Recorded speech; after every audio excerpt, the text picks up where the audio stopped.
Aha! There you are. I knew you guys had snuck into my room somehow.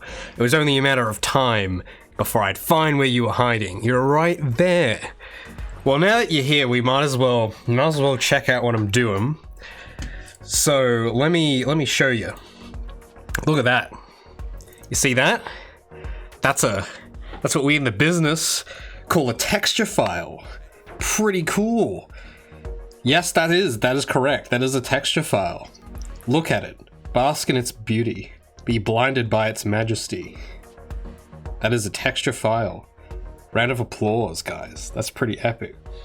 What is this texture for, Raymond? Why is it black? Well, those questions and more coming up in this episode.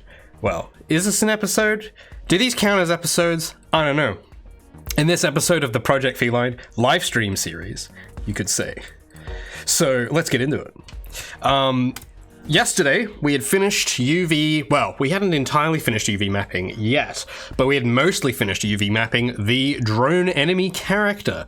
And for those who look at this and go, why is it gray? I'll show you what it's supposed to look like. Or what it will look like at the end of today. It'll look like the one in the middle here. This is what we're making.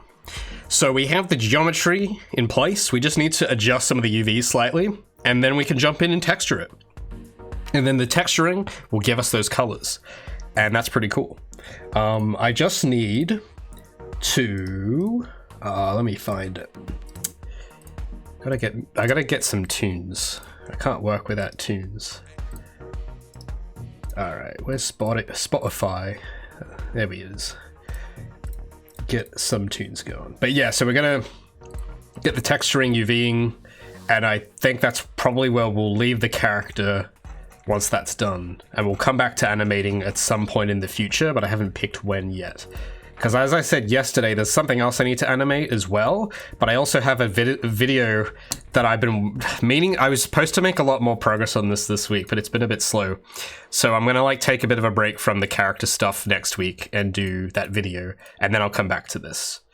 So anyway, while we're here, okay, so UV editing time, because I've UV'd each individual piece, because this is a robot, so it's easier to UV each piece individually. But I have not UV'd, like if you select everything, it's a complete mess. So we're gonna have to do something about that. I'll also, I don't know why I deleted it, but I need to give it that material so I can see the UVs again on the model, so I know where is what. Because yeah, some of these are taking up lots of space on the grid. Some of them are outside the grid, and that's not good. So we need to pack everything onto one, because we're going to have one material and one texture on the whole thing. And we're going to pack all the UVs onto one, because having one material is one draw call. Having two materials is two draw calls. So it's like, hey, we'll just do the one material, less draw calls. Better for everybody. So, all right, let's do this one at a time here. I'm just trying to remember what piece goes where. So this UV island is the top of the head. So I might pack that sideways or something. So I'm just trying to think, because we're basically just packing them all tightly together, but not too tightly. That wouldn't be good, but just tightly enough. And then we are going to, well, yeah, then we can go and texture it. So let's see, I'm just trying to also reconsider some of my choices that I made the other day about UV mapping. So I might move things, I might rescale things, and it really all depends on how everything fits, but preferably I'd like for each component to take up like a quarter of the texture, if I can. So we'll see how we do. I might, yeah, I might move all of this across. I'm just trying to think, because that visor, I may put a gradient on it. I may not put a gradient on it as well.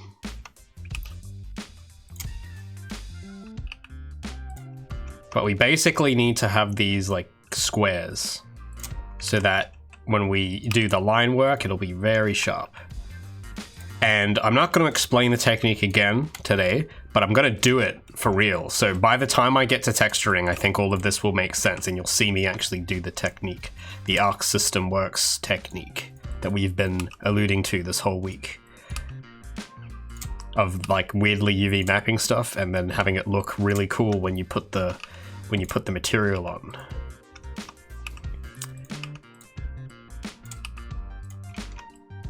So I'm just like trying to pack, because again, yeah, these don't need to be very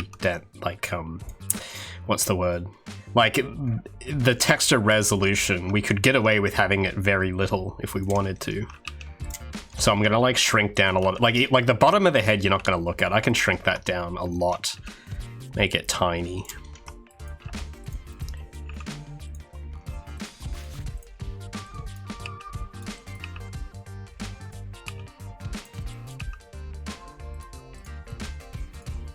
I kind of wish I left it as triangles now. What kind of robot? It's an enemy robot. So this is going to be replacing... Well, let's see if I can open them. Well, because I had like a placeholder model, and then I started using Gabby's model as the placeholder model. But I'll show you what the old placeholder model looks like. Real quick. And we'll show you kind of where in the game they'll be. It's the wee woo bot. That's right. That's I honestly, I haven't really thought of a name. So at the moment, I'm going with the wee woo bot because it has the siren. It has the wee woo, and I will. That's how we're going to telegraph this robot's location. I'm going to record myself saying wee woo, and I'm going to play that sample on loop as a 3D audio source attached to the enemy. So when you're running around Project Feline, you hear wee woo, you know what to do. Am I gonna animate the wheel? Maybe not. I'm not sure actually. But we're gonna worry about rigging an animation probably in a few weeks' time. Because, yeah, I've got, like, a lot of other stuff scheduled between, like, on top of this, so I want to get through some of the other work I need to do and then come back to this character. But I reckon animating is going to be a lot easier than modeling, I usually find. So I have to open up a blueprint real quick. Because I've changed this a lot over time. I think it's in the characters folder. So at the moment, it's using like Gabby's old model as the placeholder. So I'm gonna turn that off. Make it. How do I make that invisible? There we go.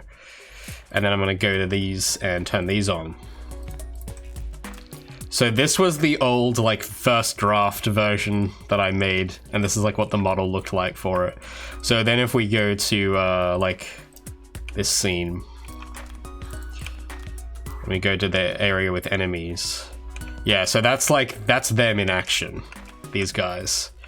Except, yeah, they look terrible in the game. So imagine that, but with this new model and textured and animated. That's what we're gonna have at the end of this journey. These are actually a bit faster oh no, here we go. It's just Gabby's a bit slower, so if you start running, they follow you pretty closely, but over time Gabby builds up more speed. But yeah, anyway, so that's kind of like how, that's the role they will play in the game. So I'm gonna close that and get back to the UV pack and, yeah, Minecube, yeah, you remember. Yeah, so I haven't used like that model of them in a while because I think I changed them to Gabby's model just because it fit the style better. And it looks really creepy as well with Gabby's model there, so there's that. But I think we did replace these a little, like a few weeks ago with like asset store enemies, which actually did fit pretty well, but I had this other design that I had designed prior, which I didn't have time to implement a few weeks ago, so I wanted to make some headway on it.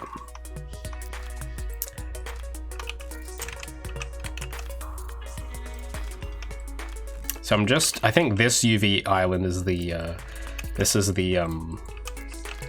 visor. So I just want to like squash that in, make it real.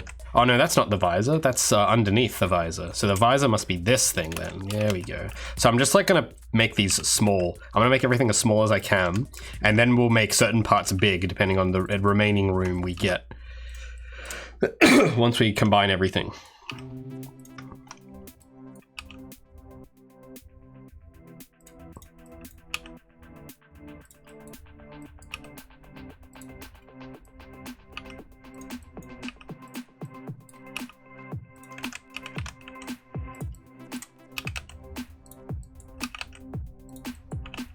So yeah, I'm just really squashing these down.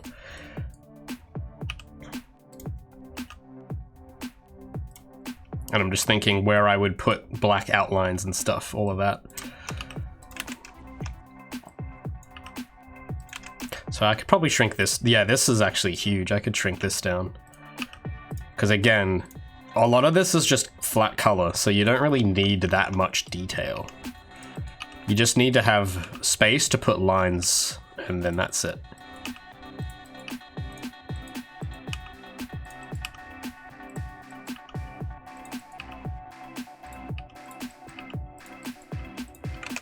But yeah, because so this week, because this is the Saturday crew now, this is the normal guys.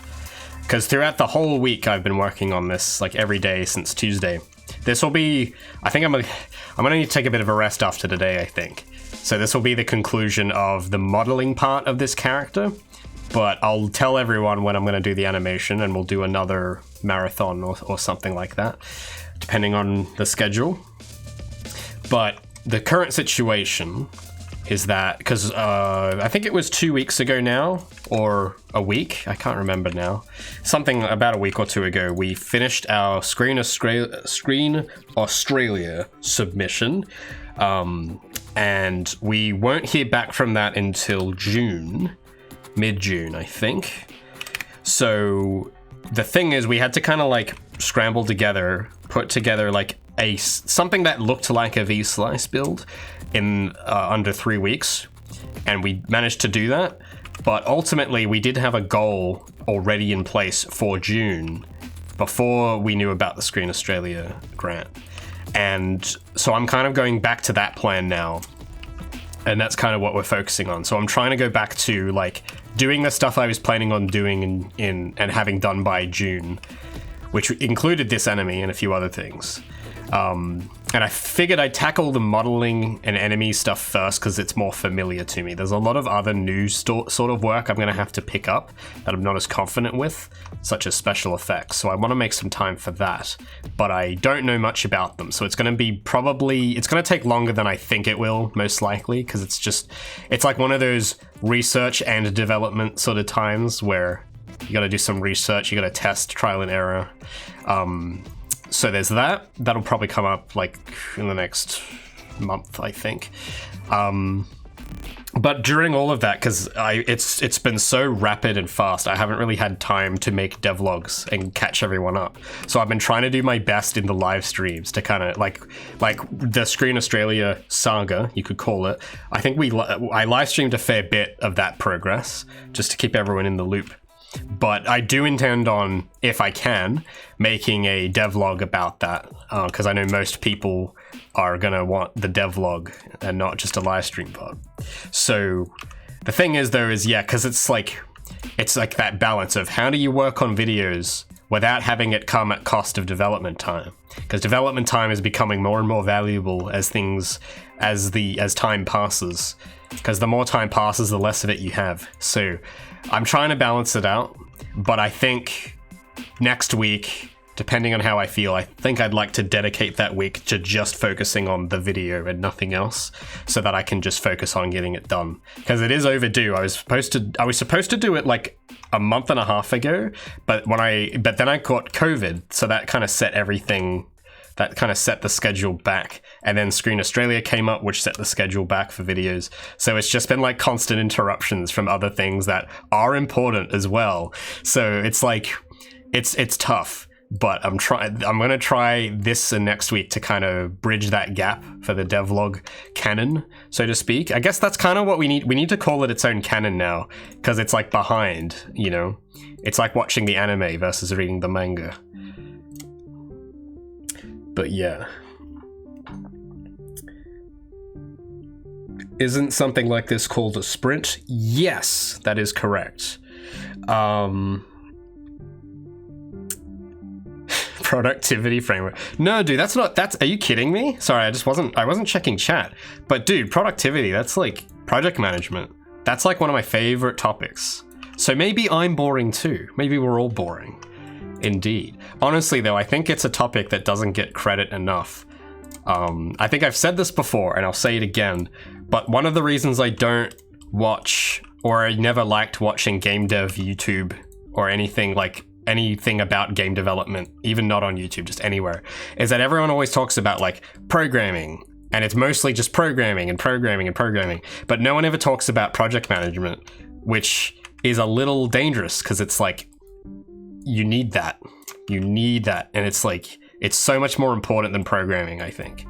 Because for me, I don't know programming, and I have a game, and then there's people who do know programming, and they don't have a game, and it's usually because of, like, time management most of the time. And even big studios, I think I've said this before too, but even big studios with a game, like, you think about some of your favorite games that may have come out recently that were a big disappointment.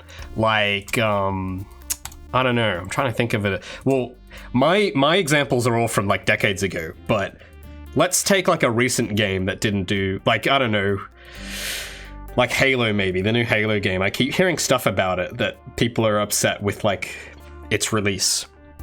And think about why that might be. Most likely, management. Probably what it is. I'll bet you it's likely a project management or executive thing. It probably has nothing to do with the code base. It's probably just like whoever's in charge of making choices. There's some tension, there's something going on, and that's probably why people are not fully satisfied. That's my guess. But again, I don't work at the team. That's just my estimated guess. But I'm trying to use it as a point to illustrate how important project management is compared to a lot of other things. If everyone is boring, no one will notice. That is smart.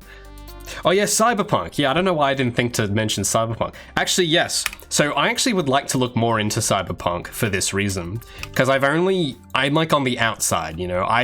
I've heard stuff about it. I haven't played it and I haven't researched it, but because I wasn't a fan, I wasn't following it, because apparently it was announced like ages ago in like 2013 or something, and that's why people were so devastated, because they'd been waiting so long. So I'm outside the loop with Cyberpunk, but I did know about its launch and how much of a disaster it was, especially for last gen consoles.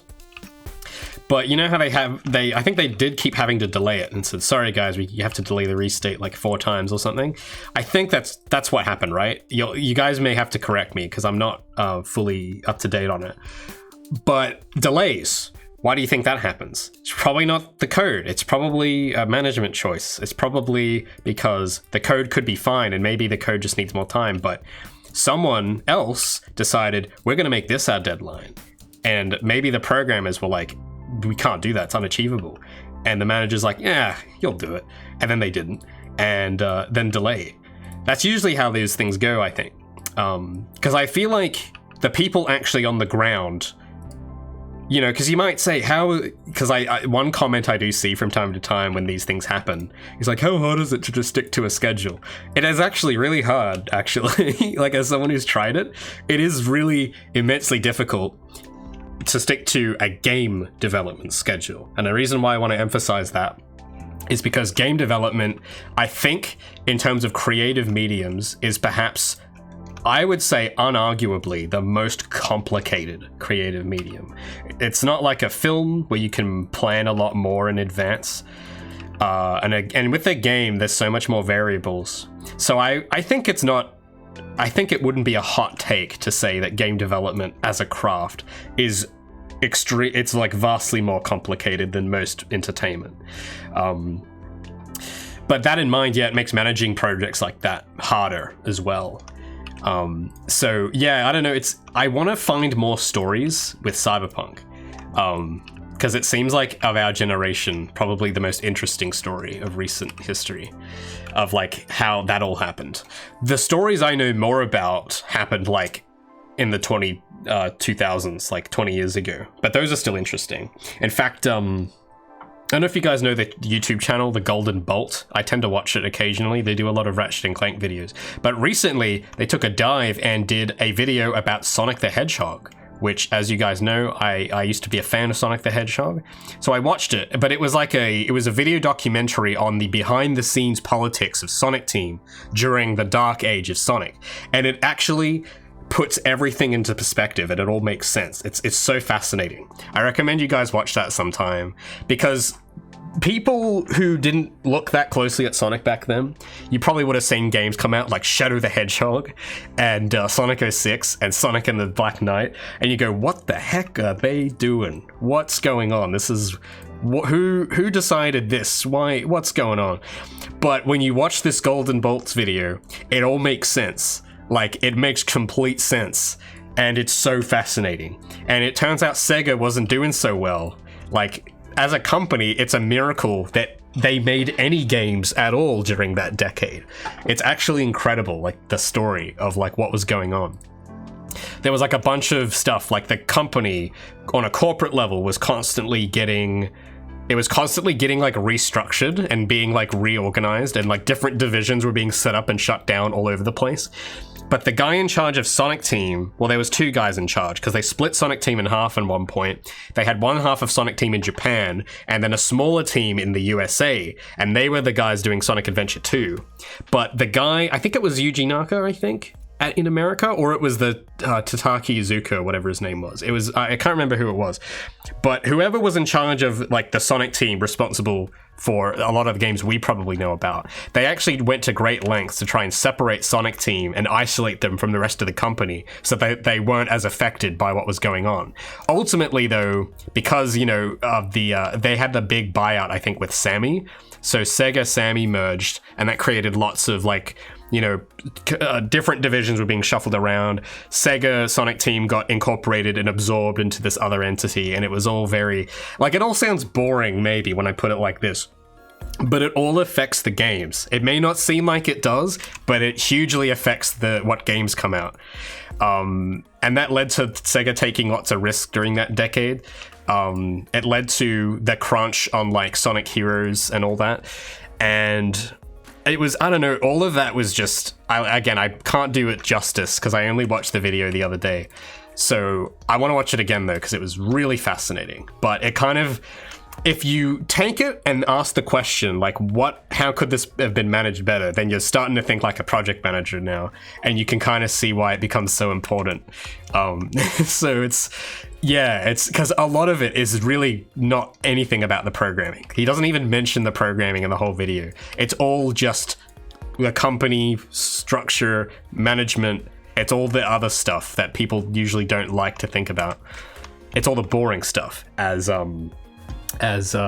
Inku so eloquently put, but it makes a huge impact on the games that the consumers will get.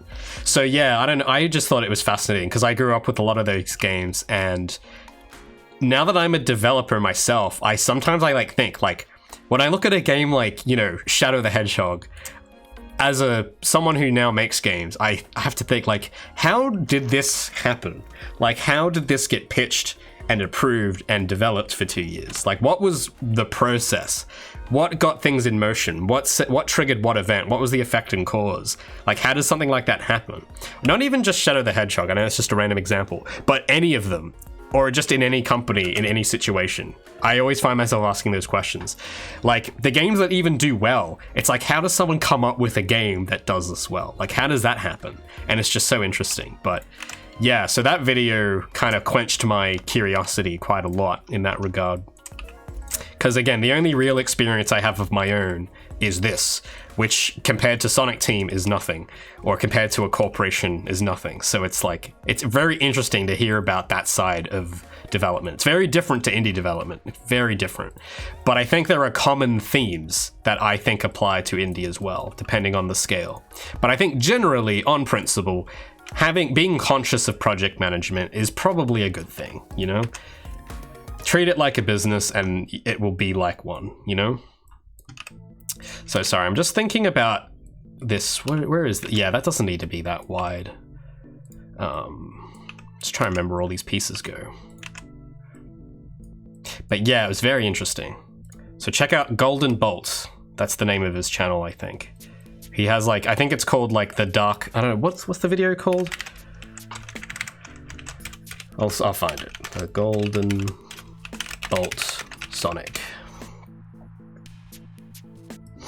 Yeah, the Fall of Sonic Team. It was this one. That was the video. It was really interesting.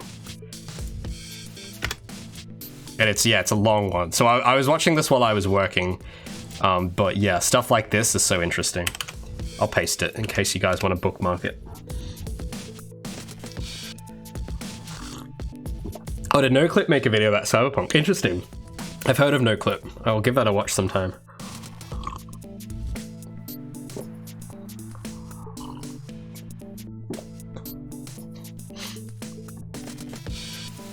Hold on, I missed a few things about what was it? Was this Cyberpunk? Hold on, I missed a few messages. Oh yeah, Battlefield 5. No, wait. What's that new Battlefield game? Battlefield 20 something? I tried the beta of that. It's interesting. But it's like, think about it. Think about all the work that went into all that. Actually, real quick, is my mic peaking? Does my mic sound like an Xbox 2007 headset? Because I've got like my fallback on, and if I move here, it sounds like my headphones are going crazy. Sounds fine? Okay, cool, awesome. Maybe it's just the connection. Because sometimes if I plug this cable in the wrong way, it'll like increase the gain for some reason, even though the gain knob hasn't been moved. I don't know, happens sometimes. I thought I'd just check.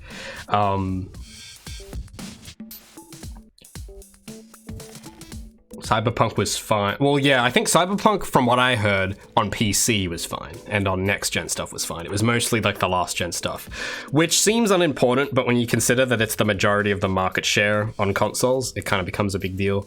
Oh,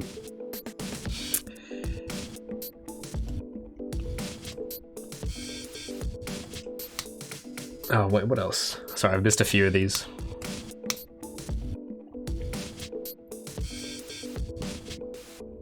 Oh yeah, interesting though topic, because I have a friend who's really interested in Half-Life, and he's told me a few things about, I think he had an interesting opinion about Half-Life Alyx. I think he said like, because I think that the whole thing, because I don't really follow it that much, but the whole big thing was everyone wanted Half-Life 3. And I think my friend said that it was smart for them to not make Half-Life 3 and spend like that time making a VR game.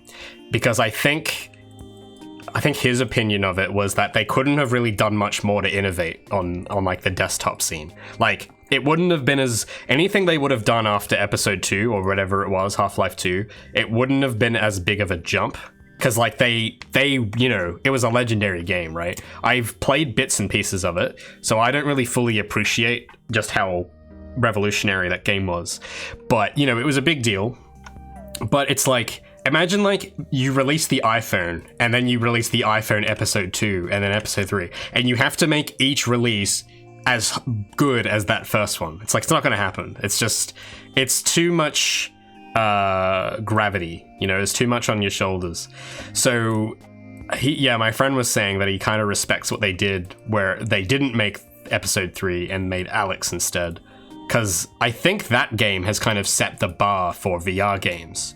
And again, I don't know how accurate that is, because I'm not really in the VR area, but I think that's like a commonly held, like from what I haven't seen another game that looks as good as Half-Life Alyx, just on footage. So it looks pretty good, and I think a lot of people would say that it like has like set the bar. Where I don't think, or at least he doesn't think Half-Life episode 3 would have set a bar. Like, it probably would have been a good game, but it wouldn't have set a new standard, because they had already done that with Half-Life 2. So yeah, that's kind of and also it was so hyped. It's like impossible. Like it's the expectations. So it's all very interesting when you look at it like that. But yeah, it's sort of like that sentiment where it's like, no matter what they make, it's not going to measure up. So it's like they just didn't do it, which is probably smart, even though everyone wants it. Because it's like, people think they want it, but do they really? Like, here's the thing, my take on it, just from what my friends told me about it, is that people want to feel like they did when Half-Life 2 came out, which had nothing to actually do with Half-Life 2. It had everything to do with feeling impressed and feeling like that feeling of awe, of just like seeing it like evolve and like seeing that this is what games could be. That's what people want. They actually don't want Half-Life. They want that feeling. They want to feel blown away. And I think Valve were like, we can do that, but it's not going to be Half-Life 3 or what people think Half-Life 3 is going to be. I think that, from what it seems like to me at least. I mean, think about it. Even with Cyberpunk, you could even say that that is the same. People really wanted to believe. They wanted to be impressed. Even with Battlefield, people wanted to believe. They wanted to feel that way, but it didn't happen. So I don't know. It's kind of interesting as well, because it's a lot of, even like if a game, I don't know, because I feel like there's an irrational and rational part to a game's reception, because you're selling it to human beings after all, who, as much as we want to be, are not perfectly rational. Like me, for example, I think there's like probably a game that came out, I can't remember when, but I would say there's probably been a time in my life where I was way too excited over a game or a release or a movie of some kind that wasn't technically that good. But because to me it meant something else, it was like, to me it was like my Half-Life or something, you know? But it makes no sense, because it may not be on a technical level anywhere near as good. But maybe it doesn't have to be. Maybe there's a completely different reason why I would get excited over a release. So yeah, that's the thing too, is that the reason people get excited about stuff, it may not always be strictly rational. For example, especially like reboot games, because those were a big thing a few years ago. Like, really, like, look at Crash. I'm sure the new Crash game, I haven't played it, but I'm sure it's great. But I think you can't deny that part of its success was, you know, people want to feel 8 years old again. That's what they want. And the way you do that, Crash Bandicoot, make a new Crash game. So the Crash game itself, Yeah, maybe after the fact it would have been received poorly if they had screwed it up technically, but they didn't, so it was fine. But first, before that stuff, what do people want? They wanted to go back in time to 1999. They wanted that first, and then they wanted, you know, whatever the thing was to do that. But anyway, it's getting a bit abstract now. It's all very strange. Human beings, man.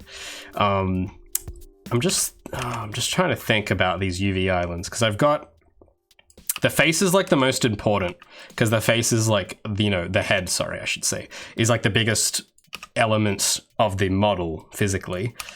So I'm trying to think of like, I don't know, how is this, like, because I need to texture this and have it make sense to me, you know what I'm saying?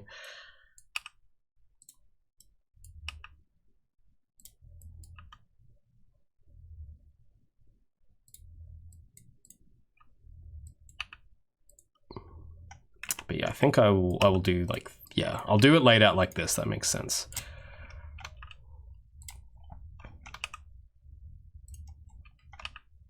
Just gotta figure out what this is.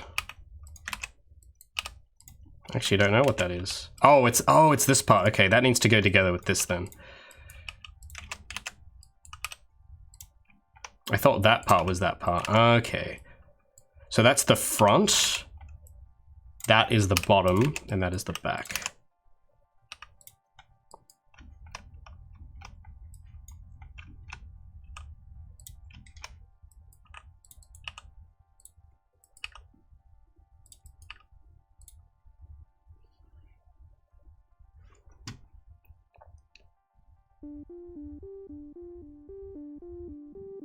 Well, yeah.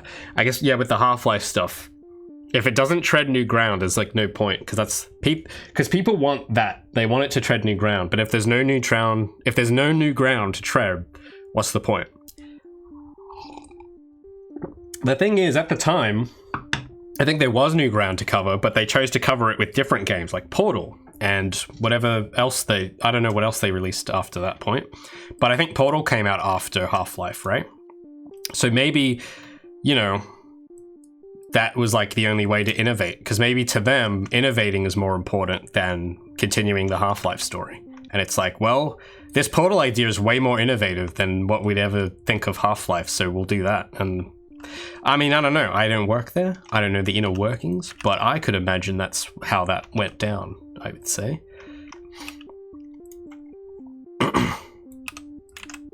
Where's the there should be a ring of polygons. I'm trying to remember where they are now. There should be like a whole, where is it? It's not here, is it? No. Oh, wait, no, it is there. Wait, what is that doing there? Ah, wait a second. Oh, it's overlapping. Yeah, there it is. That's the polygon I was looking for.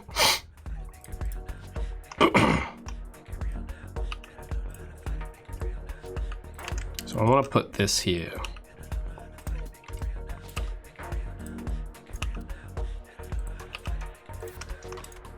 There we go.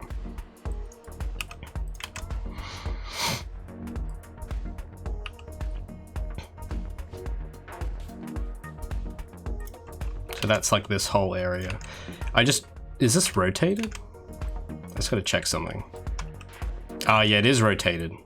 I knew something was off. Because yeah, I'm trying to also lay this out so that when I'm looking at just the texture, things are placed in a way that like are relative and make sense.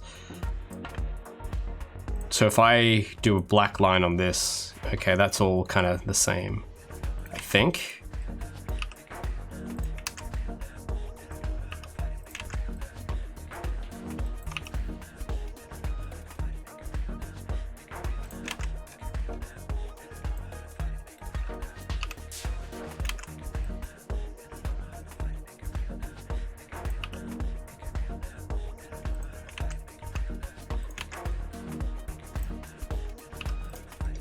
What's this? Oh yeah, that's that part. I think this part could be smaller. Actually, yeah, I could make all of this smaller. I could make that and that a bit smaller. I think. Yeah, hold on. I'm gonna like, again, I'm gonna pack this very tightly, but I don't know. Because again, I'm not very experienced with this technique, but I'm not going to be experienced if I don't try. So I'm trying to just, I'm not gonna do this as good as Arc System Works will, but I'm gonna try and see what I can learn from doing this. Because I haven't really done this properly for this character this complicated. For Gabby's model, I don't think I even bothered. I think I just did the normal UV that I was used to doing, like just the normal way. But this is like, I know why this way is important and I want to give it a shot. So yeah, it's probably things I'm gonna get wrong, and that's okay because I'll learn something and then next time I can apply that. But I just need to, I'm gonna try and do the best I can while, you know, getting it done.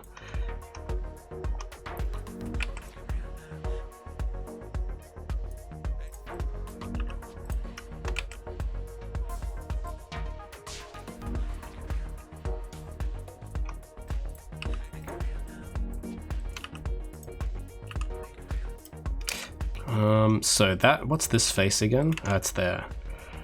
I guess that doesn't need to be, what's this? Okay. That can actually get even smaller. I think? Maybe. I feel like maybe I shouldn't put this here though. I feel like this should go with the face. Wherever that is. There's like a, oh, where did I don't know where it is now. Oh, it must be this. Yeah, here it is. So yeah, that and that should go together.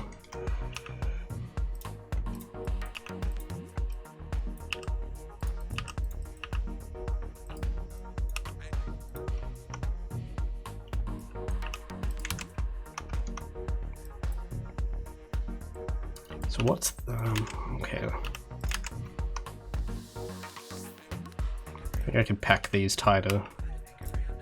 You can pack these underneath. Yeah, that would make sense.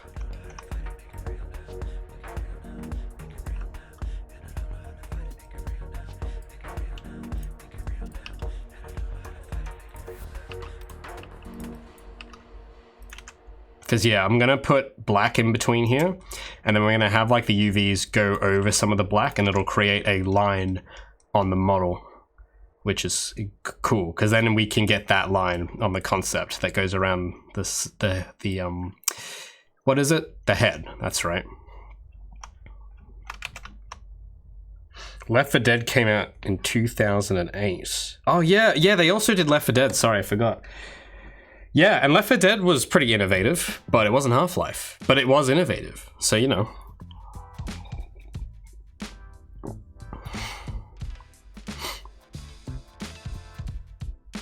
But yeah, I'm just reading that message again that Queen sent. I think, yeah, people want the story to continue. But the story isn't the game. The story is the story. So maybe it's really more about the story resolving rather than...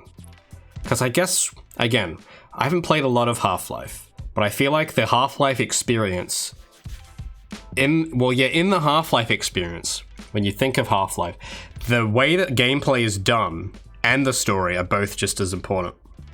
Now, I'm not sure, I don't know what the cliffhanger is because I haven't played episode 2, but I think it's like, in that case, because everyone's always talking about the story and the cliffhanger. And I think that to me is interesting because they're not talking about, I want them to continue the puzzles and the gameplay. They're all talking about, I want to figure out what happens next, which has nothing to do with, like, it's the story. So, but they can't make it on its own because people are going to get upset if they just make like a comic that finishes it. I don't know if they have done that, but if they were, because everyone also associates it to a game, that'll be hard. But you know, Half-Life stream. I don't know. I mean, I do have the game. That's the thing, because I remember there was this one time where all the Valve games were like 90% off, and I think I bought the Valve collection for like some stupid, like $3, like something stupid. So I do have every Half-Life game. I have Half-Life, I have Half-Life Opposing Forces, I have Half-Life Blue Shift, whatever the other ones were, Lost Coast, Half-Life 1, Half-Life 2, Half-Life 2 Episode 1, Episode 2, Half-Life Deathmatch, Half-Life Source. There are a lot of Half-Lives, as it turns out, and I have no idea what all of them are, but they're in my Steam library, just sitting there, and I've like never played them. Yeah, so what's Half-Life 1 Source? What is that? Someone explain that to me. Why is there so many different Half-Lives? Because there's Half-Life 1 Source, and then there's Half-Life Deathmatch, and then there's Half-Life Deathmatch Source, and then there's Half-Life 2 Deathmatch. And then, yeah, it's like... Then there's Half-Life The Lost Coast. See, I don't even know if I've got them all, but there's some crazy thing. Half-Life 1 built-in Source. I thought Half-Life 1 was... And there's a... What is that?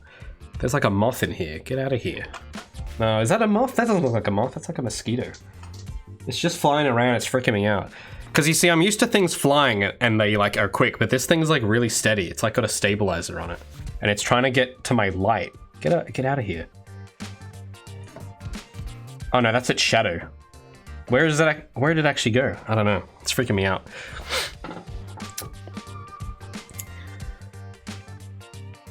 Half-Life story was completely integral to oh, maybe, yeah. Hold on. Get out of here. There we go. Oh, yeah, no, that is right. So, yeah, what I said earlier might not be applicable then. Because the way they told the story, yeah. But I think they could tell the story. They could finish telling the story with gameplay, however they do it. But it wouldn't be innovative because they've done it like the way that they do it, because I think that's what wowed people, right? It's the way that they went about doing it. And then also the story ended itself. Even if it wasn't told that way, the other issue is that the story, like independent of the medium through which it was told, like ended on a cliffhanger. So that needs to be, in the eyes of the fans, I think, it's like that needs to be resolved. And also... the story itself, with how it's told, people like how it's told through this innovative medium, and it like set a new standard. So I think if they could do both, they would have. But yeah, that's it, because it's so hard to do both of that. I reckon they probably got super fortunate to even be able to do that once, because that's like crazy that they told a story that was good. I think. Well, I don't know. I haven't played it. People say it's good. So they made a story that people say is good, and they innovated on the medium, which is like, bravo, that's pretty cool. But to do that 3 times, whoa, that's very hard. Even for Mr. Newell. Because, I mean, has he done it 3 times? Has he done any idea 3 times? So maybe it is. Maybe the 3rd time in particular is something really hard about the 3. 3 times is not a charm, maybe. Maybe 3 times is like, oh no. So, yeah, I'm a bit confused about this Half-Life Source thing. Oh, so it's Half-Life 1, but remade in Half-Life 2's engine. Because I always thought Half-Life was like Source Engine, but then I do remember that Source Engine in Half-Life 2 is like a lot more powerful. Like, I know that there is a Source Engine 2, but I don't think that's out yet. But like whatever they've been using for like every Valve game, Source Engine. So it's in that version of Source Engine. Interesting. But yeah. I'm not gonna, because I haven't played Alex, I'm not gonna argue with you at all in that, because I would have to agree from what I've heard about it, with it being good, of course. And I think from, like what my friend was saying, he thought that was probably their best move, because that's the only way I think with Half-Life, that's the only way they can innovate, is because it's a completely new medium. Now, I don't really understand the full extent of VR, but this friend of mine who's really into it, when I hear him talk about it, it sounds really cool, because he'll talk about not just the headset, but particularly about the input. And he says that there are a lot of possibilities with the input that he's glad that Valve are paying attention to, because he reckons that there comes a point where you can only do so much with a mouse and keyboard, and that having those different controllers really fundamentally changes like how you experience stuff. So I'm going to take his word for it, because I've played a few VR stuff, but it was a long time ago, so I can't confidently say whether I agree with that or not, because I don't have much of my own experience there. But on paper, I can definitely see how that's the case. because there are a lot more variables, because you can basically, I think the expectation with VR is like you can move, you can like interact with anything, which is like kind of like, I think that was the thing that made Half-Life 2 so impressive, if I'm correct, because you could go into that opening area and you could like knock over all the cans and luggage, and that was like, for the time, that was like, oh my god, that's crazy. But now it's like, imagine not only being able to interact with everything, but instead of just clicking it, you can rotate it, you can move it with your actual hands. Like, that's probably a huge leap. So maybe they do that. I think they probably do that in Half-Life Alyx, but again, I haven't played it myself. So I would have to guess that they do that. They may not do that, but I think they do. I'm pretty sure they do.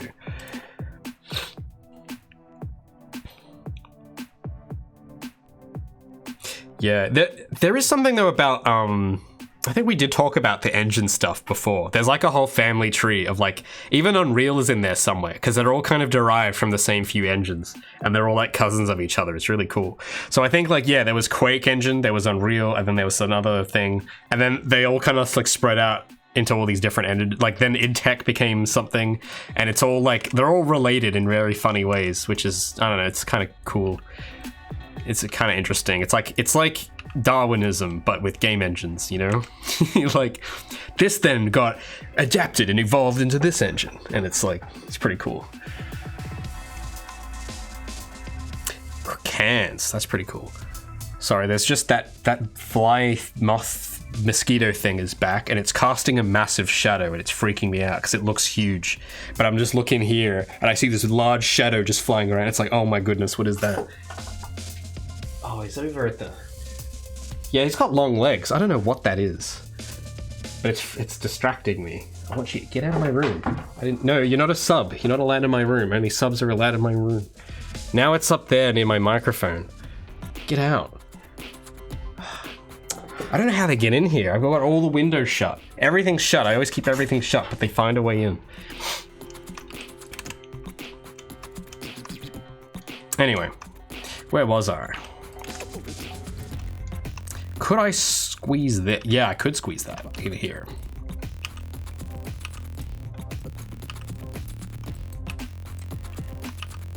There we go. I just gotta remember what this was. Oh yeah, this is on the side of the head, I think. That is correct. Cool. So that's that part of the head done. I don't know what's this. Oh yeah, that's the front of the head. I guess I'll squeeze that.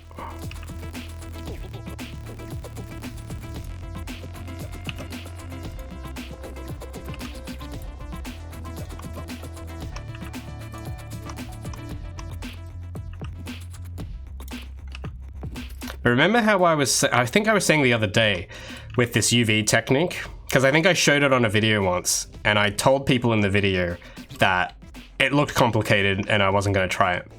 And I think just about every other comment I think was saying, Ray, just download this Cubify plugin, it'll do it. And I did try it, and no, it's not like it's more than just making them into cubes. It's like I'll get a picture again, because there's probably a lot of people here that haven't been here this week. So I want to show what an Arc System Works UV map looks like. And because it is definitely not a plugin. Here's a very close-up version. This isn't the whole UV map, but that's roughly... here's a full... And it's very low res, so I apologize. But this is what a full character from Guilty Gear looks like with the UV map. So, yes, I mean, it's all in cubes, but doing it like that, having it packed that efficiently, that's no plugin. That's done by hand. I tried doing the plugin, and the plugin... Because the way the plugin does it... Is there another example? Hold on, is there a higher res thing I can use? I don't know. But you see how it's like, you can't really see the edges. I know it's very hard to see. Let me find a better example.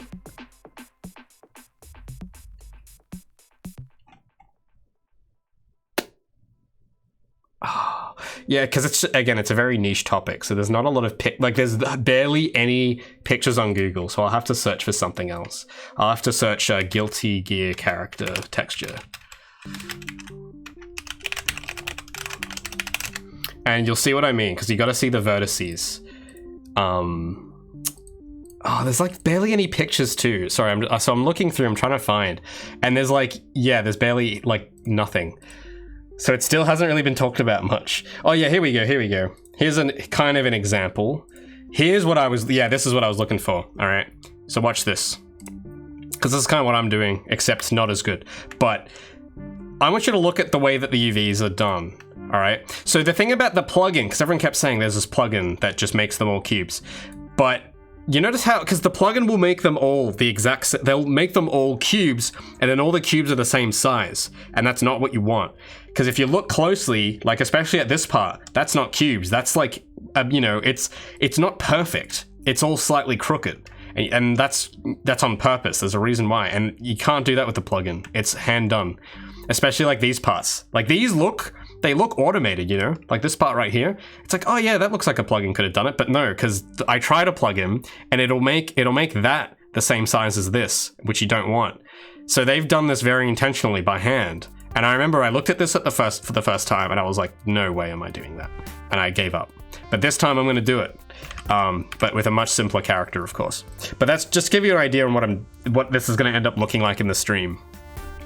It's gonna be like that. But again, yeah, you can't do that with like an extension. That's like, no, I can't. You gotta do it by hand. Here is a close-up example of what I'm talking about with the line stuff. So they UV it in a way like this, where like the polygon UV map is like on top of this perfectly straight line, and then it creates this. But anyway, I'll leave those open because that's actually kind of handy. I'll close the low res version. We don't need that. But yeah, that's just to give you guys an idea on like how this is going to end up looking. Anyway.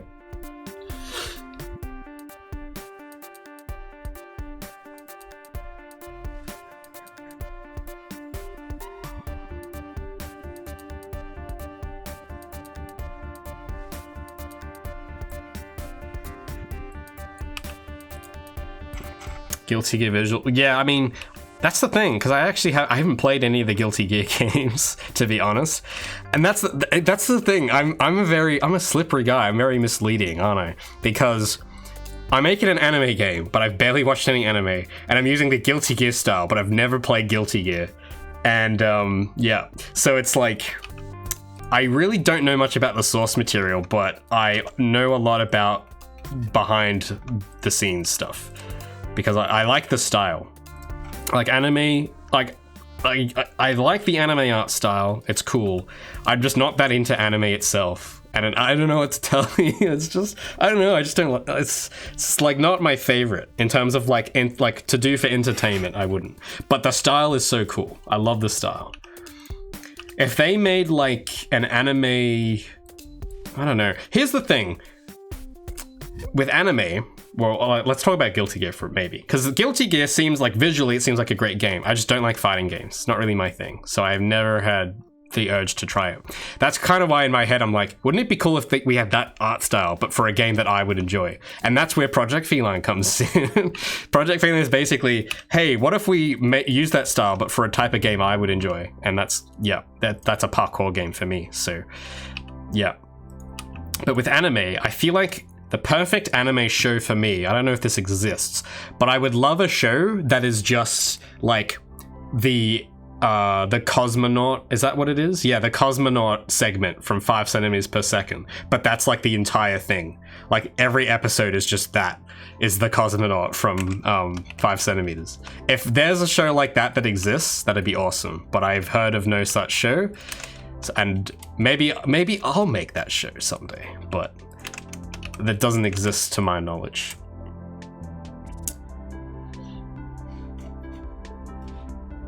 You haven't seen 5 centimeters per dude, what is wrong with you? Look, I know I'm not much of an anime guy, but I've at least seen 5 centimeters per second. It's an instant classic. You've seen pictures of it. You know you have. It's like every frame of that movie is like a desktop wallpaper. And I know because I literally used this picture once as my desktop wallpaper. This thing. So yeah, if it was like this part, but that's the entire show, I'm down. Someone link that show to me if it exists. Every episode is just this. Like that would be cool. That's my jam. But yeah, look at it. It's so cool. It's so pretty. It's so awesome. But yeah, that's the thing though, is that it's not a show, it's a movie. So I've seen a few anime films and I've watched like one actual, maybe 2 or 3 actual anime shows, but that's it. And they were all like a while ago. The title sounds no, the title's sick. Well, it probably sounds horrible because it's like in English. I think the original title in Japanese probably flows off the tongue a bit easier. But you should see it. It's like, that's the one you need to watch. Don't watch the other stuff, it's boring. Watch that.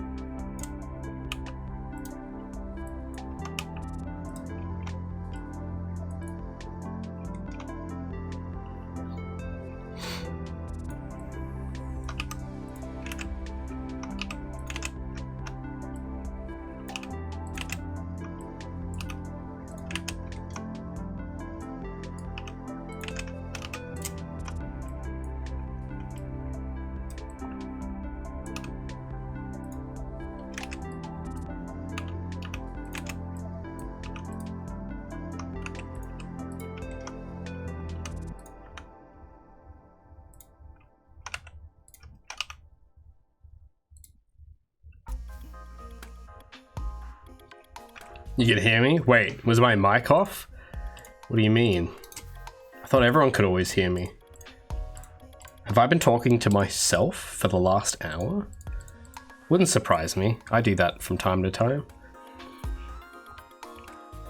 Twitch. Well, yeah, man. I gotta have the ads. I need to make money. I get paid basically nothing to do this, so. But yeah, guys, I don't have any control over the ads. Twitch does that.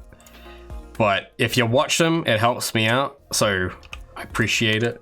But I think, do the subs get ads? I don't know. I feel like if you subscribe, it should get rid of them, right? I don't know if it does that. It would be cool, though.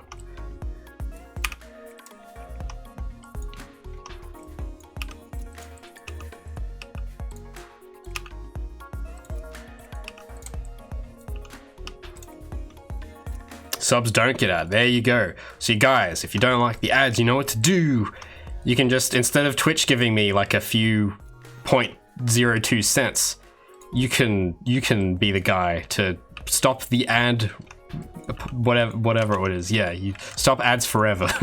Well, for 1 month. And support me directly. But yeah, you don't have to do that. If you're like me, I don't know. I guess because I'm not really in a position to support creators as a creator myself, so I always just endure the ads.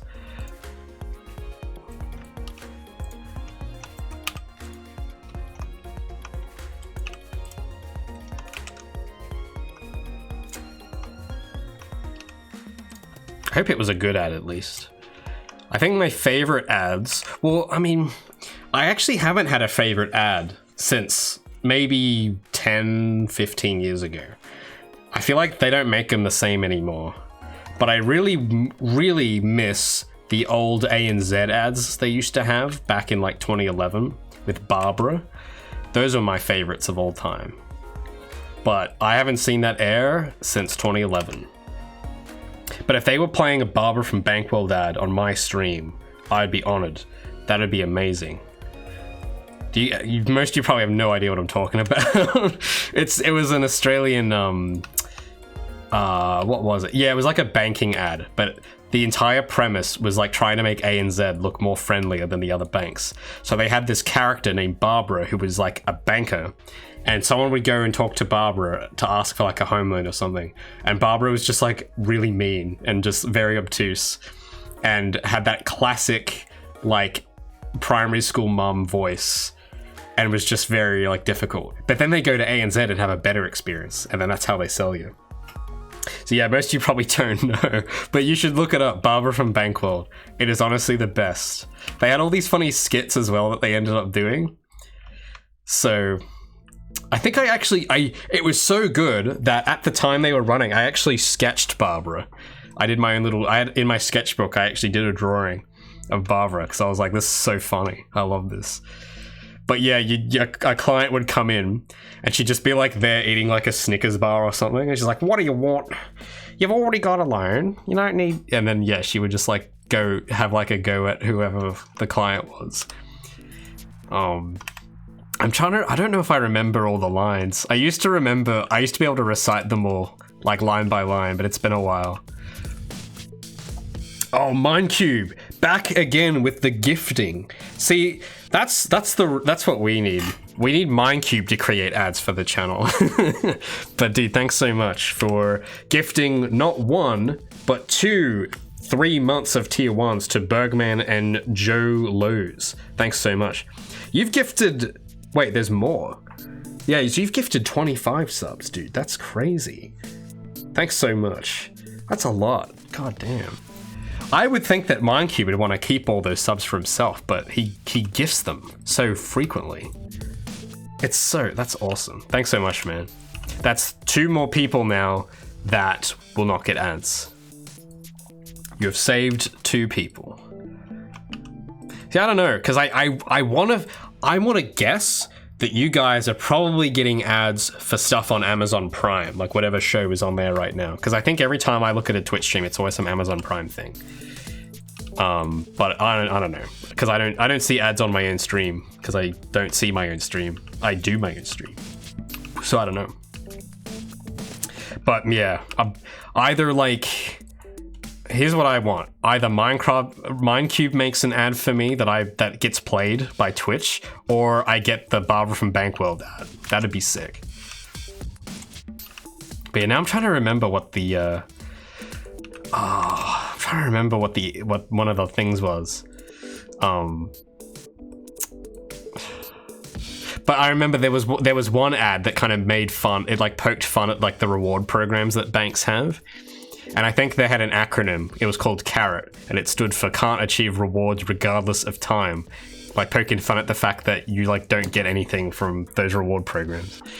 And it's like someone goes, I think in one of the ads, someone goes to confront Barbara about the rewards program and how terrible it is. And Barbara's just like very dismissive and keeps changing the topic. Like, it's so funny. So like this poor woman goes up and he's like, yeah, I want to inquire about the rewards program. And yeah, then there's Barbara just like snacking down on some nuts or something. It's like, oh, you mean our rewards program, Carrot, can't achieve rewards regardless of time? What about it? And then she's like saying, I haven't seen any results. I haven't had any rewards or whatever they're supposed to do. I don't know. It's like, oh, well, if you stay with us another month, you'll get a kettle. That's pretty cool. And then she's like, I already have a kettle. It's like, then why do you want another one? And oh man, it's because of it's the way she plays the character. It just makes it so funny. But yeah, I wish I guess in America, you guys would probably have like the ShamWow guy. That's probably like what that is for you. You guys have like Billy Mays or... Well, I guess those are more like infomercials. It's kind of a different genre. But we don't really have infomercials in Australia. We just get the same infomercials as you guys. We get reruns of American infomercials. And that's how I always know. Because they all talk in that American voice. And I'm like, this is definitely airing from some other channel. This is like, I don't know, some American news channel, international news or something, giving me this.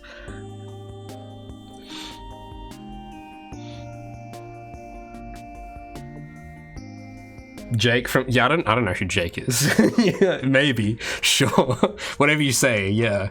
Yeah, Jake, whoever that guy is.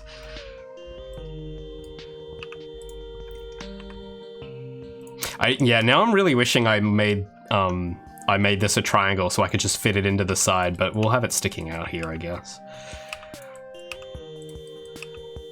Yeah, I guess we'll put it there. So I reckon I've done pretty okay at that little UV area. I'm going to put this up in the top corner. And that's actually really small. So maybe I went a little too hard on that one, but we'll move on. We'll get to the arm now. We'll do this to one of the other corners. Oh, another one. Another. Brown Natch. You're a sub again, dude. Thanks to Mindcube. Everyone say thanks, Mindcube. Very cool. Oh, another one. Man, dude, Mindcube, you're gonna run out of money. Stop. He's gifting subs to like everyone, dude. It's Christmas. What's going on?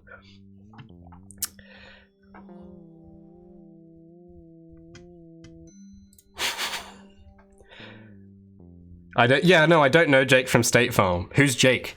Who's State Farm? Is Jake's surname State Farm? I don't know. Never heard of him.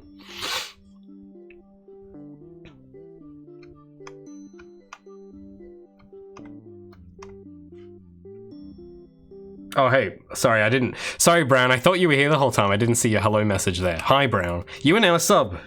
There you go. Epic. Christmas in May, boys. It is Christmas. Wait, what the hell is this? Hold on. Where is this? Oh, those are the claws. Okay. See, I'm gonna have to do some research on ads, it sounds like, because I think I've committed an act of heresy by not knowing who Jake from State Farm is.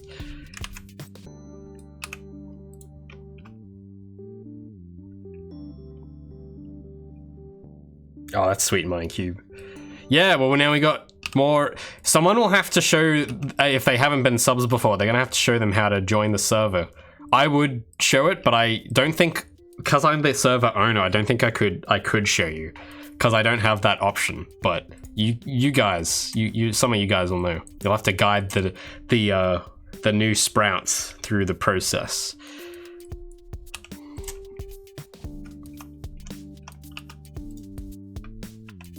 There you go. Connections button on Discord.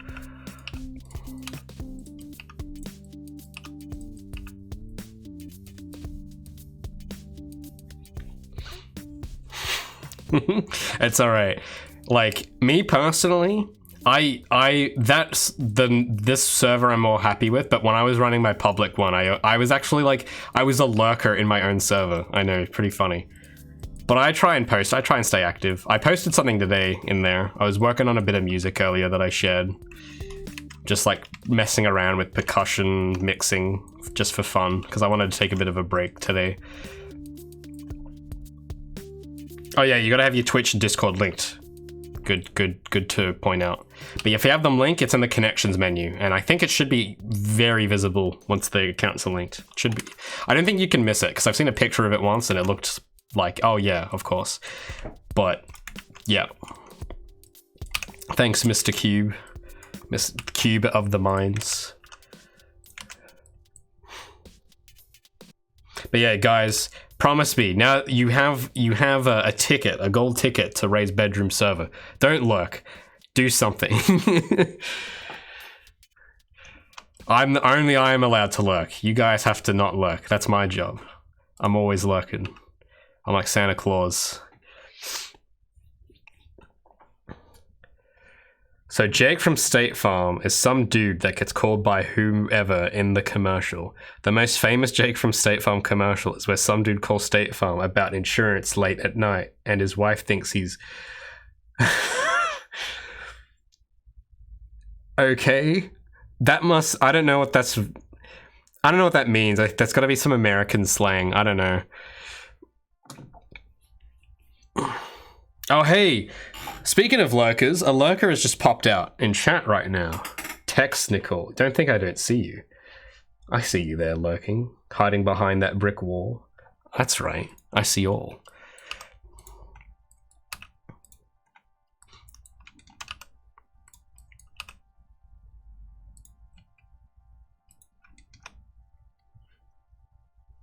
Where do you guys get all these emojis from? Where do you guys get all these?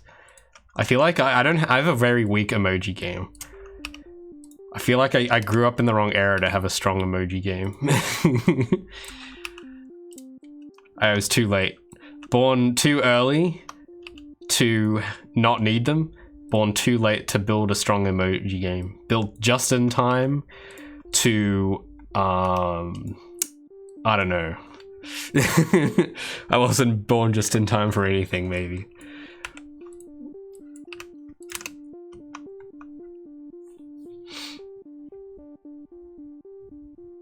What? Hold on. Creepy crawlies. I don't know. Lurkers aren't creepy crawlies. They're just crawlies. Oh, hey, MyCube. Now that's a good emote game. You got gabbers. Car keys are a type of pants. Good to know. Yeah, because I don't know what those are. Yeah, again, it's funny. Everyone seems to think that Australia is like just a copy of America, but I think this right here is the exhibition A. Because I don't know. I have no idea what those are. Wow, you guys got some emojis. Epic. What do I have? I don't have anything. I've just got the ones that I've put in, and I've got the default ones. Yeah, I got Gab phones. I forgot I had this one. There you go, Gab phones. Epic.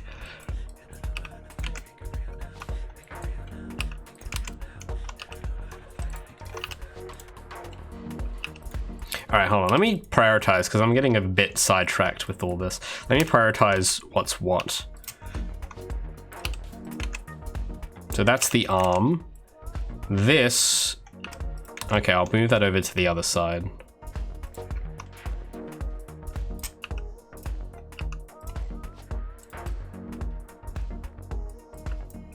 Although there are, hold on.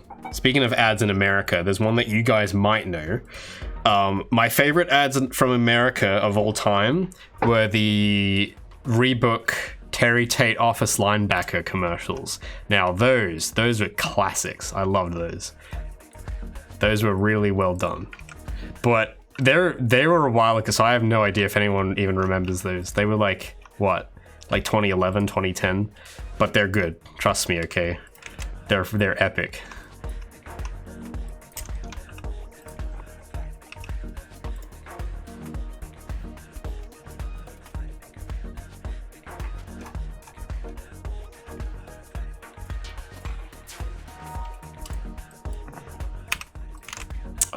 What was this? Hold on.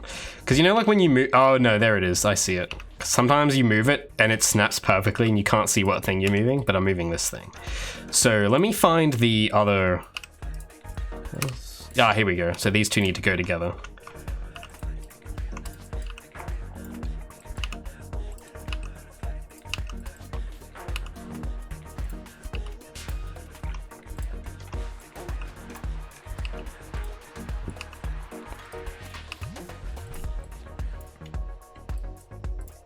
And what else? What's that? Ah. So yeah, this, you can't really see it moving, but if you look up real close, there you go, now it's moving. But if you do it from this far out, it just cycles the colors because it's snapping. But yeah, that's what I want, I think.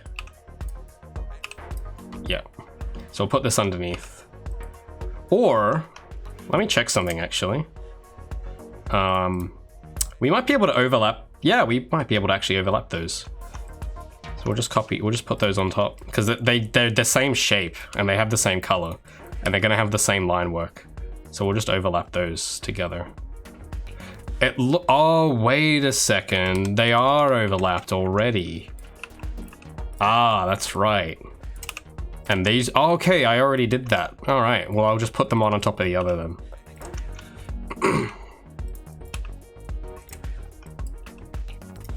No, yeah, because I copied the object, so the UVs would be overlapping. I just gotta see what axis are these rotated on. Okay, maybe I do need to rotate these. Or not. Yeah, I feel like they're upside down. Or are they? Oh, actually, if you look at it from here, it looks fine.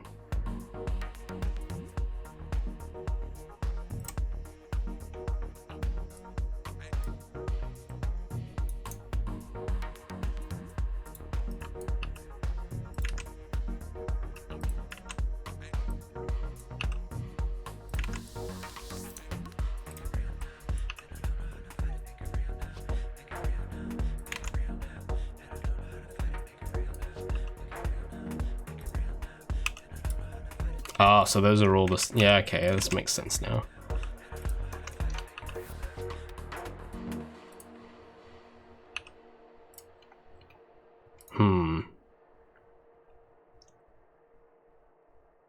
Just wondering if there was a more... it's probably...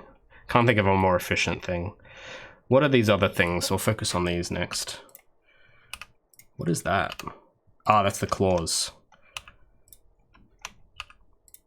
But it's not all of them. Some of them are... Oh, there's the other half. Okay, we'll keep those put together.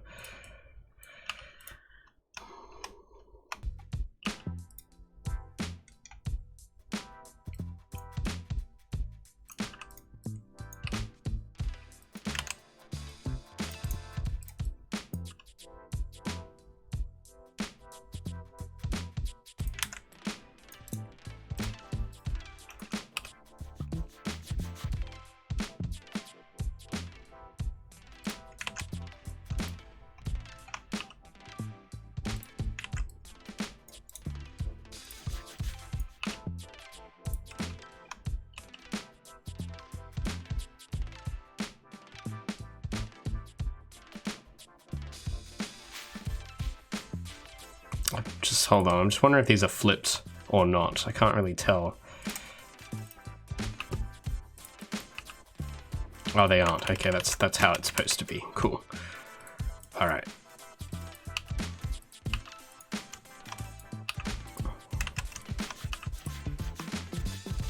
Old Spice. Okay, those I think I have seen.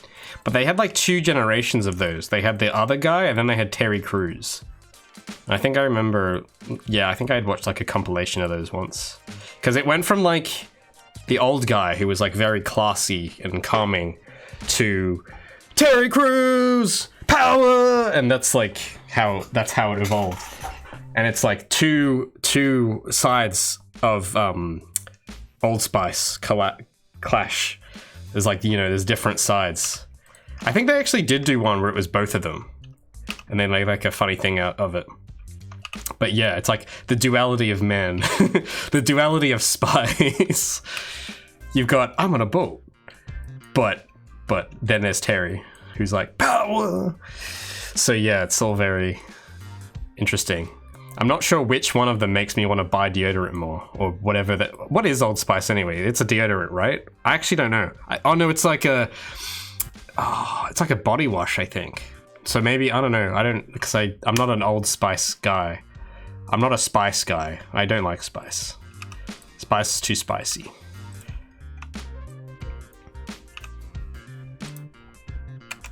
Oh, it's deodorant and body wash. Okay, epic.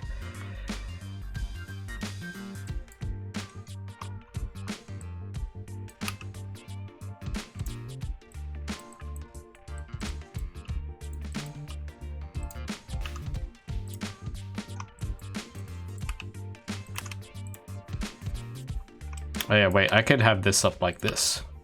And then I could move this up. Ah, that's how we'll pack these. Yeah, look at that efficient use of space. I guess we could also then make this bigger if we wanted.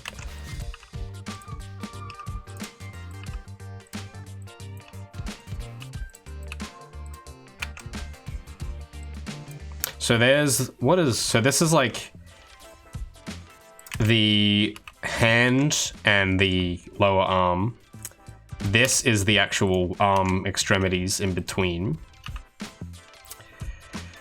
And that leaves us with this random square, which is the elbow, which I guess we could fit into this little gap. Like there.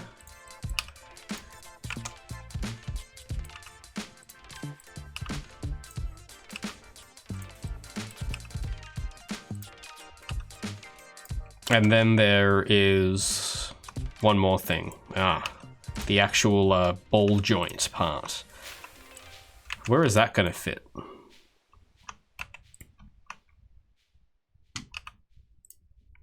I feel like maybe we should like rotate all of this to go like that. Actually, let me see how that's aligned. Okay, that looks good. So we'll rotate all this, move it there, and then we'll rotate that, and move that there. And then kablam. Packed.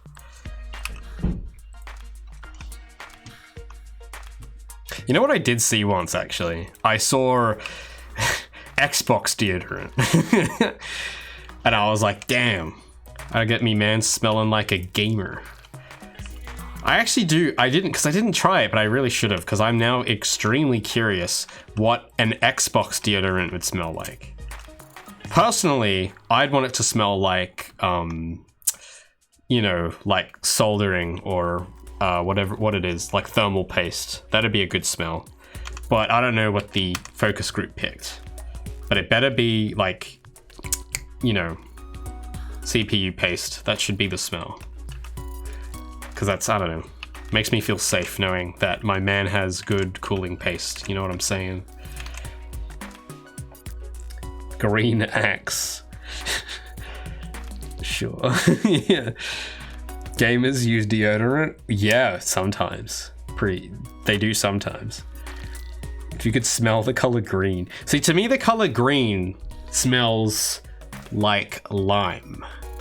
But it makes no sense for Xbox to smell like lime. Unless, I don't know, it smelled like electricity, which also, I guess, I mean, depends. Under certain conditions, electricity has a smell. But I don't know if it would be under the conditions of the internals of an Xbox. Thanks for the posture check. Ugh.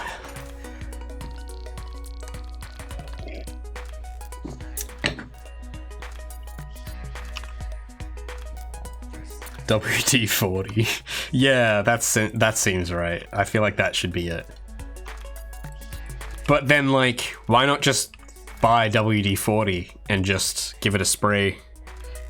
That's a more authentic smell, wouldn't you say? Why get this fake deodorant that smells like WD-40? We could get the real thing.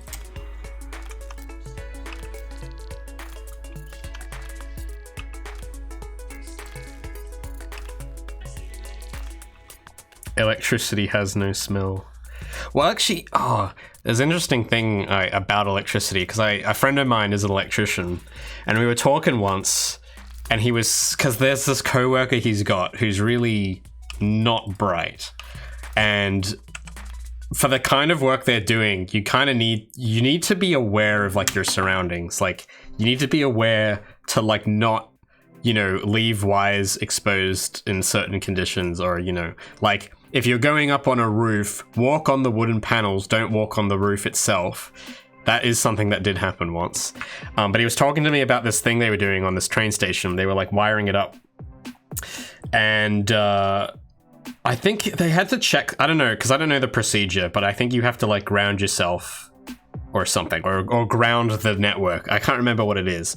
But he was saying that the guy that he was working with, I think he's like an apprentice, and he wouldn't check that stuff. And they had to like drill it into him. It's like, you need to check this stuff because you can't perceive electricity until it's too late. And that kind of hit me. Like when I heard him say that, I was like, damn, that is so true. Because it's like, yeah, it's invisible and you can't smell it. You can't perceive it at all, but you can perceive it. But the one time you do perceive electricity is when it kills you. So it's very dangerous. Sorry, that mosquito thing's back. Flying around. Get out of here. But yeah, when he said that, I was like, damn, I actually never thought about it like that. But yeah, I would never want to be an electrician. I'm way too clumsy. But yeah. Yeah, it was something like really basic. Like wear the goggles and ground yourself or something. Because like, yeah, you can't perceive this force and it's very dangerous.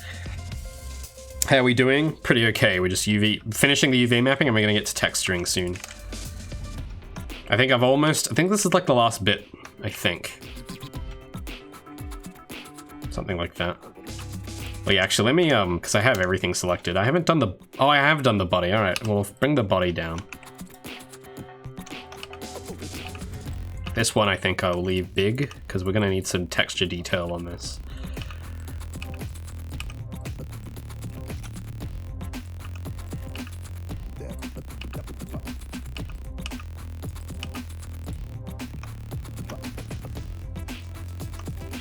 Yeah, I think something like, yeah. Again, this guy is not like the apprentice dude that they have. He's very not the brightest. He ain't the sharpest tool in the shed.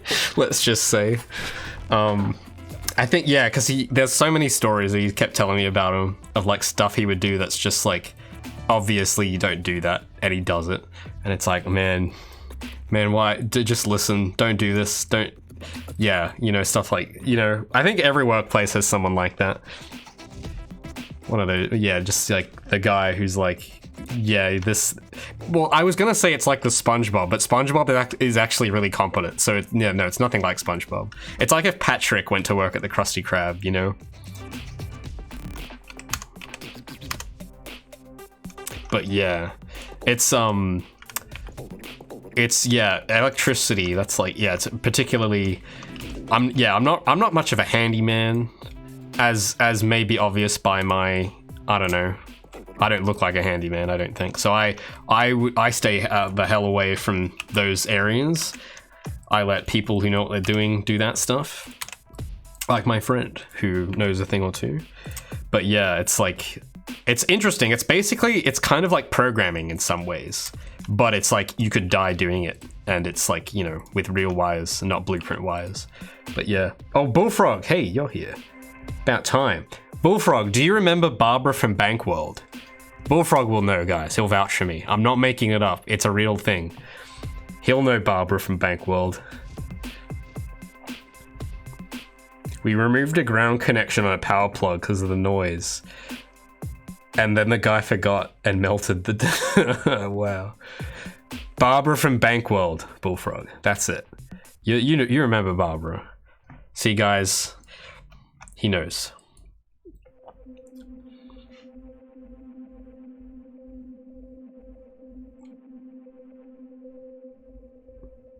Yes, I hope so. Or maybe he... That's the thing, we still haven't solved that mystery about that candy I was talking about the other day. I've given up on that now. I'm never gonna figure out what it is. Sounds familiar? Yeah, it probably does, because it's like the best ad ever. Because we were talking earlier about ads for some reason. I think it was because people kept getting Twitch ads. And then I was saying I wouldn't mind it if I had a Barbara from Bankworld ad on my Twitch stream, but that's not going to happen because they took those off the air almost more than 10 years ago. Yeah, I think it was like maybe 12, 13 years ago by now. They're old, but they're classic. I don't have a good chuckle anymore when I see ads. Yeah, you'd have to dig for it, eh? Yeah, see, this is how old it is. Bullfrog can't even remember it on the spot, and he usually remembers stuff like this. But it's so old and ancient that Bullfrog has to reach into his long axis, like his backup memory. Oh yeah, we still do get Rhonda though. Yes, Rhonda I do like. I think they did some new thing with Rhonda and Katut recently. That's why I remember Rhonda. They had some new ad. I think it was like a vaccination ad or something. And I saw Rhonda and I was like, well, you got me sold.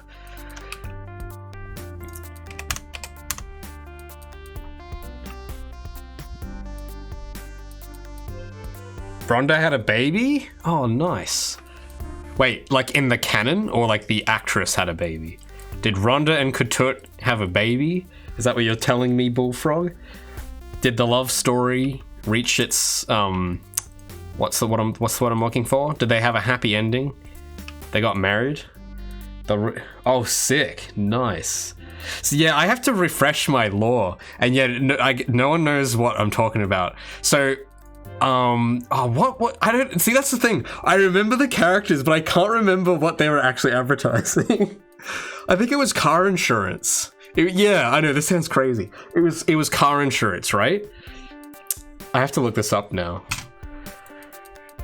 Because Rhonda was the best driver there ever was. Rhonda. If I just search the name Rhonda... Oh, wait. Oh, it doesn't come up. What if I search images? I was hoping Rhonda would come up, but it's all this... I don't know who any of these people are. Rhonda and... Hey, there we go. Hold on.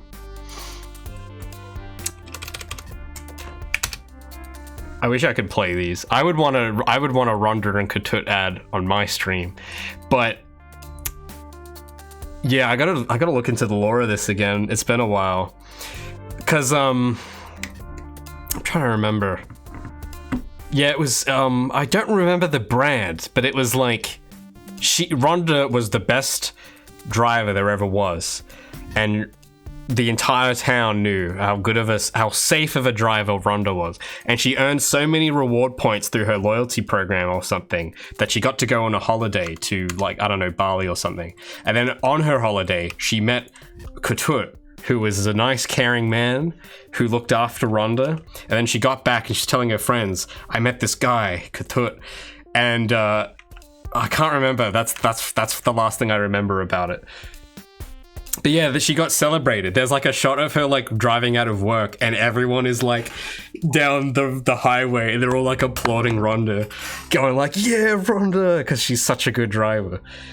Yeah, she was like a sunrise. Oh, thanks. See you, Joe Low. Yeah, but yeah, Bullfrog knows it. But like, I feel like, oh, Amy, that was it. That was the brand. That's it.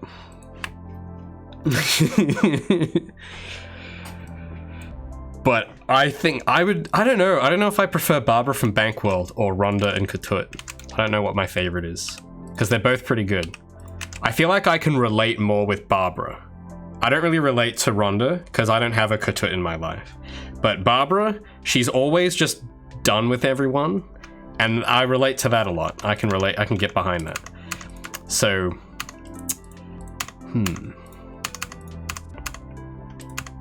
But yeah, I'm glad that they kept Rhonda going. I'm glad they continued the story.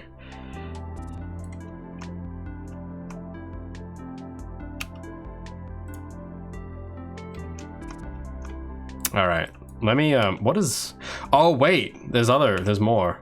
Yeah, there's this stuff. I'm gonna move this. So I'll put this, and where's there should be a wheel. Yeah, it's this. So I'll put this and that together over here just for the moment.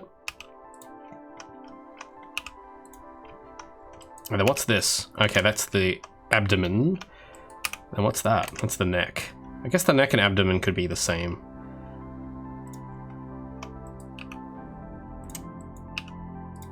I think they are the same color. Well, I didn't draw a neck on the concept, so I don't know. But we'll make them the same. Excuse me. Actually, maybe we'll have them different because there is some line work I want to do on one of them. We'll make them the same size.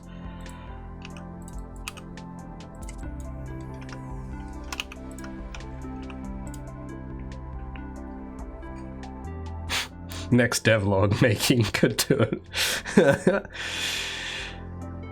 How's the game been doing? Good. Oh, thanks for getting the hoodie, man. I appreciate it. Glad it is comfy. The game's been going all right overall. We're just working on a new enemy model. But last, what was it? Yeah, like during last month, we were in full gear. Things were pretty fast. We made a V-Slice, well, not full, but we made a lot of progress towards a V-Slice build. We submitted it to Screen Australia. We will have to wait till June to hear what the outcome of that will be. Because yeah, we need funding. Because like, it's been how long? 4 years now, I think we've been in the trenches. And well, yeah, we're gonna need more time, of course. The game's not ready yet. So we're doing what we can. But yeah, we made a lot of progress last month. And now I'm trying to keep momentum going, but I've been falling behind on the devlog, so I'm trying to balance it out.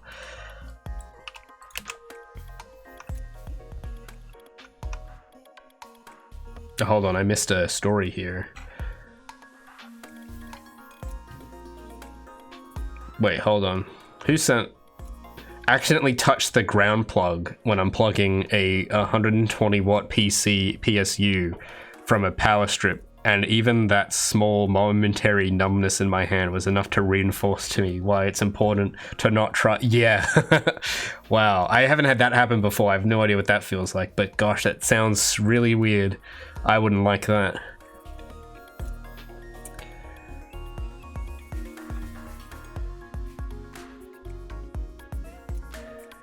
I don't know Bill, the llama. I don't know who that is. I think... That's not part of the Rhonda lore, is it? Or is this a different lore? I don't know. I'm not familiar with it.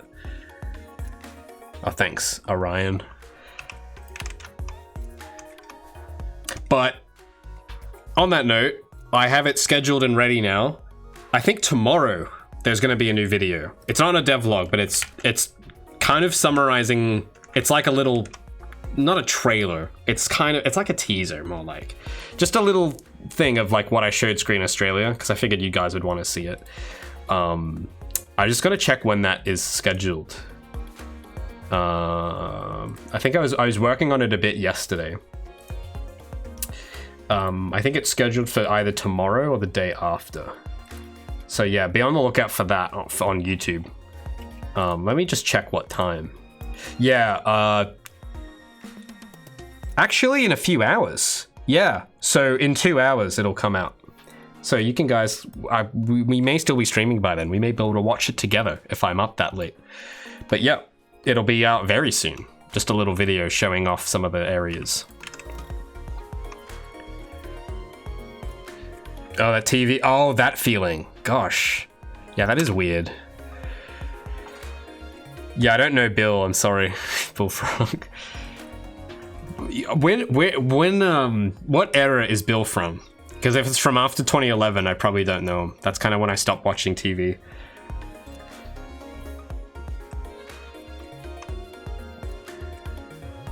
Oh, sweet. Thanks, guys. But yeah, I'm excited. It's gonna be cool. But yeah, it's short, but hopefully it's like, you know, it's basically just so that people don't think I'm dead. That's basically, yeah. Because there's a lot of people who watch the YouTube that don't watch Twitch, and it's been like a while. So I think they might think I'm dead, and they'll be like, well, what happened to him?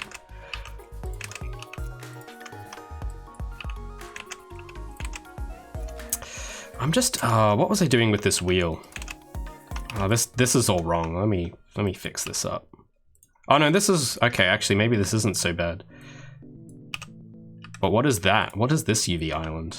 Oh, that's the body. Okay, well this is all gotta go somewhere away from that, because I'm gonna get those confused. So let me just think. So that's the wheel. I feel like I will make this bigger, because this is also a pretty big part of the character. So I'll make this big.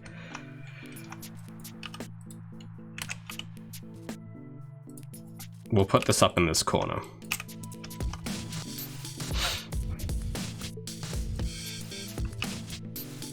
But yeah, I think I'm trying to think what's the longest I've gone without uploading. I think it was like 8 months was the longest. But you know, it's again, I always say it has become increasingly tricky to do, like, because I don't really do YouTube full time. So that's why I don't do like every week, because it's just too busy. But I'm glad that people are still following it though, because I don't really know what it's like to follow a project like this. You guys will know. I will never know what it's like, because I'm doing the project and I have my own version of events. But to an outsider, to someone looking at it, I have no idea what it's like to like see a video and then like 6 months later, you don't see what happens until 6 months. Like, I'm sure it's like, I don't know, because I've trifled with the idea of like every week. I think I used to do it every 2 weeks, but it was a lot easier to have something cool to show every 2 weeks in its infancy. And nowadays it's much harder because everything just takes more time. Because you can't just do it to prototype level, you have to do it to much higher standard, which takes like months to do. And also, I think I was saying the other day, it's difficult to make a video about one topic when it comes to this part of the game, because one thing on its own is not going to make sense unless you know the context of everything else. And that's difficult, because it's like, I can show you a modeling, like even the modeling process for this drone. If you looked at just this and didn't know about the game, it wouldn't make any sense, because it's like, why are you modeling it this way? Why is, you know, there's so many questions, and all of it makes sense when you have followed everything else. But if you're watching it for the first time without any context, it's like not going to make any sense. I think I got that impression a lot from the last video I made, because I looked at the comments while I was sick, because I didn't really have much else to do that week, and I was looking through them for the first time in a while, and I was very confused, because I think a lot of the people who had watched that one had not seen the other videos, and it's like, oh yeah, they don't understand like there's a lot of other context with some of the choices I made that seems to have not been considered in some of the suggestions. So it's like, okay. So it's kind of made me think about like making videos less frequently, because so that way I can kind of fit more into each one. But it also means that each video takes way longer because it's more of a undertaking. So there's that. So it's all balancing, kind of. It's one big balancing act. But yeah, I just wish there was like a quick way to just give people all that context though. But because it's been so many years, you can't really fit years worth of development into like 30 seconds as like an intro to just catch everyone up, because there's just too much to go over. Oh yeah, but there you go, Barbara from Bankworld. There you go. You remember now. How tall is the... Sorry, I missed some of these questions. The robot is actually the exact same height as Gabby, but because his proportions are different and his posture will be different when I animate him, he's going to look a little shorter. But I wanted him to initially be smaller than Gabby, but I think for gameplay, it's going to be harder to keep track of these guys if they're too small. So I think at the first stream this week, we actually put a cube in Unreal and compared it to Gabby and tried to guess how big we should make the enemies. And I think I decided they would be the same height. But again, because of their proportions, they're gonna look shorter, but technically they're the same. Wait, you've never seen Barbara from Banquet? Oh my goodness, Bullfrog. You've disappointed me. I thought we were brothers. I thought we had identical upbringings. I thought you were just a clone of me. But you don't know Barbara from Bankworld? Bruh. How could you do this? Well yeah, I guess that's the thing. No one else would know it, but I know Bullfrog. You're supposed to know. You're supposed to know everything I know. You're supposed to know them, but you didn't. Well, now you do know. So now we're back in sync now. We're resynchronized. But it is good. I told you it'd be good. See, that's why I said, if I could choose the ads I got, I would get Barbara to play on my Twitch. But I can't. I don't have... I don't know what I do. I don't know what to do to get ANZ to like be like, hey guys, I know this ad is from like 13 years ago, but could you please run it one more time on Twitch? I know you haven't heard of this website, but please, you must. It's going to be the best decision of your brand's life. Trust me. I think that'll work, right, guys? I'll just tell them that. They'll do it.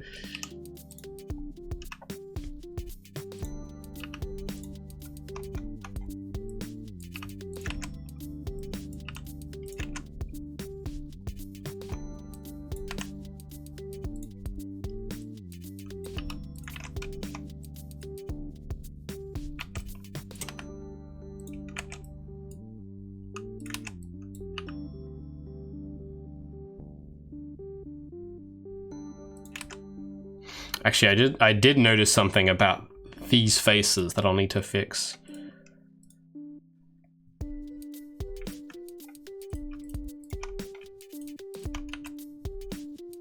Oh, I should be able to select these, right? Yeah.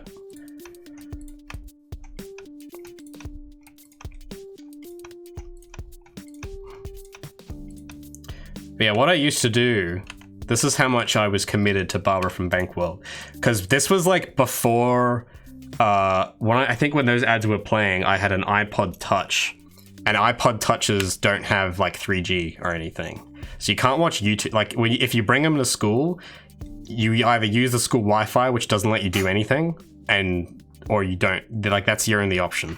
So what I would do is at home, I would download like the ads or whatever video from YouTube and like sync it to my iPod with iTunes, like some low res version of it, and then I'd watch it on my iPod on the bus or something. So I remember I had Barbara from Bankworld saved, and then I had the Terry Tate ad saved, and then I had a bunch of Ryan Higa videos saved. But that's what was on my iPod at the time. Because yeah, we didn't have like streaming. We didn't have 3G, we didn't have 4G.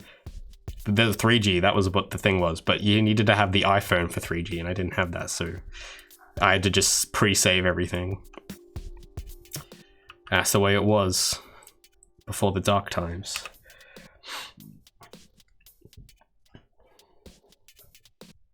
I don't know Kath and Kim.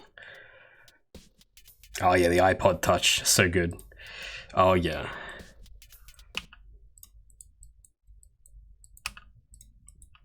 I was actually, a friend of mine and I were just talking a few months ago about iPod Nanos.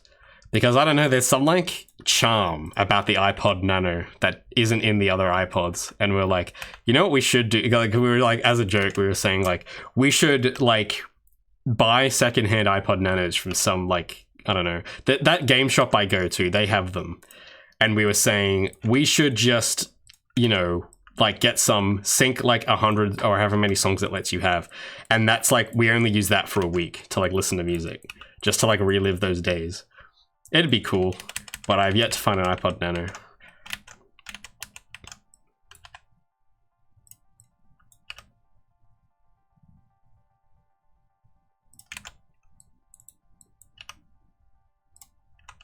I think I can pack these in more compact.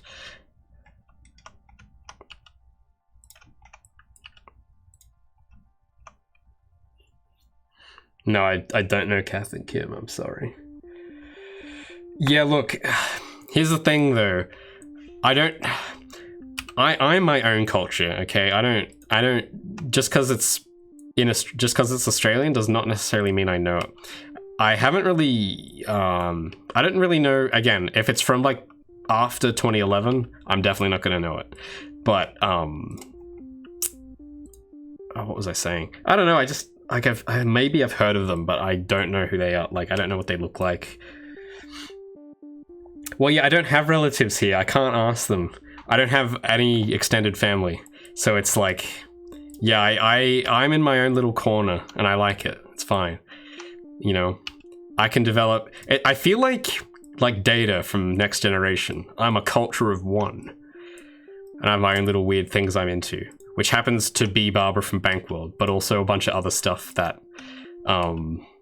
that if I went and asked someone in public about, they'd have no idea. I'm trying to think, like, what's something that I really like that none of my friends know about? Well, the Owl City, like, discography. And I'm not talking about Fireflies, I'm talking about the real discography. Now, I could get into hours talking about that, and an Australian would have no idea what I mean. Or anyone, really. This is globally, no one's gonna, because no one cares that much. But those things I'm into. But yeah, no, Kath and Kim, can't say I'm into. I don't know who they are. But yeah, Star Trek though. Yeah, Star Trek is in my lexicon. I'm a Star Trek person. Oh, thanks, Orion. Thanks, man. I will attempt to keep being awesome to your specifications, sir. Thank you. Well, here's the question now, Bullfrog. What is your favorite Star Trek? And if it's not the exact same as mine, where there's gonna have some trouble, aren't we? I've redeemed. But Bullfrog, can you redeem yourself by picking the right series? DS9. Okay. To be fair, I have not seen DS9, so I sure, you're allowed to like that, I guess. My personal favorite, because I've only seen the original Next Generation and the movies, like not the old movies, the new movies, and there was some other thing I saw, I can't remember now. But Next Generation is going to be my all-time favorite.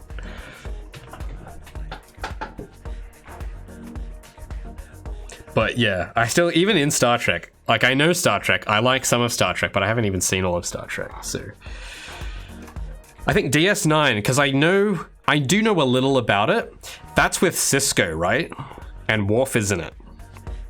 And because I know Cisco is in Next Generation, because there was the whole Worf 359 fiasco, and I feel like that DS9 relates to that somehow. But that's kind of all I know. Because I think there was a point in time where when Star Trek Next Generation was being filmed, they also started Deep Space Nine. And there's like a bit of overlap, I think. Because there's that episode where Cisco and Picard have to work together, and Cisco's not having it, because Picard, he was responsible for Wolf 359, when he was assimilated. So he's not doesn't like Picard, not at all. And I remember there being a lot of tension in that episode. But yeah. Oh, O'Brien's there too. Mr. O'Brien. That's pretty cool. Speaking of O'Brien, okay, there is an Australian person I do know that I think Bill Frog probably knows who I'm talking about. Where's Mark from O'Brien? I want Mark from O'Brien back. What happened to him? I don't see him anymore. He used to save everyone's windshields. He would go up to your windshield and be like, "G'day, you think that crack's too small to worry about? Small dot on the road could turn into a large crack. That's why you call Mark from O'Brien," and then they do some magic to the windshield and it fixes it. And I haven't seen, Mark from O'Brien. See, I'm not completely uncultured. I know my stuff.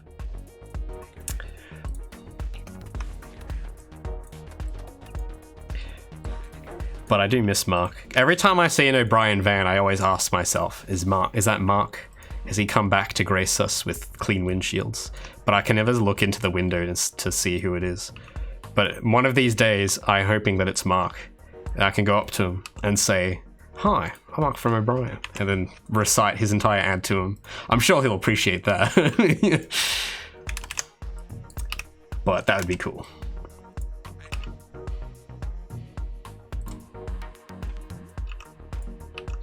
Wait a minute. I just gotta, I think I shouldn't put these one on top. I should put them next to each other because I keep losing track of like what these are, like what direction these UVs are facing. So that's there, and then that's, okay, I'll put them next to each other. Makes sense. All right, we're almost done with the UVs and we're gonna go texturing should be pretty easy after this. And I'm not gonna, this is it guys, we're not gonna have a continuation. I know it's 1 AM and this is taking a little longer than I thought, but this will get finished tonight. Absolutely. I'm gonna stay up until it gets finished. I got nothing else to do. Well, I do, but I'm gonna make sure this gets done.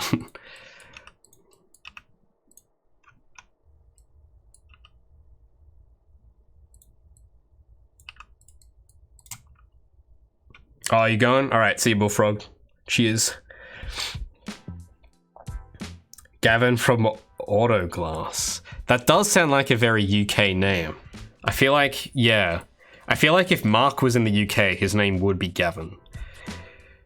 Okay, because I don't know, there's a lot of accents in the UK. I don't know which one I'd imagine with Gavin, but I can imagine him going, "Hello, I'm Gavin," and I don't know, whatever Gavin says. Oh yeah, I'm gonna save. It's saved, don't worry, Bullfrog. Everything's Control S.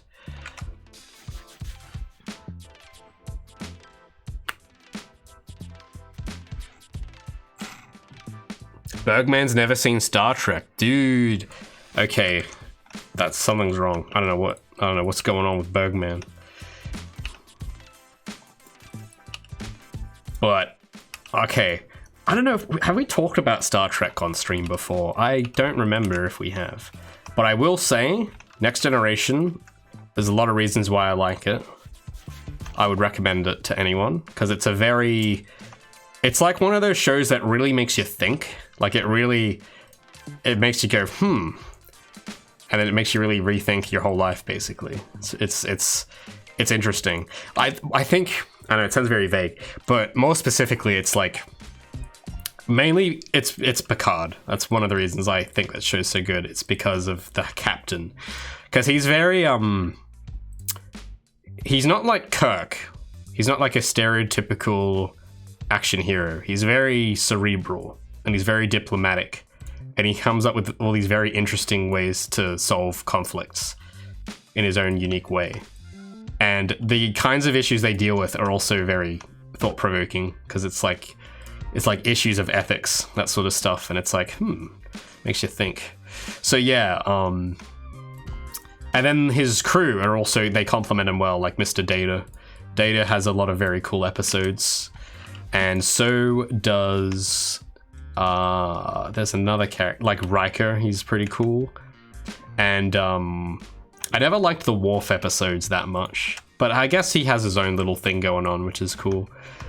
The Worf has like his own kind of conflicts about... Actually, you know what?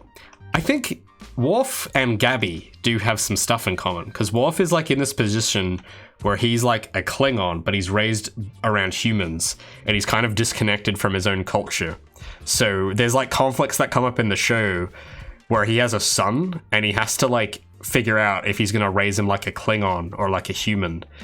And I can't remember, because they don't really show much of what happens afterwards, but it's like, it's interesting, because there's like lots of like mindsets and traditions that Klingons have that inherently clash with what humans value. So he has like a lot of conflict over how he's, well, not only how he's going to live his life, but how he's going to raise his son.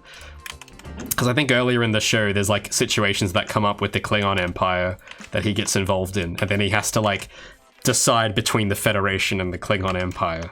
So yeah, it's like interesting. And also Picard with the Klingons is really interesting.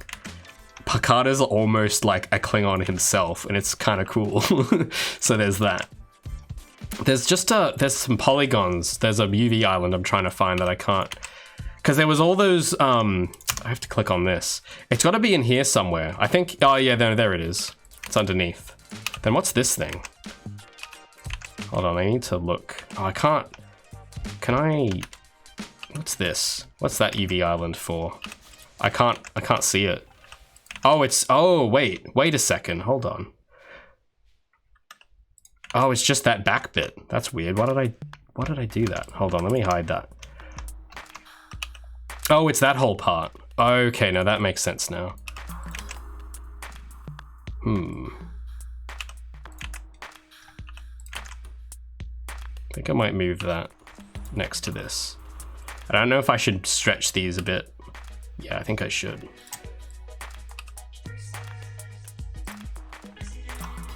So yeah, I mean, these are all starting to look very samey now, so I'm actually not sure how easy texturing shall be, but we'll see. But these two need to be big, and then these two can be squashed, and then this can be tiny. This doesn't need to be big at all.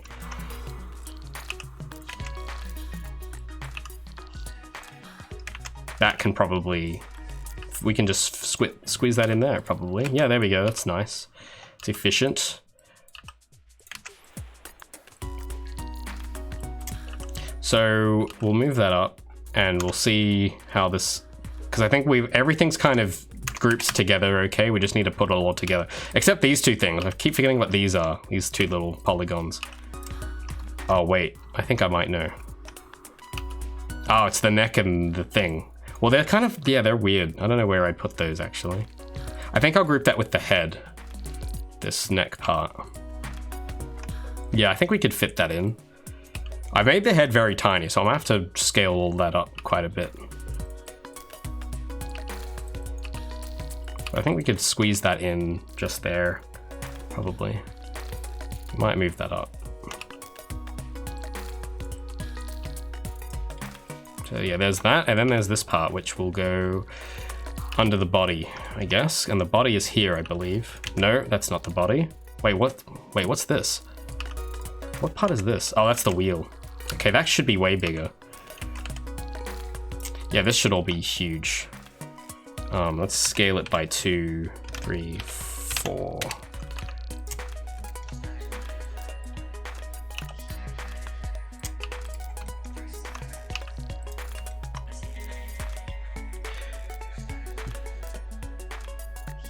Why stretching? Well, you'll see.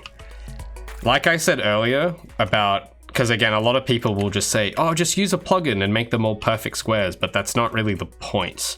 It's not to make them squares, like exact squares. It's to make them aligned on the X and Y. So things like rectangles or whatever can be useful depending on, I guess, well, it's a bit hard to explain, but it's basically easier to make more use of the texture if they're not all perfect squares. Because if you have them all perfect squares, proportionally, it's going to make things difficult. So you'll see, though, what I mean when we get to texturing in just a moment. So I'm just making sure that these are all packed nicely.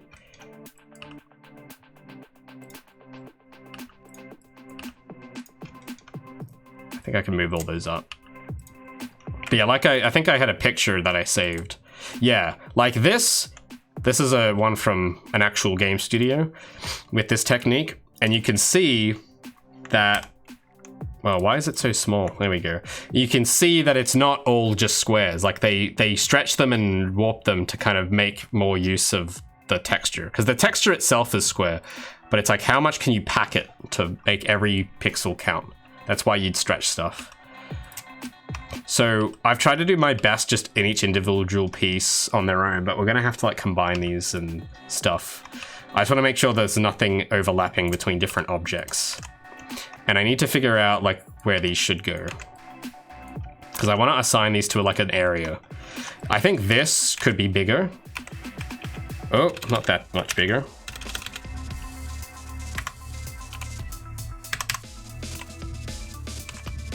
Why is it? I just want to do 1.5. That's what I want. Okay, maybe S2.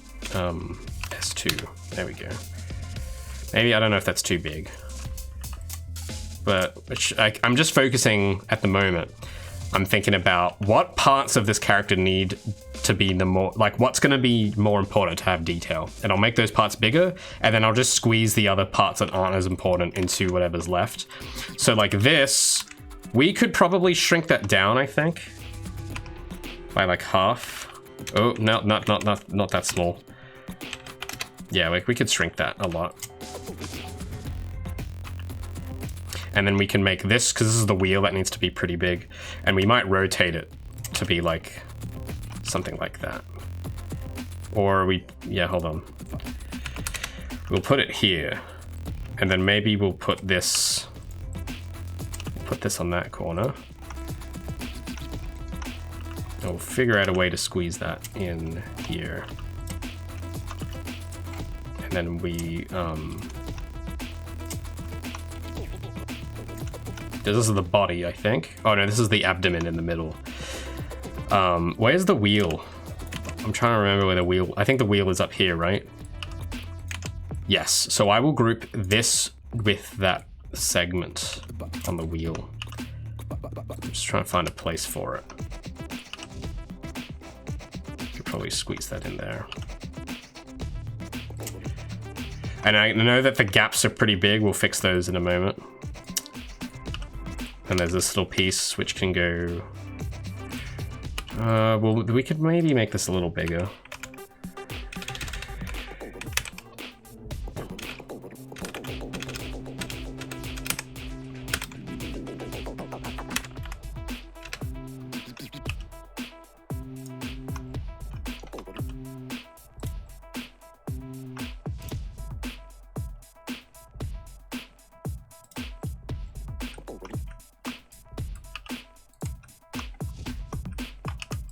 Just, thinking for a moment.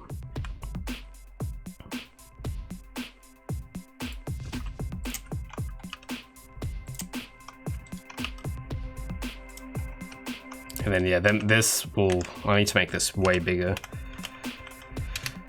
But where is that gonna go? Can I make one of these parts smaller, I wonder? Or maybe this.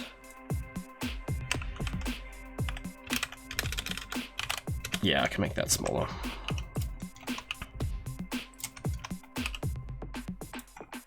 And then this. Yeah, hold on. So I'll do something to make more room.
think maybe I should have moved all of that down at once.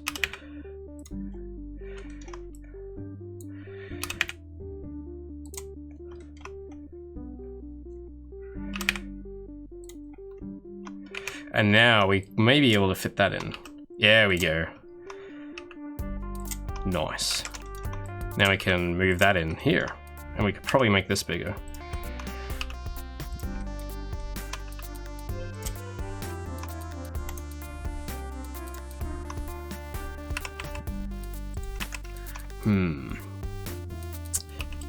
Let me think.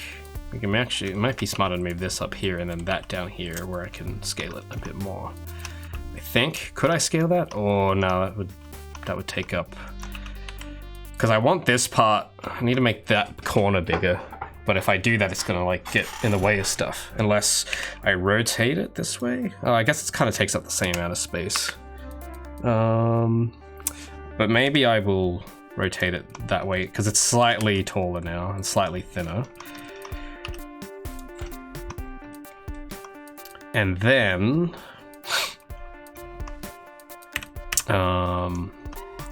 could I shrink some of this down to make room?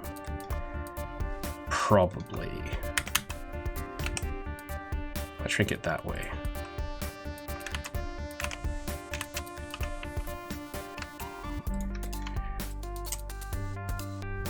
Where's the 3D cursor? Or the 2D cursor in this case.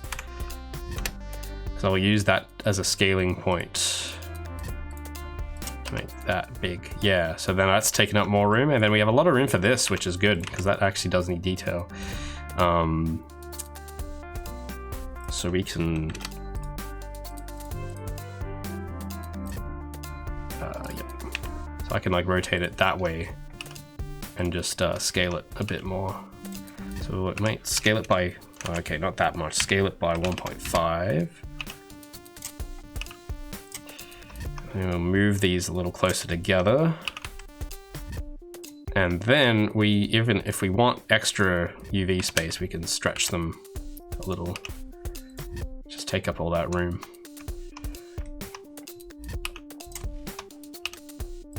So there's still a few gaps that we haven't really used very well. Like there's a lot of black empty space here. So we could probably like take this, scale that up to take up that room.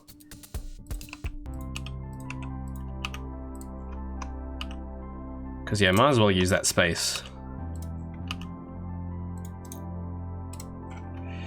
And I might move these closer together.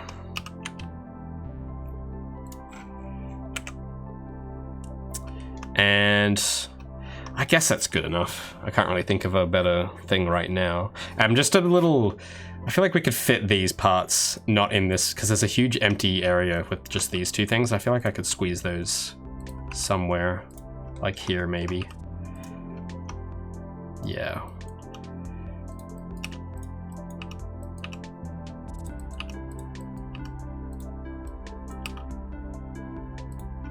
But having it so close to this might be a risk.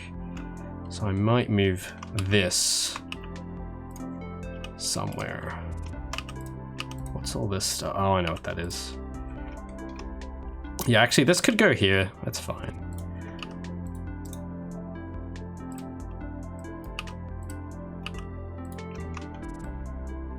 Oh, wait. Yeah. Snap them to pixels too, so it's pixel perfect. Cool. All right, well, I guess we could even stretch this down a little more now. I've got a bit of extra room. So S and then Y. There we go. There we go. I reckon that's pretty good. So now we'll export the layout. So we'll go image, UV,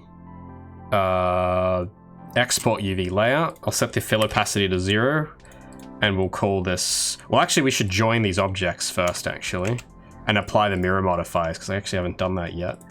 So we'll make sure, because these actually aren't joined, I'm just editing them as if they were, but they actually aren't. So we'll apply every bit of symmetry. that we need, and we'll combine it all into one model, and it'll be that easy. But I think while I am here though, I think I do want to, I was looking at this earlier today, and I think I do want to make that part a little shorter, so I'll do that real quick. Luckily, because of the UV technique, it's not going to matter if I change the model like this after the fact. So that's pretty cool. Just got to remember the angle it was on. But yeah, I wanted to change, just make it a little shorter, because it looked like it was sticking out a little bit too much. Yeah, like that.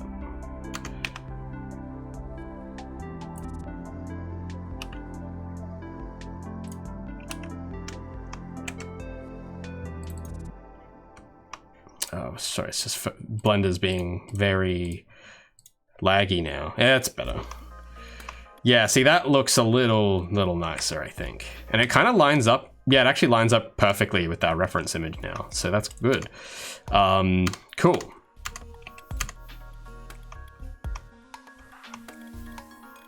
So then, I just got to think. Yeah, that should be fine. Have I merged? Oh, I haven't merged everything yet, I don't think. Oh yeah, I didn't apply the mirror there. So let's go with an object at a time. We've got the head, the neck, the body, the arms, the thing in the middle. That thing we need to apply. That thing we need to apply. That thing we need to apply. And I think we're good. So let's Control J. Now it is all one object, and the UV islands are laid out as such. Fantastic.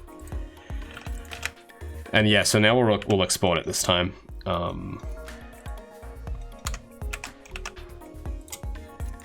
So UV export UV layout, and then yeah, we'll call this drone UV.png.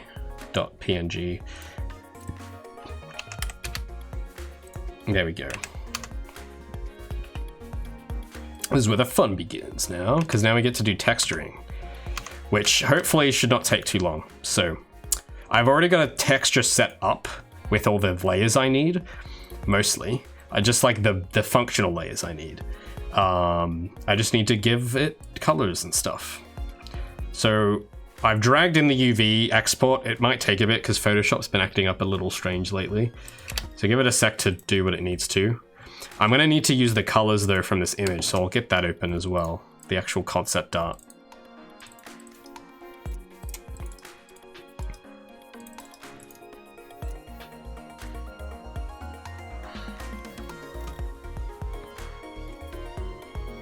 Watching Raymond do art is cathartic. Interesting. I guess you could, yeah, I'd agree with you there, I guess. You know the feeling when you commission something and they give you a progress report? Yeah, that is a good feeling, actually. It's pretty cool. Oh, it looks like DOV. Sorry, I didn't see your message. It looks like you're new here, though. Because you don't... We'll explain it in a minute why it squares, okay? But I know that's the thing. That's why I don't really make one-off videos anymore. Because without context, this looks stupid. I understand. It looks like the most strange way to UV it. But trust me, I know what I'm doing. It's this specific technique. You need to do it in this exact way. And it's because anime, okay? Anime style. You got to do it this way. So this is where you start to kind of see it happen now. So first of all, let's get that color palette in there because we're going to need heavy use of that. So yeah, I'm not going to explain it. I'm just going to let you guys watch and you can figure it out. So there's our colors. The UV layout is hard to see right now, so give me a moment. I'll invert it so you guys... So there's our UVs. Now, each of these blocks corresponds to a color that we're going to need from that palette. So I'm going to create a few of these. And I think I already have something... I have a primary... Yeah. So let me... So we're going to start with the first color, the cream color. And I don't know why I have a layer mask on that. We'll get rid of that. But we'll have that cover everything. And I'm gonna import these textures and we're gonna edit it in real time so you guys can see. So let me just save the Photoshop file, and we're gonna need to import the textures into the.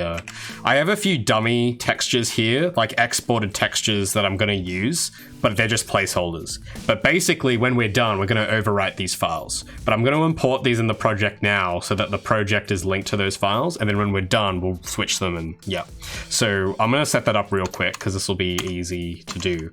I'm gonna give it the right material first off, so I'm gonna delete this whatever this is. How do I get rid of this material? There we go. And then I'm gonna give it, well actually, I need that back. Yeah, okay. I have a little plugin that lets me save materials across different Blender files. I'll zoom in because that's behind my face cam, you guys can't see this. So I'm gonna go to my Feline folder and bring in the cell shader, add to selected. I think that should do it, right? Oh yeah, there it is. And then we'll add the cell outline as well, which should also, there we go. And I'll delete this, replace that with cell shader. And then, why can't I remove that slot? Why is it not? I don't know, it's added too many slots. Hold on, let me undo that. I must have done something wrong. Assign, can I do that? Wait, why is it not? Hold on. Cell shader, apply to selected. Why? Oh, okay. It's not letting me remove these. Oh, because I'm in edit mode. Sorry, my bad. And now it should work. Let's try that one more time with the cell outline material. Apply to selected. That should now work. Yeah, so now we have... Wait. I need to make another slot. And then add cell outline. And then that should be the cell shader. So this has all that code that I already wrote from like years ago on the anime cell shader stuff. I have a video about that. You should check it out on YouTube for the full explanation. Because it's pretty complicated. But to put it simply, this is now going to give us the toon shading that we want. Now it doesn't look it yet because it's going to look black, and that's because we haven't assigned textures yet. So we shall. Or maybe we have, actually. Did I already? Because I see the wireframe and I don't... Oh, no, it's because I had wireframe turned on, yeah. So let's get those textures in. And I'm going to just import them as empty, like, what do you call, like, images. So I'm going to add an image. And we're going to add the base texture, which at the moment is just the turret's texture. Because, again, these are placeholders. And then I'm going to add the ILM inner line map texture, which is green, and there's a reason why it's green. Some of you guys will remember why it's green. And then there's the SSS map, the subsurface scattering map, which is like a tinted blue hue. So there's those. I'm gonna just make sure that those are all marked as permanent in the scene so that they don't get deleted. But now that I've got those texture files in, and the reference too, I'll mark those. But I'll get rid of that. I'll get rid of this. I'm not going to need the UV thing anymore. Yeah, let me get rid of that. So now I'm going to then go to the base map and replace the source file with the Photoshop file temporarily so that it updates itself. So now it's going to look like what I had in Photoshop. And we will then apply that to the character. But first, I will make sure that the character is named properly. We'll call it drone. And then, yeah, we'll do it. So I'll turn off my reference now and go to, yeah, so I just need to assign those texture maps now. So there's a reason I've used placeholder textures, and I'll show you why.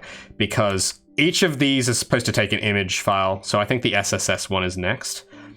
And you can start to see it's doing, well, it did something just then. Then I need to add the ILM map here and here. And now that I've done that, it should shade itself. Yeah, you can kind of see it now. Like, the line work isn't there, but it has shadows now, and it has a base color. So we're getting, that's step one. Now we got to do a bunch of more work. But there's more we can actually do now that we're at this stage. We'll add that outer line layer as well. So we'll go to the modifiers tab and we'll add in solidify. And it's always, I never know what thickness to do, but I think it's like minus 0.025. We'll change it to only, I think I untick fill, but then I go to normals and go flip.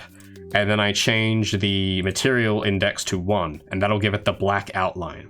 And that's why I imported 2 materials earlier. So that outline is actually, I might have to apply my transforms for that to actually display properly. So I will do so, apply all transforms, and that still looks very thick. So we'll change the outline thickness to 1. There we go, that's much better. So again, it's starting to look a little bit like the concept art now, but we still got a little bit to do. Where is the concept art gone? So you guys can see it. So yeah, it's just one color, but it has the kind of basic material now. So anyway, now this is where the fun begins. So I'll save my changes to that. There we go. And we'll go back to Photoshop. So it's just one blank color. So that's we need to then assign what colors these are going to be now. So we're just not line art yet. We're just going to worry about the colors only for now. So let me, and I'm going to add like just gray as like the background so it's easier for me to see. Did that work? Hold on. There we go. So if I turn that off, it'll be gray. So I know some of these from memory need to be this color. So we'll do that.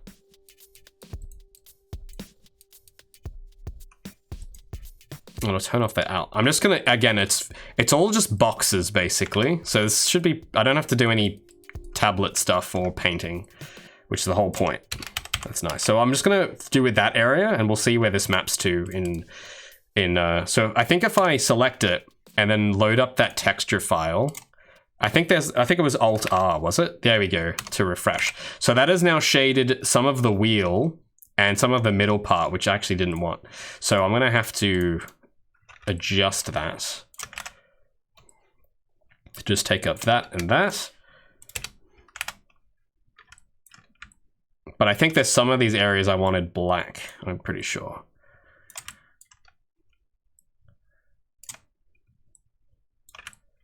I think it's just this one. I wanted that cream color. The other two I think need to be gray and black respectively. So I will now pick make another folder. We'll call this secondary. And then we will, let me just sort my layers out. Then we will color that using the color overlay to be the second color.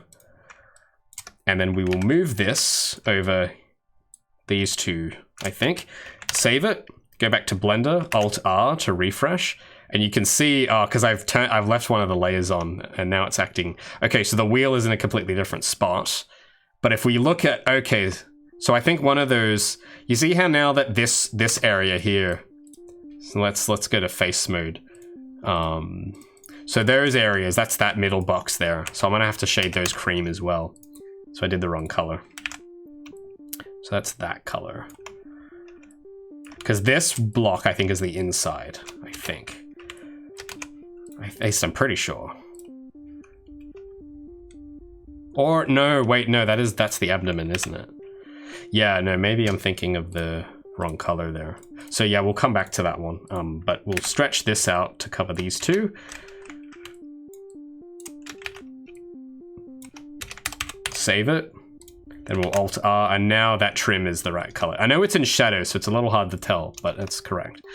So that means we'll do the wheel next. That'll be easy. Let me just see what color goes where. So we'll need secondary. We'll move this. So that needs to go over this area where this part is, because that's where the wheel is. Think so we'll do that, but one of these is a different color. one of these cubes. So we'll do that one and the top one. I think the bottom cube here is, so the one down here is going to be a different color, I think. So we'll make another copy of that. We'll call this tertiary. And then we'll move this down to cover that, but we'll change the color of this group to that third color from the palette. And now if I save that and Alt-R, you can see, yeah, now we're getting somewhere. Now the wheel is colored right, but we need to do that big triangle as well, so we'll do that. To do this, yeah, we'll just copy that square. And we'll just cover that triangle with that color. So if I do that and then Alt-R, now that's the right color. So I know that we went a little off reference to make these extruded out more, but it's the same, like we changed it so that it's gonna be that color now. But yeah, it's the same, kind of the same idea. It's the right colors. What's up next? I think the next is like the body. Okay, I think I'll move this because this is distracting me, opening this tab. I'll move that over to my other screen.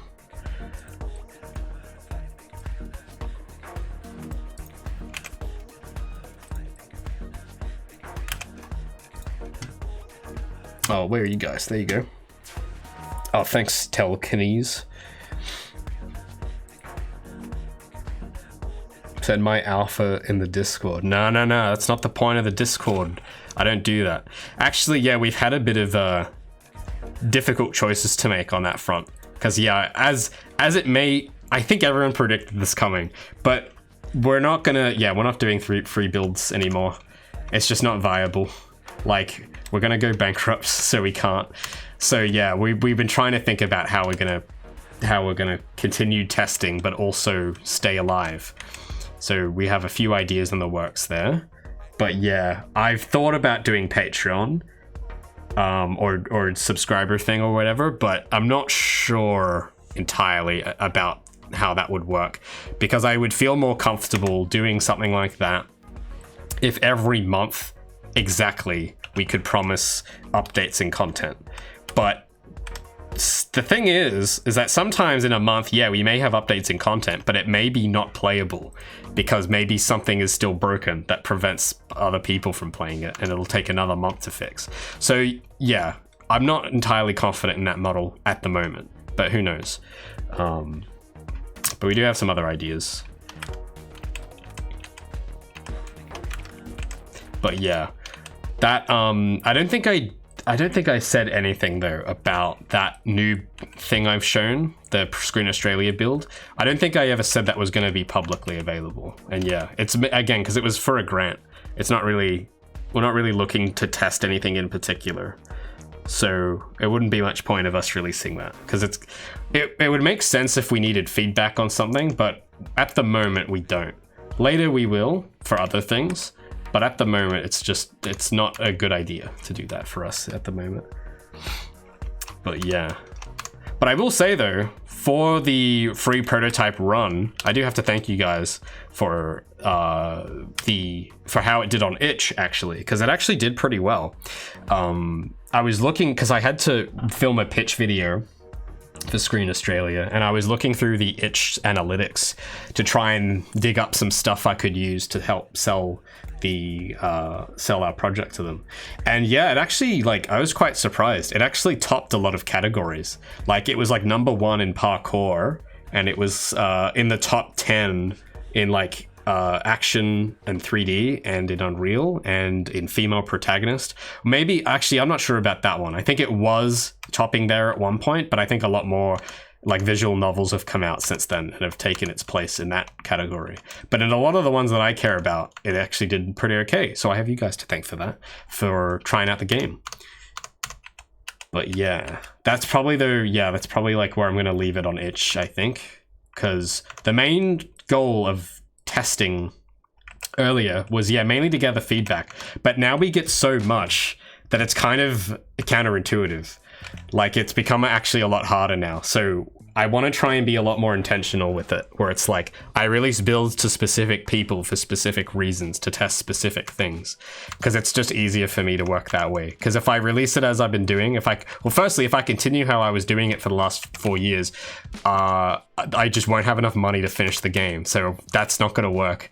But then there's then there's the issue of just the feedback, because just the sheer volume of it is so much, and it covers all different areas, and it's just hard to sort.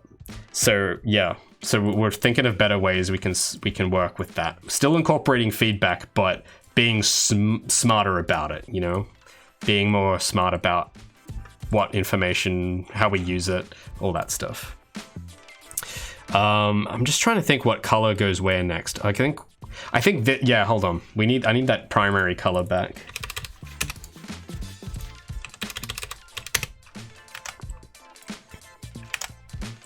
Oh, why is that not? Oh, come on.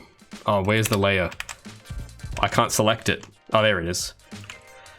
So I think I should be able to stretch this over this whole area, I think. I think this is the right color. Or is it? No, that's supposed to be a different color, actually. That's supposed to be secondary color. So let me move that in the secondary folder, and that'll change it. Because yeah, so for those who go like, how did he just change the color of that thing? So I'm using like layers, and each layer is just grouped in, it's like grouped by color basically. So I have the primary, anything that's that color goes in this folder. And if you put it in this folder, it has this layer overlay that'll automatically change the color of whatever you put in that folder to be that color. So that's basically what I'm doing. Anything in that folder is going to be the cream color. Anything in that folder is going to be the darker color, and so on and so on. It's basically how I'm doing it. So that way, later, if for whatever reason I decide that I want to change these colors, I can do it really easily. So I can basically change, I could change my mind and go to the yellow palette if I wanted, and I could just change, it'd be so easy. Like, it's very flexible. So it saves you having to like paint them by hand or something. So what's up next? I think, yeah, let me refresh that. Yeah, now that's the right color.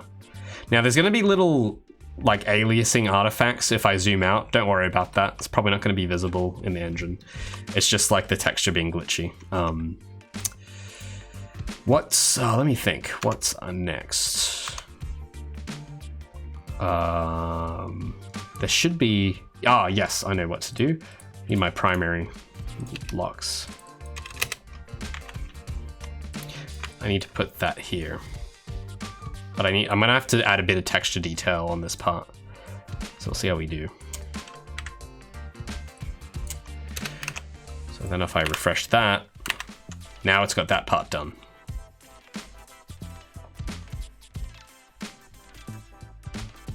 I don't think I've said anything about NFTs. No plans for that. But I don't know, what about this sounds like an NFT project? I don't know. That's a weird thing to say.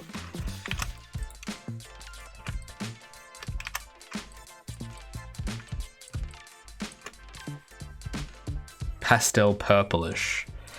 Yeah, I guess so with the shadows. But once you get the actual colors in there, you'll see. It'll look like it's straight out of an anime film.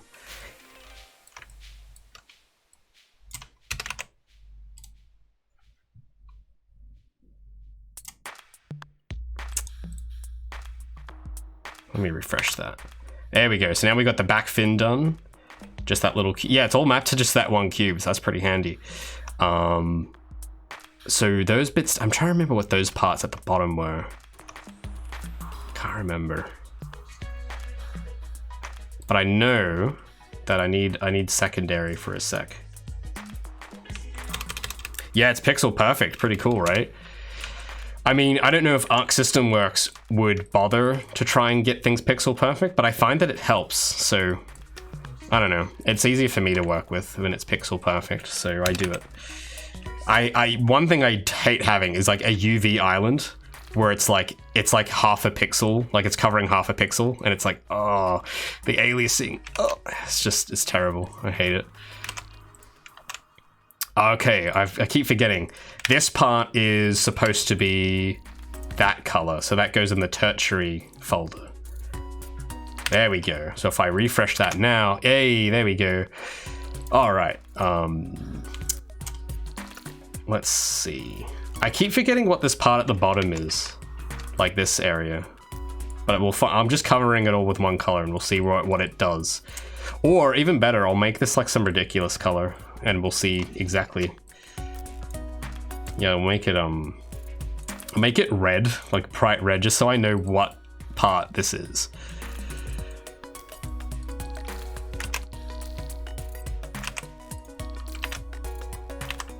Ah, those are the arms. Okay, but that's a lot of stuff. So that must mean that those are the claws at the end.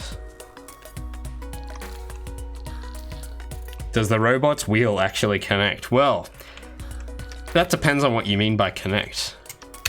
I'll let you decide. Okay, so what? I remember this had to. I think this is tertiary. That's what that color is. So that is gonna get the claws. Oh no, that's the shoulders. Okay, I was way off, but that's... What color is that? Yeah, okay, well that's still the right color. Epic. So that must mean... What are these parts?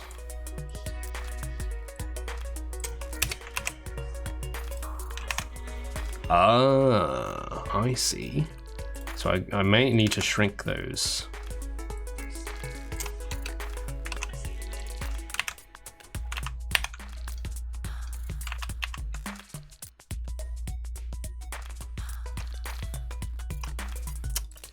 What's that? Oh, okay, so that's I think I know that's the claw. Yeah, there we go. So the elbow is in there somewhere too, though, which is also that color. Just don't know which. I think it's that first one I want to believe. Yeah, that's right. Cool. I'll just make that the one object. What's next? I don't know what all these bits are.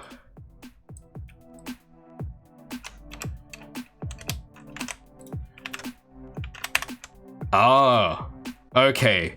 Wait a minute. Ah, yeah, that's all the arms. So that needs to be... Ah, some of that is the right color, but some of it isn't. Does the axle connect? I don't... Well, you can have a look. I don't... It's sci-fi. It's magic. It just works. All of this just works. Yeah, because I think in the concept art it connects, but I just could not be bothered to model that. It's just like... It's like it's just going to take too much time to get that not messy. So I skipped it. We improvised. So I think those parts need to be this color, but then the square above it needs to be the secondary color. I think. There we go.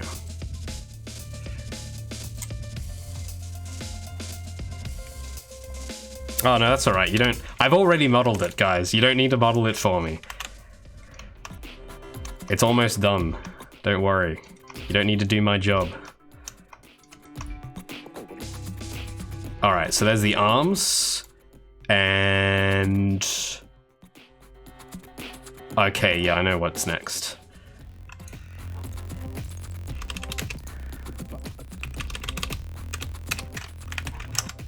We gotta just do these bits. I don't know what that last little cube there is, but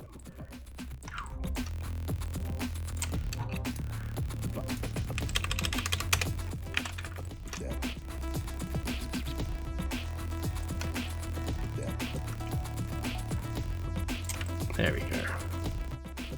Oh, yeah. Pixel perfect. Alright, let's refresh that and see what we... I saved it, right? Oh, I didn't save it. Hey, there we go. Now the arms are done. See, overlapping UVs are so cool. It's like basically, you just do a quarter of the work and it just does the rest. It's awesome. So we just have the head and the neck left. Epic. In terms of the colors. We also then need to do the lines. and then we can just generate the rest. It'll be easy. So I'll get the primary colors. I know that that bottom part is definitely supposed to, like, all of this bottom is going to be that color. So we'll fill all of that.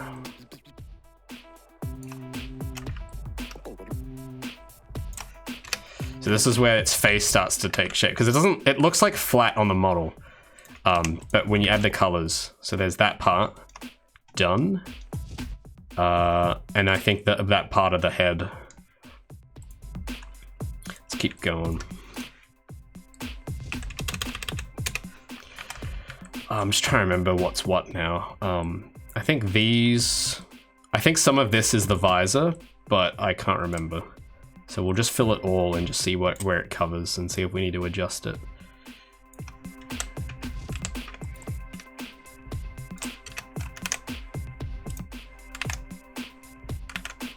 Ah, so some of that is the visor. So we'll shrink that to, I think there. And then I think the part on the other side here, we need that filled. I think. Oh, okay, no. Wait a sec. Oh. What? Hold on. Oh. Wait, so what was that I just... Okay, so I think this must be the visor. Somehow. I don't know why that shouldn't have been like... Yeah, no, something's not right about that. I feel like I should have... Oh no, actually that is correct, because I just realized that it does come down. There we go, yep. That's actually what it was just then, was correct. Yes. There we go, yeah, that is right. Cool, so let's finish that.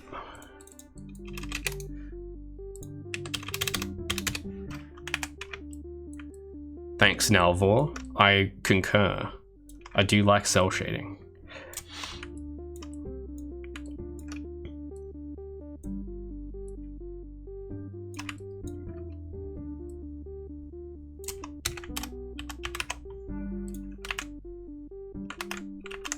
Hey, there we go. So, let me just think. Oh, the neck. Yeah, the neck's the wrong color. So we gotta make... Well, there's two things. First of all, I want to retexture, I want to recolor that one little piece over here to be this color. And then the neck needs to be the silver color. It is, yeah, it is nice. See, that's the thing. The UVs take longer, but this is what it ends up leading to, you know? Payoff. Big payoff. Yeah, so I only have to texture one face, and it's just mirrored itself all through there. So yeah, I love it. I know it looks really tedious, though. That's the thing. That's why, like, I don't make a lot of videos showing this, because it is boring. But then at the end, it all pays off. And that's like, oh, it's great. I love it.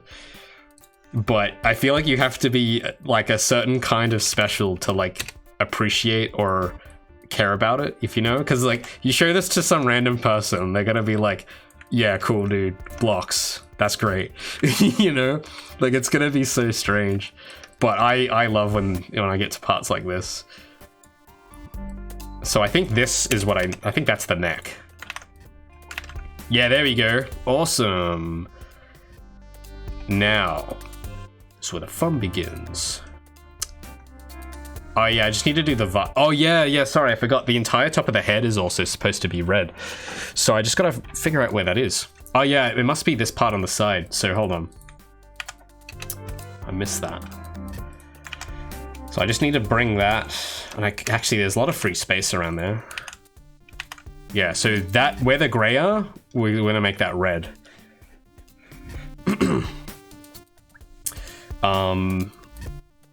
I'm just, yeah, because now I'm looking at the UVs and it's like, there's actually a lot of, I could like change how that's, yeah, I might stretch it.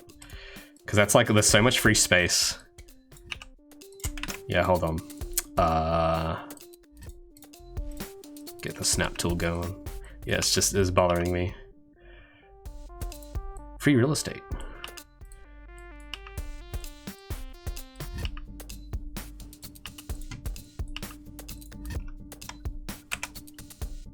And that's kind of all I wanted to fix, I guess. I forgot what... Oh yeah, so there's the visor down there. But yeah. So now, let me just export that again so it's correct on the texture file.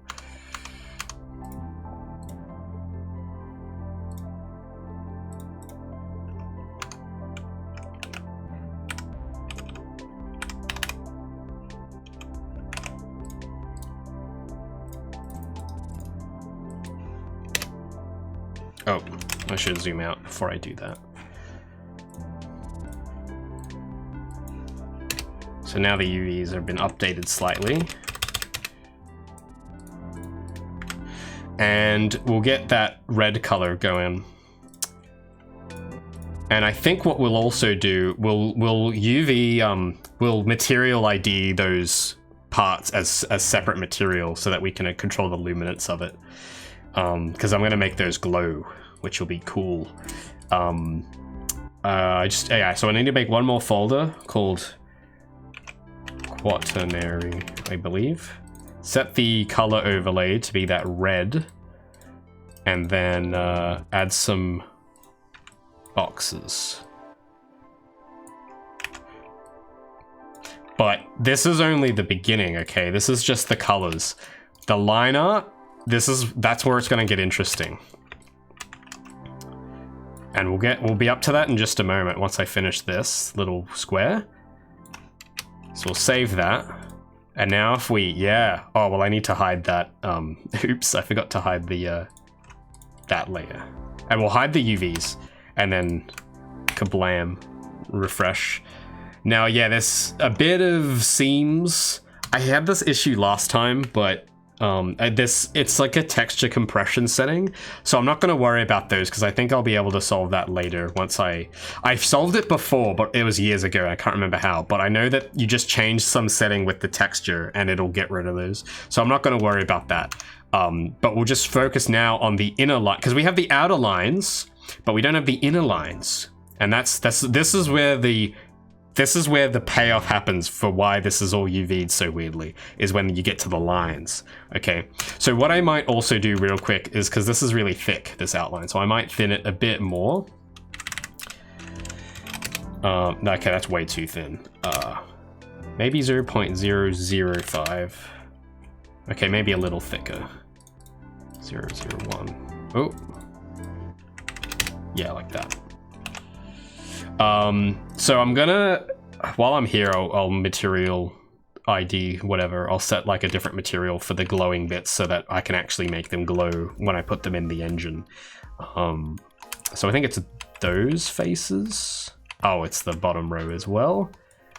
And it's, I'll get the face tool and it's these. So I'll just select those faces, go to the materials and then just go add material slot. We'll move this above, and this is gonna, just give me a moment. We'll just make that the cell shader as well. Now we just need to go to the solidify and change the material offset to 2, and that'll fix it. So it's not gonna look any different yet, but when we put this in Unreal, I'll be able to control the luminance of the red parts separately from the rest. So that's what I just did. I think, is that what I did? Actually, let me make sure it's assigned. Assign. Okay, now that'll work. All right, that means what's next? So line work, inner line work. So I can, well, actually, while we're here, I'll do the shadow map, which is like the second set of shadows that get made. So I'll get those. Because then we can make the shadows color slightly differently depending on the base texture. So I'll do that, and we'll change that to color blend mode, 50% opacity, put that over the top of this. So now if I go to the shadow layer, it looks weird because it's still like that purpley, but now you can see that there's slight tints of red in there now, because now I've like processed it and merged it with the base color. So that means if I export this, like the shadow map's done basically, and so is the base map too. So I might export those now while we're here. I'll just save my changes and we will merge, because you have to merge it all. Merge layers, and we'll go image. We'll change the image size when we export it to like 512, and then we'll export this out as a Targa file, and we'll change your own base. And then we will do the same for the shadows. Merge layers, Control Shift S. Oh yeah, let me change the layer size to 512. I tend to usually work double what I end up using in Photoshop, just so that I have some scalability, but I'll usually shrink them, because you're not going to notice a 1024 texture on these enemies. So yeah, I think it's SSS. We'll save over that. Cool. So let me open the Photoshop file again for the texture. So now what'll happen is, if I refresh, I think I need to just close and reopen the project. It'll update the shadow. Yes, you see that now? Previously, if you were paying attention, you would have noticed that the shadows were gray on these bits. Like, yeah, like on this part of the model. You see how it's like the shadow is gray on that cream color, but then on the blue part, they're like more vibrant. So that's what, because that's what they do in anime. That's what a lighting or a color artist would do. They are responsible for manually picking colors to apply for shadows, except I do that in a texture file instead. So that texture file for the shadow map is basically like picking out what to multiply the shadows by at different points. So that's why the blues look really good, because that's usually how it looks. So yeah, that's cool. Anyway, back to business now. So yeah, I just thought I'd mention that. So we have the base. Now let's do the line work, as I keep saying. Let me just, wait a sec. I wanted to just move that 2D cursor out of the way, but I can't remember how. Oh well. So this is a little tedious, but this is the payoff. So remember, we have all these lines here, like the UV islands, right? I'm going to pick this area down here. We'll start here because I think this will look cool when I do it like this.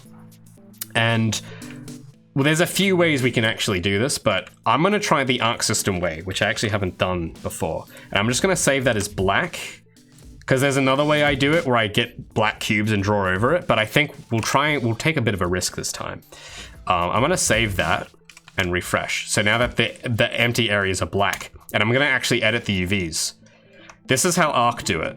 I haven't done it this way exactly before. Usually what I do is I'll draw on the corners, but I'm gonna take a risk. So I'm gonna go over to like this UV island right here and get the snap tool. And I think if we move the sides of it, oh, maybe not that side. I gotta remember which side. Maybe I mirrored that too much. Yeah, I think I might have to re-UV this one piece. But if I move it far enough... Oh, actually, yeah, there you go. You see how it creates line work? Haha, look at that. Yeah, that's perfect, actually. It's exactly it. Look at that. So let me... It seems to still be showing the UVs. Or like the... I don't know if that refreshed. Like I can still see...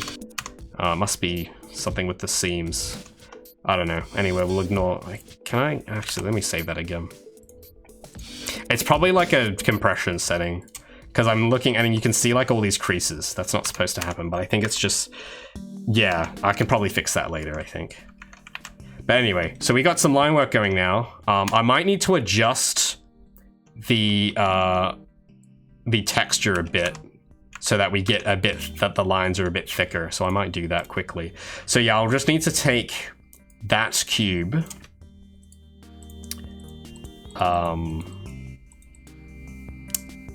Wherever it is. Gotta find it. It's in here somewhere. Yeah, this one. And I'm just gonna shrink that back a bit. And then if we refresh the texture, yeah, now the line's a bit thicker because more of the UV is over the black. So I might make it a little thicker. Save it again. There we go, that's more like it. Cool. All right, what's up next? I think these, I don't know, maybe these, we'll try. I just can't remember where these are. I think that is the, I don't know if that's the wheel or not, I keep forgetting. I think, or maybe those are the claws. Okay, I keep forgetting what those are. Oh no, I think that's the abdomen. Yeah, no, I'll forget about those. Where's the next part? Let me just look. Yeah, so the only part is it's hard to navigate through these. Oh yeah, here we go, here's another one. So I think for this, we may have to like put a... Oh no, here we go, yeah, we just moved that over to the side. And boom, look at that. We got a line there now. So I'll do that for both of these. Yeah. And then we'll also, we'll shrink, yeah, because there's not going to be enough room to move these out further. So we'll take that block. Yeah, here it is. This one. And we'll just shrink that this way a bit. Let me refresh it. There we go. Yeah, now the lines are a little more prominent, but maybe a little too prominent. So we'll like shift them back down. So yeah, you see the more we put it over the black, the thicker the lines are. So that's pretty cool. So I might tile it back a little. Yeah, there you go. Look at that. Look at that. And here's the cool part. I know that it looks weird when I zoom out, but if you zoom in really close, you notice how the lines don't get, like they don't jag, like they're perfectly straight. And that's the payoff. That's what this was all for, so that the lines wouldn't be blurry. There you go. This Robert is looking pretty cool. It is indeed. Thank you. Thanks so much, by the way, Jeffrey, for subscribing. Appreciate it, man. Thank you so much. Make sure you have your Discord and your Twitch account linked, because if you do, and if you're a sub, you get access to my little zone, my little Discord server that I got, where we can hang out when I'm not streaming. So make sure you check your account links for that.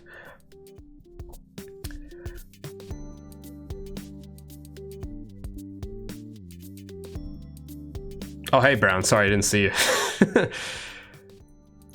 The drone is looking smoother. Why, thank you. I hope so.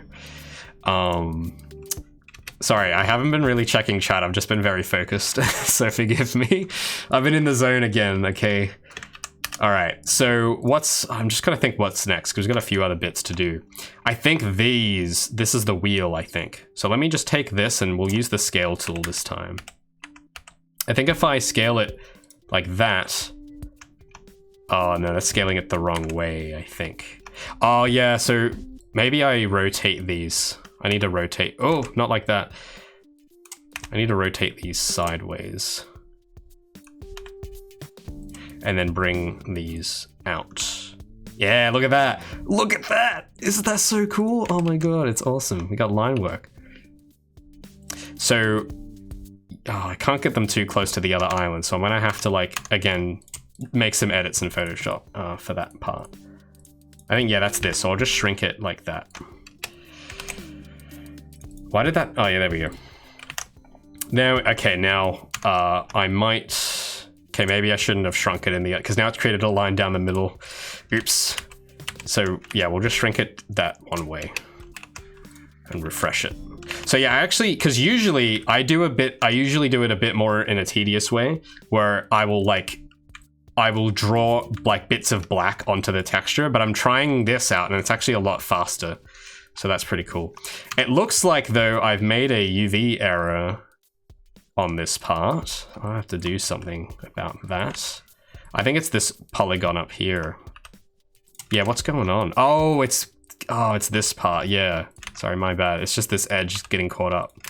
So I need to bring that in, and then I think I need to move this down. Yeah, that's it. But I can't move it too far down, so I'm gonna have to shrink that. Like that. Now if I refresh, okay, it's a bit too thick. Let's move it further down. Actually, we'll leave it there because we might be able to leverage that later. But yeah, we move it, yeah, about there, and then we've got that cool crease going on. But I think we may, looks like there's a bit of issues though with like it on the corners. Oh no, but when I zoom in, okay. It's just because it's a Photoshop file, it's not really displaying, it displays kind of weirdly if you zoom out. So don't worry about that. And then then for that part, yeah, we just stretch that out a bit, and there's the line. We may shrink that as well, that little piece.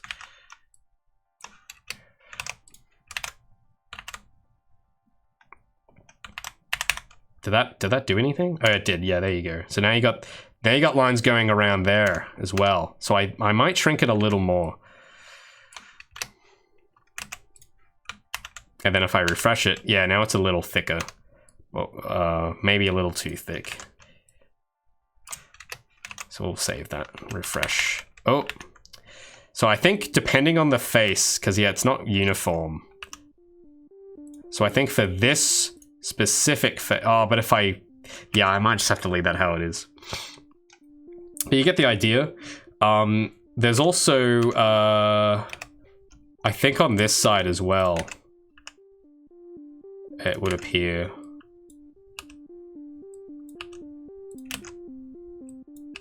Yeah, hold on, I'll have to shrink it this way and refresh. Oh, could not save. Oh, what? Wait a sec, why couldn't it save?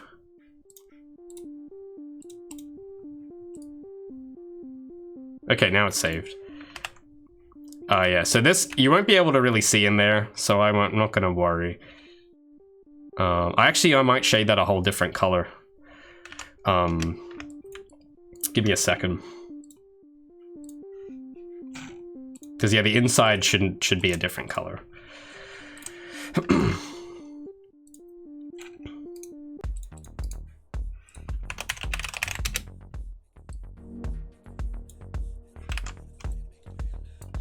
Yeah, we'll do that.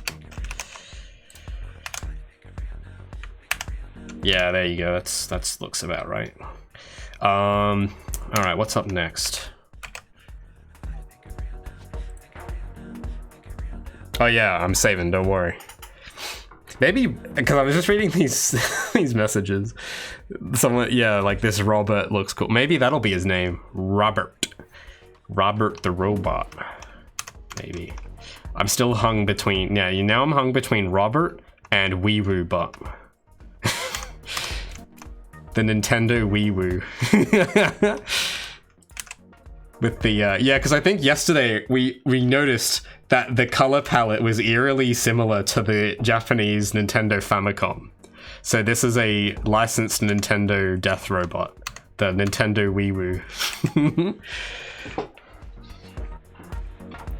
But hold on a second. I think because one of these I think needs to be yeah. Hold on. So let me hold on. I gotta change. So yeah, this I need to make a few of these because on the well, you'll see. I'll just show you. But for that bit of, yeah, for this UV island, I need to have a bit of black on the other side.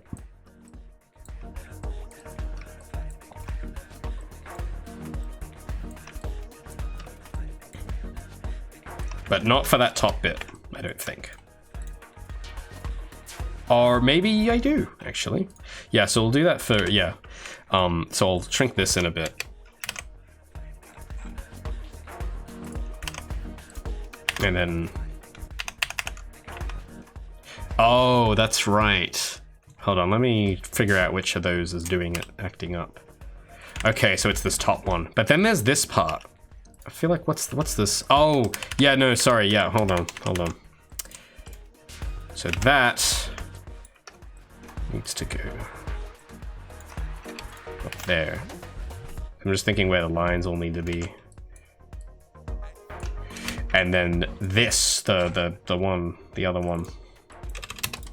That needs to come in, and then that goes up to the top. Save, and then refresh. Oh, wait, yeah, no, sorry, my bad. I was thinking, well, because I want, oh, no, I think I know which direction it is now. I'm a wee bit clumsy on that one. Yeah, because again, the only downside to this is that it's a little hard to navigate at times, but mostly it's okay. But this, I need to make black like that. And then if I refresh it, yeah, okay, that's a little too thick. Too thick of an outline there. Because I'm trying to get the outline to just not be on one face. I want it to like bleed across the edge. So I think here, oh, can I just move those? Yeah, so for some reason, it's reacting very strongly to that. Maybe I then need to make those a bit thinner.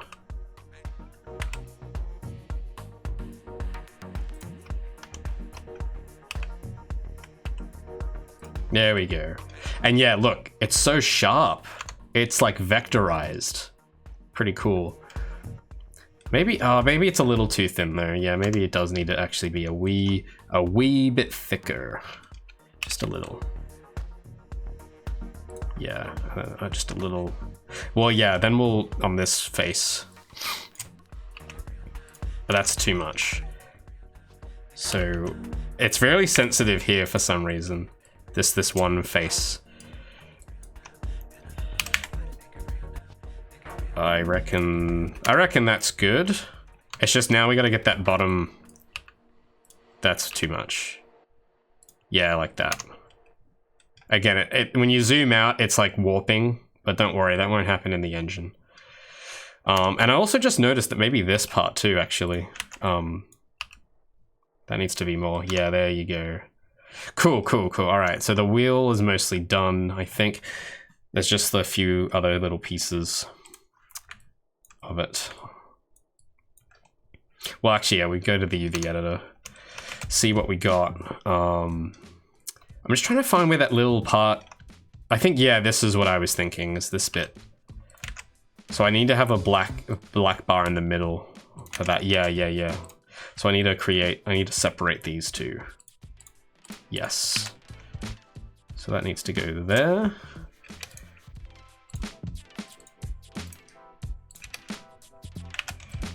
And then that needs to go there. You could probably maybe even overlap these, but I'll take my chances. So now if I do this, you guys, yeah, you see? So I might have to adjust that a bit in Photoshop. But you put it over the black. So yeah, actually that will need to be much larger actually. So I'll put it to about there.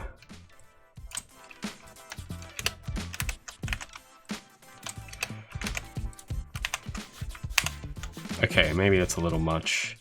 Or is it? Yeah, it's a little much. Yeah,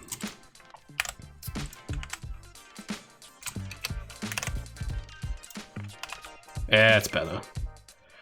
There's just those bottom bits, which we may be able to solve right now, actually. If I move those faces.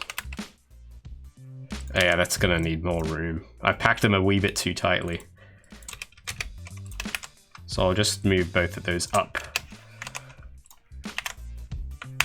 Yeah, now it like connects. Awesome. See, it's just like in the drawing. It's just like, it's the exact same. Whoa. What's up next? I'll do this. I don't know what's here. What's this big thing about? Ah, this must be the head. So I'm gonna have to do a bit of Photoshop to fix some of how I've done that there. Because yeah, they're all sideways, so I have to like break up.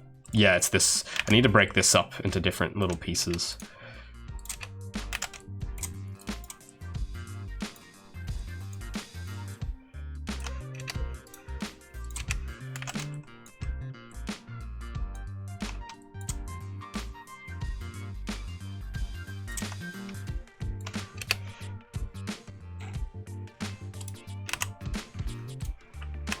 So it won't make a difference yet, but then then I can draw these, I can stretch these over. So yeah, I'll have to thin all these out. These boxes. Oh, sorry, I've been missing a lot of chat messages. Nintendo don't like fan projects. Yeah, I know. Don't worry, guys. It doesn't have the Nintendo seal of approval. It's fine. Okay, all good. Could probably get away with making the lines thicker there. Yeah, see what I mean about that contour? That's what I'm talking about. Hell yeah. Now we just gotta these parts, I think. Oh, actually. Maybe you can, oh. Yeah, hold on a moment.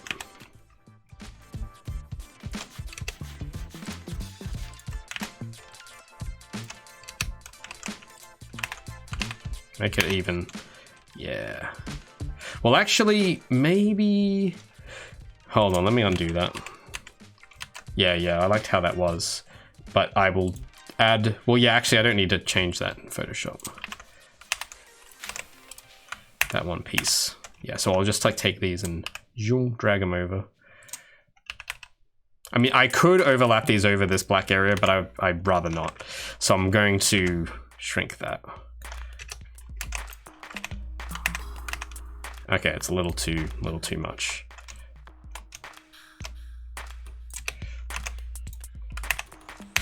Yeah, look at that. Look at it from the back. Let me think for a moment. I think though that the outline on the bottom is a little. We'll bring that in a little. Now it's off. Maybe I can move it smaller increments. Yeah, like that.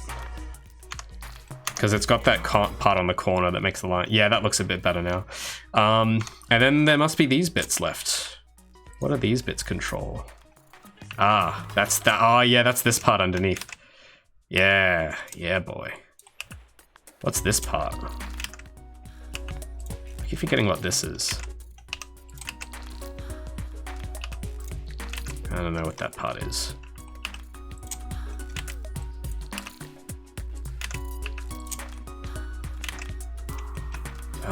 Where's the rest of the face? Oh yeah, and I should probably like stretch that out a wee bit. I'm just trying to remember, like, because there's like this part where it follows the visor. Oh yeah, it's this huge part here actually. So yeah, I might need to change that texture a little. Oh, but wait, because part of it is not. Yeah, that's gonna be okay. I might have to. Yeah, Photoshop will need to be used on that. Because some of it can't be in the line, some of it does. So give me a moment. Gotta find which part it is.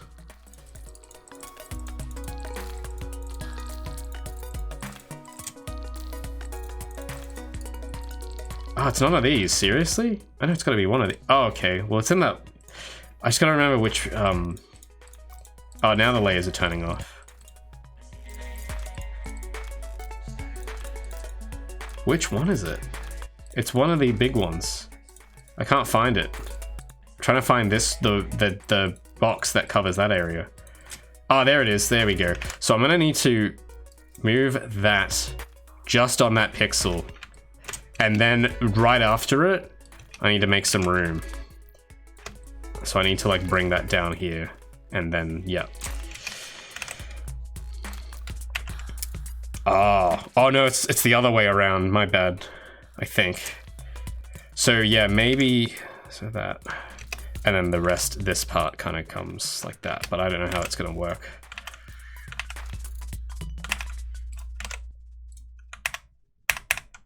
Wait, did that? Oh, I might have to. So yeah, I think that's why triangles are a bit tricky with this technique, because then there's this part that's supposed to be a line, but I don't know how we're gonna do that. That's gonna get a bit jaggy, I think. I don't know. I feel like I should have known. I thought I had avoided that, but I guess not. Yeah. Oh, wait a second, because yeah, that's where that triangle is. So. Wait. If I move this down as well and save that, I think it'll fix it. Oh, kind of. It's, yeah, that's why I remember yesterday I was like, I did not like how the topology there was going, and this is, yeah, I was afraid of something like this happening. But, we'll get to that a bit later. We'll get on with the rest of it. But yeah, this front part is going to be tricky, really hard.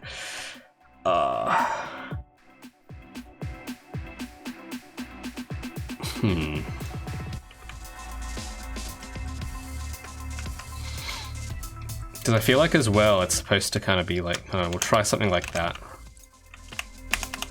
Okay, that doesn't do at all what I was thinking.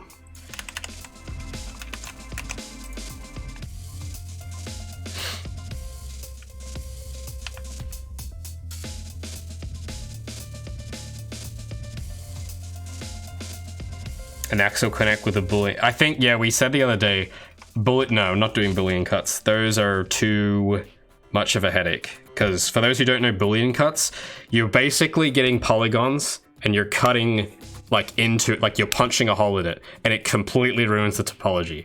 So no, and it's a bit too late for that anyway. Again, guys, the model's done. We're not doing more modeling.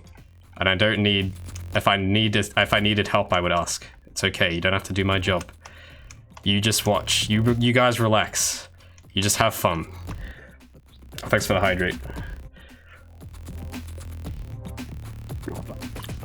Oh, thanks, Brown. I feel like Brown's about to leave. That kind of message is like, that's... Oh yeah, no, you did say that. Sorry, I've just been in the zone. But thanks for sticking around, man. Yeah, so I think actually the vid might be out. Hold on. Sorry, I've just worked right through it. Yes, 28 minutes ago. The new, yeah, so we'll watch that real quick. Sorry, I totally forgot I was uploading a video today. All right, I need to get, we'll just pause the music for a sec. We'll watch the new little trailer, teaser, whatever. It's not really a trailer, but you know, we'll watch the new thing I put out. Let me mute my music and get my desktop audio. All right, you guys ready? Hold on, how do I get desktop? There we go. Okay, you guys should be able to hear my desktop. It might be a bit quiet, but all right, get ready, boys. We'll watch it fresh. Okay, you guys ready? You guys ready? Let me like upscale it to like 1080. Okay, where's chat? Where are you guys? All right, you ready to go? You ready to go? Let's watch it.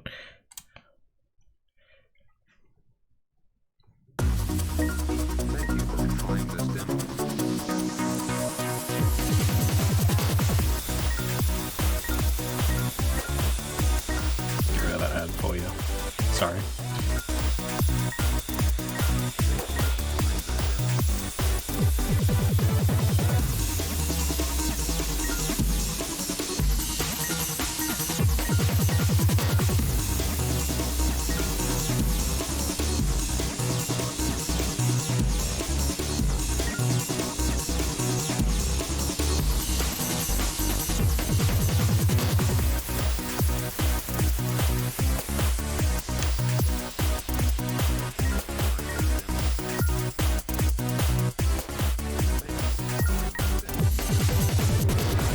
And there we have it. There's the little, that's the last 6 months is what's been going on while I haven't been making videos. So hopefully it all makes sense that what's going on now. But that's what we sent to Screen Australia.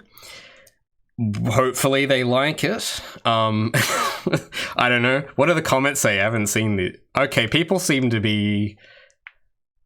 Cool, alright, people in the comments here seem to be cool. You guys seem to like it. Awesome. Wow, this actually has already has 30 comments on the video. Gosh. So here's the thing though. I will just big disclaimer, because remember, this is still pre-alpha. This is still, there's a reason. I know you guys are probably thinking, Ray, when are you going to get out of pre-alpha? It's been ages. And look, there is an important reason why this is still in pre-alpha, because we have a few other ideas floating around right now, which may pivot in a very different direction to this. But this could also happen. So it's like, either way, this is a step forward. It's like more representative than anything we've done yet. But things may still change a lot in terms of like the core structure. So that's why I'm still hesitant to call it an alpha. But that's kind of, in terms of like the visuals, this is more along the lines of what we're trying to do. So I hope that like people kind of like they look at it and go, oh yeah, okay, now I see what he's trying. So yeah, that's kind of the point of why we made this. But yeah, and we needed something to send to Screen Australia, so hopefully they have the same reaction as you guys and decide to help fund us more so that we can continue. Mr. Wolf says, I have concluded that Gabby uses one Bluetooth earbud and stuffs it in her ear. Maybe, but what if she... Well, yeah, because then there's... I actually did make a video about how Gabby uses headphones right after a brief KFC ad. Oh, come on. I can't skip it. Is it just me, or are we getting more unskippable ads on YouTube now? I don't know, but it helps my channel, so I don't mind. But I think, yeah, this is where I came up with the Gab phones, which I've refined the design a little over time. But Gabby has way cooler than Bluetooth. It is Bluetooth, but it's like it's got the headband, so it's sturdier than like an earbud. So yeah, because everyone keeps asking me, why don't you just have earbuds? And it's like, the earbuds are tiny, you can lose those. A headband is sturdier. It's got structure, and yeah, it's cool. And it's also like a hairband too. But yeah, so there's the there it is, the new little thing, the little preview. Hope you guys enjoyed it. Back to the jams. I'll read what you got. Sorry, I'll read all these messages. No, I can't go into detail as to further ideas right now. Bone, yeah, I think someone mentioned bone conductive headphones, but I don't know what those are really. I've heard of them, but I don't know how they work. You have Bluetooth earbuds, but you lose them? Oh man. Yeah, I'm a bit old school. I always have wired stuff. I like wireless stuff, but I just can never be bothered to like research and buy any. So I've just been using the same, hold on. Yeah, I've been using just these same ones for like the last 7 or 8 years. It's like they look like AirPods. What are they? AirPods. That's right. They look like AirPods, but they have cables. So yeah, I know I'm filthy. I'm a poor person. Haha. So yeah, but they do their job. They're good. And if one of them falls out, the wire catches it. But they do get in the way. If I could, I would get wireless ones.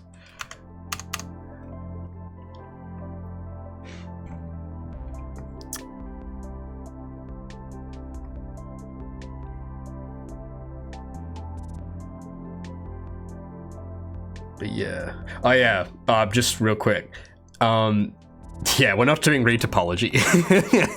No, it's unnecessary. So that's why, yeah, I make choices like this with the wheel, because it's like a few people seem to be really obsessed with the way that this wheel connects. Guys, I'm just trying to get it done. I'm not trying to make this I'm not trying to make it exactly perfectly like the concept, because this was honestly a poor choice. I shouldn't have drawn it this way in the first place. But it's like, I'm getting the job done. No one's gonna care. Like, maybe you will, but I don't think no one else has said anything, and I don't think anyone else will care. And retopology, like, here's the thing. You could do that, or you could not do that and save hours. And I like to save time where I can. So no, I'm not good. Like, for a model like this, it's not worth retopologing. If it's a character, maybe it's worth retopologing. But I don't think I even did that for Gabby's model. I didn't bother, because I just modeled it a certain way from the start.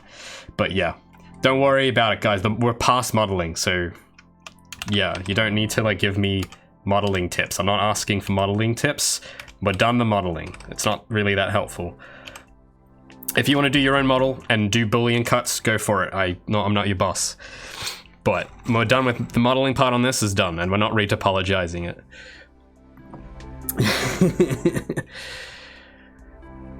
What is the lore behind the wheel? Well, that's up to you. For me, it's look, okay, so there's a company in the game run by Todd Howard, and Todd Howard made these robots. and he did a press release on the robots, and everyone was asking, but how do they move? How are they powered? How do they charge? How do they use the wheel? How do they stay balanced? And Todd very charmingly looked in the public's eye and he said, guys, with the new Wii bots, that's the magic. All of it just works. And then everyone applauded him, and it made history in the world of Project Feline. And since then, many companies have tried to sabotage Mr. Howard and try to find out his secret behind these self-powered robots that have these wheels. Yet no one has solved the mystery. And Obama was there. But then they started looking into Obama, because everyone thought it was a bit suspicious that Obama had shown up. So they started looking into him and found that the robots' wheels and their power source, all of it was actually powered by the Chaos Emerald that Obama had bought. And that started a royal commission into the Chaos Emerald Council and created a bit of drama there. I'm not too versed on what happened next after that, but Obama got in a bit of trouble. He had to relinquish his control over the Chaos Emeralds. And yeah, that's the end of the story. Or is it? But hey, that's just a theory. A game theory. Thanks for watching. I think that's the best game theory outro I've done on this stream. Yeah, the Chaos Emerald. You mean the Chaos Emeralds? I'm assuming you're going to talk about the Chaos Emeralds because I have one of them right here. Said Obama. Which he proceeded to lend to Mr. Howard for use in the construction of the Wii bots. Or Robert, as he is more commonly known by the consuming public. Sorry, where was I? On the UVs, I totally lost track. Yes. Yeah, here we go. So I needed to move this. Oh.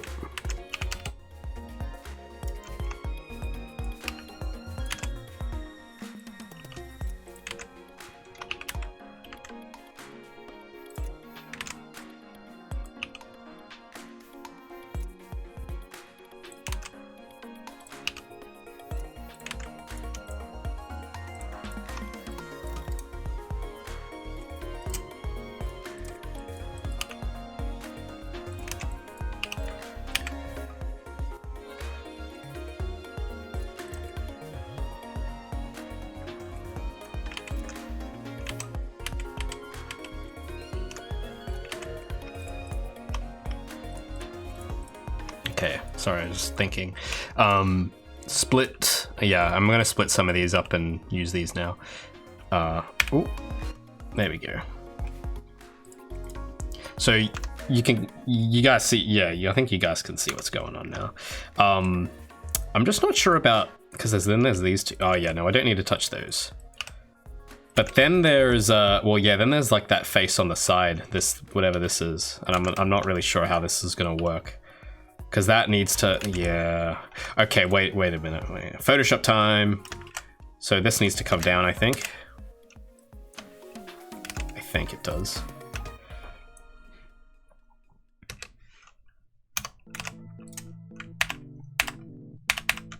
Oh, actually, yeah, that does work. All right, let's keep doing it more. Zoned out a bit after the video and got more confused. Well, okay, Inku, you see, here's the thing, all right? Now, remember, just keep in mind, I'm not supposed to be telling you this, but the drones are powered by, they were constructed by Todd Howard and powered by Obama's Chaos Emeralds. Shh, don't tell the others, okay? It's our secret. It's secret law. I wasn't supposed to tell you guys about the law yet. And I just, you know what I just noticed? Yeah, wait, hold on, let me undo, wait a minute. I can just do that. Hey, but should that line be thicker? I think it should be. Yeah, so let's move all of that across a bit more.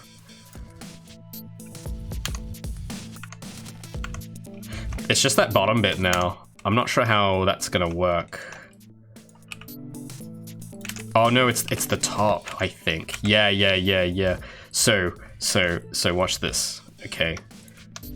We're gonna take that and that, and we're just gonna move those up.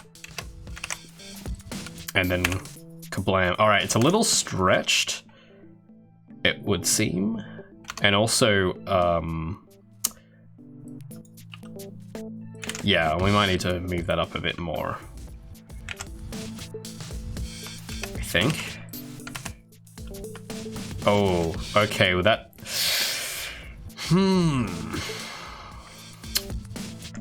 That is interesting. Because it's, yeah, that line is not... That does not line up well, does it? I'm just thinking how that's gonna work. Well, actually, you know... yeah, wait, I might have a way to work around this. We just need to move... These all need to be level. And I'll hide the UV overlay. We don't need that turned on. But then I need to actually change these to do that. Well, not quite like that. But that'll make them a little more even. Yeah, and then... it's just one of these verts here. Oh! Yeah, there we go.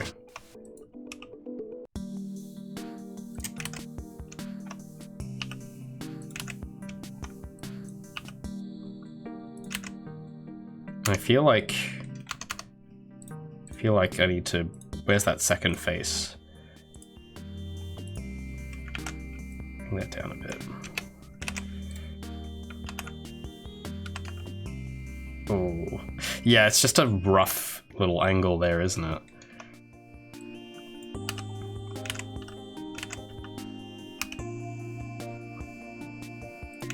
But then there's... Oh yeah, then there's this part. Yeah, okay, hold on. There's, yeah, I need to pull that back. Oh, not that way, the other way. Oopsie, gotta do it that way. So, it's just the corners. Oh, it's gonna kill me. Those dang dirty corners. So I need to, like...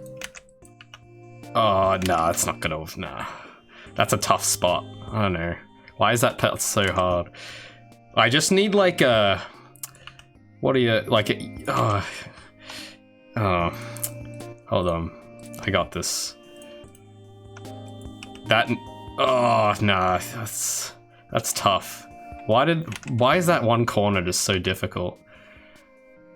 Okay, well here's... We'll paint over it.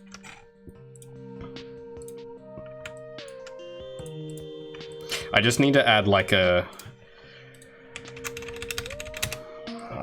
bit of black ink. So that needs to, wherever, oh yeah, so that needs to come and just cover a corner of this. Something like that, I don't know. Like, yeah, needs to like cover there, I think. Oh, it needs to be bigger.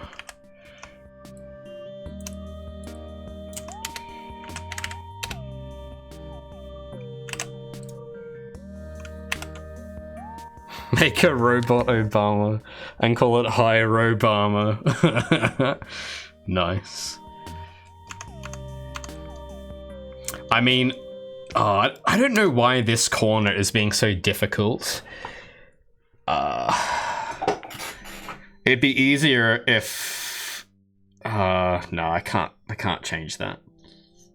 It's because it's on a corner. I should have thought about this before, but I didn't. Whoa! Real Blueprint. Real Blueprint is gifting a sub to Transient Guy. Dude, thanks so much.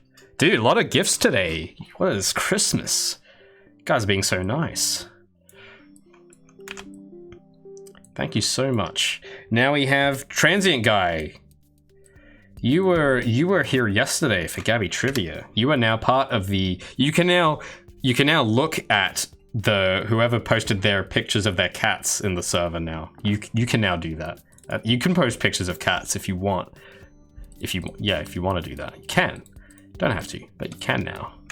All right, so there's a bit of a compromise on this part of the texture because we're gonna get jaggies if I do this, but I don't have another choice. I mean, yeah, so you can see the difference now, right? I'm gonna look like hold on. You guys see it. I'm not crazy. You guys can see that difference. If I zoom in real close here, you see how there's jaggy, and then after this bump, it's smooth. That's the UV, that's why it's UV'd. That's why this is all happening this specific way, to avoid jaggies, but we couldn't stop them all. We got one jaggy. Ah, well. Can't get them all, I guess. But if you zoom out, yeah, it's hard to notice. It's just when you lower the texture resolution, it's going to be a nightmare, which I am going to do. So future me is going to have a blast. But it's, yeah, we're just going to patch up those little corners now. So I think I might need to copy. I'm just thinking where this needs to go. Because there was some corner. I think it was this corner. Let's Alt-R. Oh, now there's still that the big jaggy is still there. I think. No, actually no, that one's gone. It's just this corner now. It's being difficult. Well actually no, that one we didn't do so good. So, what am I gonna do? Oh yeah, no, I think I see it. I think, oh, this needs to just come that way.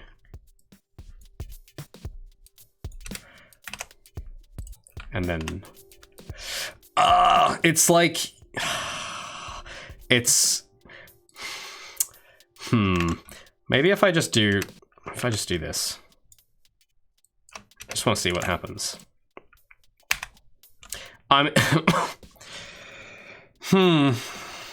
It's just, yeah. Oh, I think, oh, wait a minute. Can I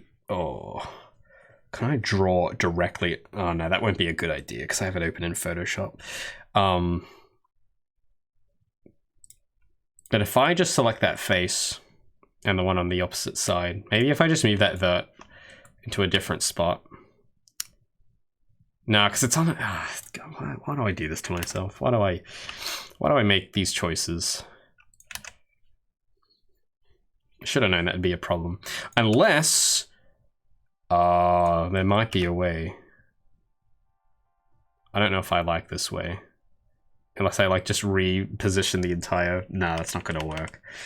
Ah, well, can't get them all.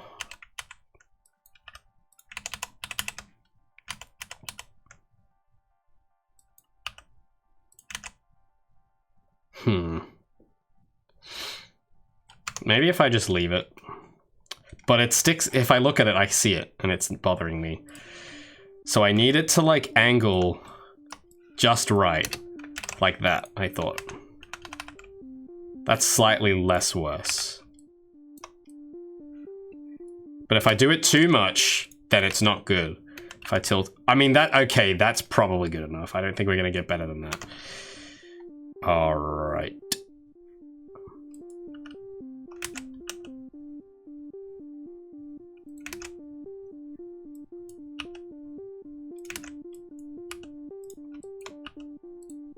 But I think I want to position that a little differently. So that the jaggy, yeah. Yeah, no, I'll just leave it where it was. Oh, okay, it's just this little part here now.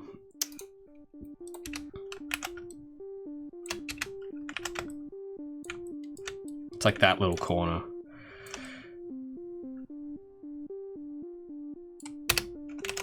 So that's gonna overlap over something.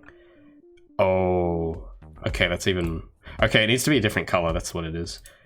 Copy layer style, paste layer style, let's try that. Wait, no, that makes no sense, why would it need that? Oh, wait, no, hold on. What am I don't know what I'm doing now. Why? Oh, I think it's this corner is what I need. I think it's this.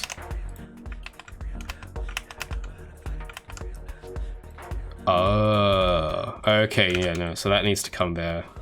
I do that, I think. Oh, okay, that's getting close. So this needs to be longer. Or, what if... Oh.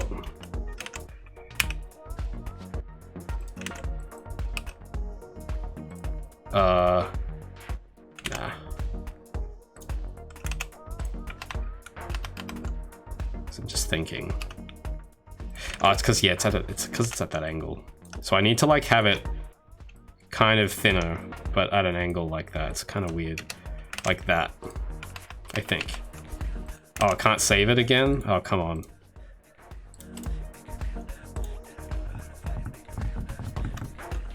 Alright. Oh, it's so close. Oh my goodness. Okay, it just needs to get flattened a little.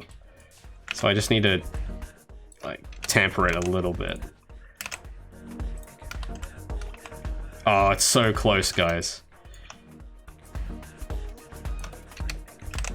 It's gonna look a little jaggy, but it's...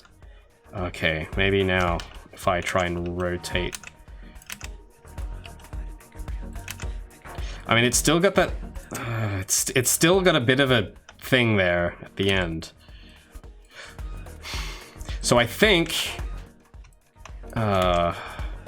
shrink that down even more, but then I need to, like, duplicate that and, like, have it curve. Yes, I don't want to do it this way. I didn't ask for this, but it needs to, yeah, it needs to go like that to cover that. Oh my goodness, it's so close. Okay, let's move that vertice. I think it, oh, if I move it in, like, just the right spot.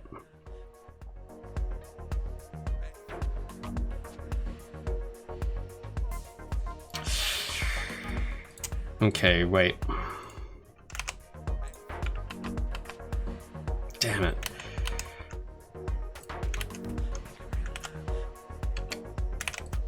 Yeah, this is where it gets, it's just corners. Now I know next time not to do corners like that. It's gonna be hell.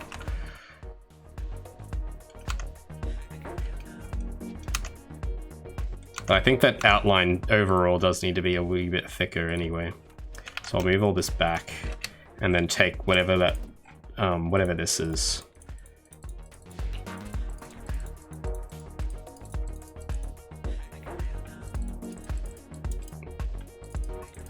Where even is this? Need to pull it back a little. Oh, I hid the layers. Oh, where is it? I can't find that layer.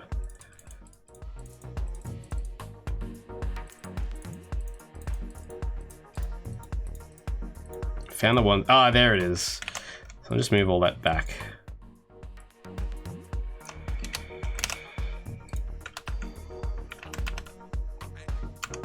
Now it's even worse, that bump.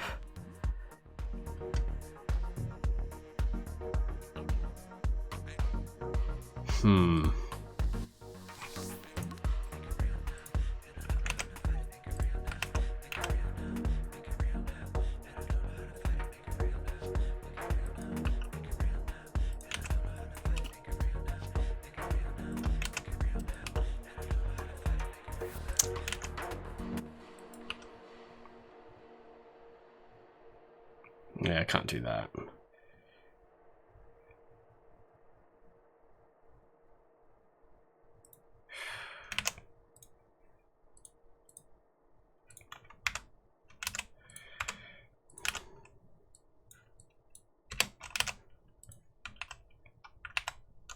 All right, this is almost it.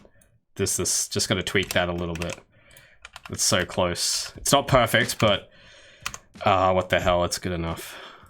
So maybe if we just, oh yeah, I just need to move this set of edges over just a little bit.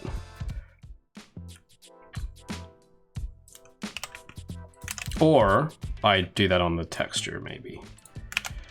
Yeah, I just move that over there. I think. Oh no, that didn't quite, no, that didn't do it.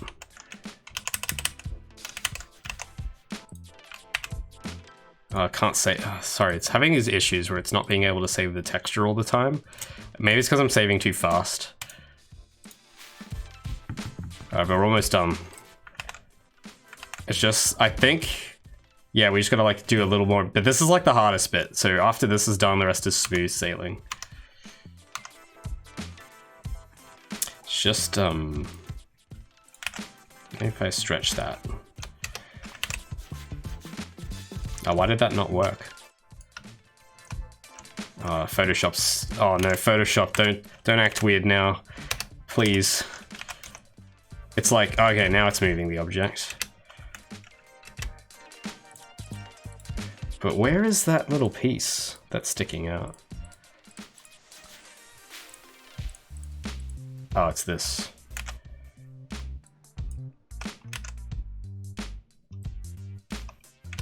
Oh no, wait.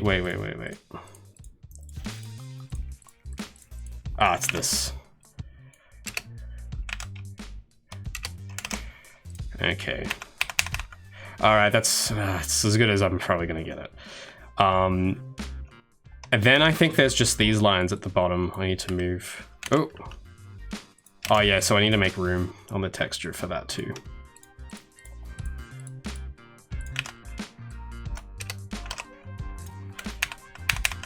A bit more room.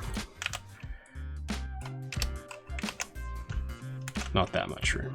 That much room. And I might, yeah, actually that's good. That's, yeah, maybe a little, yeah. All right, it's just, yeah, we just got the part at the top of the head. I'm just trying to remember where that is now. Ah, I think it's here. Or not. Oh, it is there. Okay, yeah, so I do need to just shift that square over.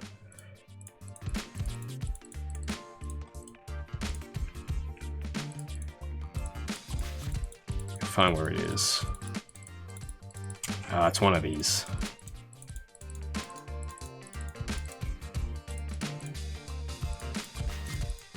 Ah, there it is. So I'll just move that down. And now, oh, okay, it's a pixel off.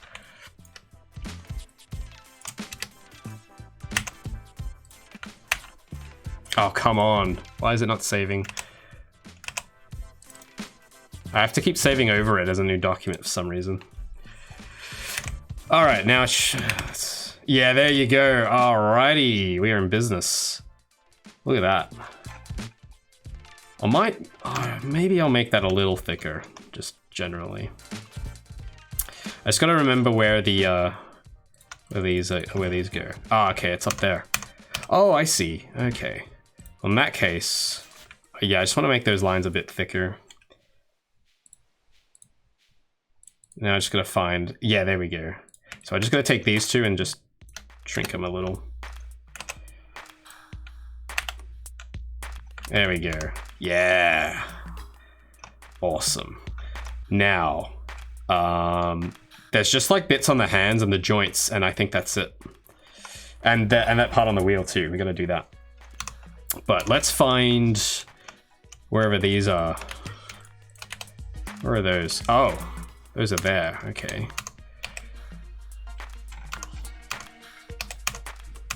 Wait, why can't I see anything? Ah. So I might need to make room on the texture for those. Yeah, I thought so.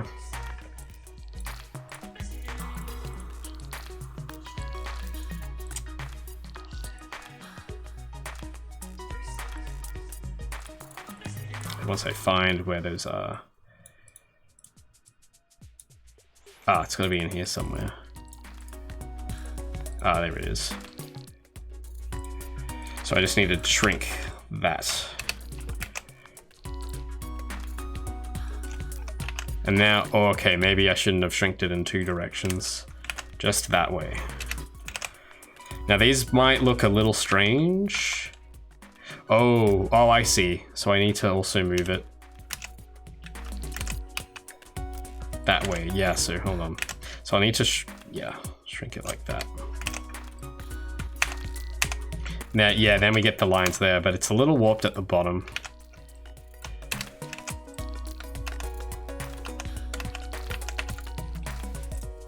I think I might, maybe, yeah, make the one, yep. There we go, it's a little more uniform now. And that, I think because it's UV, it mirrors that one a lot, so that's sorted for all those parts. I feel like it should be a little thicker though, I think, so I'll shrink this down even more.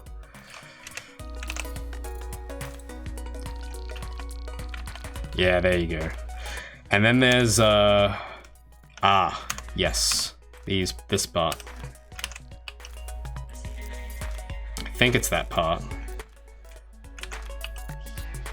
I actually don't know where that is.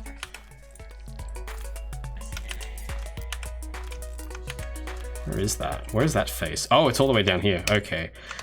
Okay, so I need to make a few more adjustments to that texture then. Yeah, he does look pretty angry, doesn't he? Look at him. He's cross. Wee Woo is not happy. Needs his Chaos Emeralds.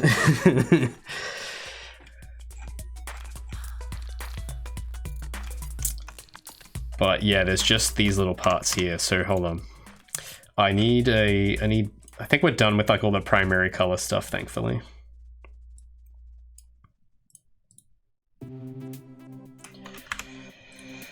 What color is that? It's tertiary color.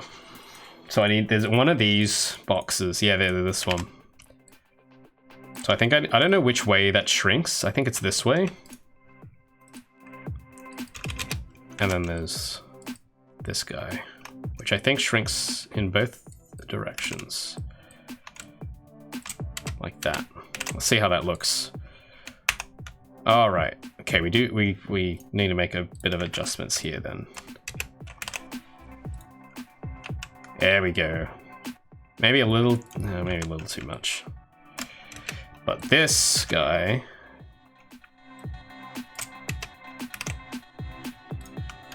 yeah, that's more like it. What I think is that can't be it.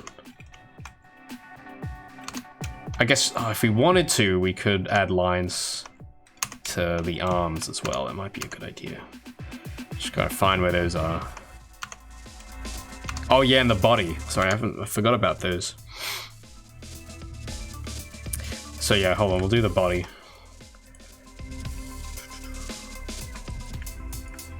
Oh, which one is that? Oh, it's gotta be this one. Yep.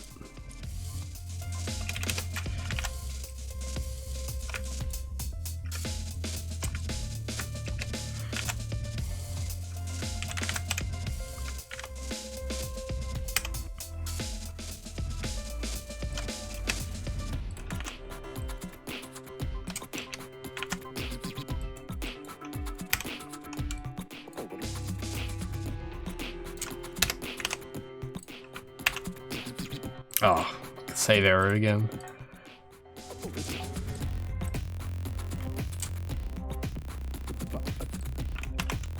Oh, okay, I must have added one too many lines. One moment. I don't know which side that would have been on. Okay, not that side. So it must be the other side.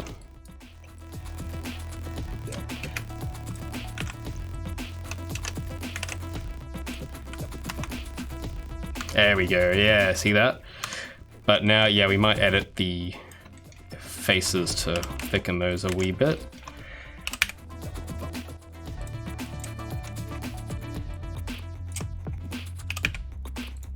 Yeah, look at that.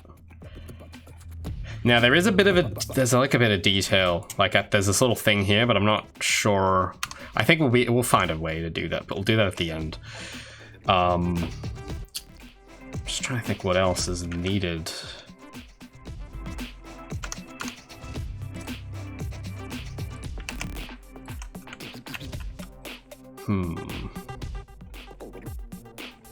I feel like because there's one, yeah, it's like the parts where it connects here, there's going to be lines. So yeah, I'm just missing a few more bits. So I think if I do stuff like this with the, I think it's I'm trying to figure out which edge it is. because there's these ones. I keep forgetting what these are. Oh, oh, those are these. Ah, okay, now I know what those are. Ah, that's what I've been looking for. So we'll add those creases to the wheels, but I need to, again, warp the texture in Photoshop. Yeah, this one.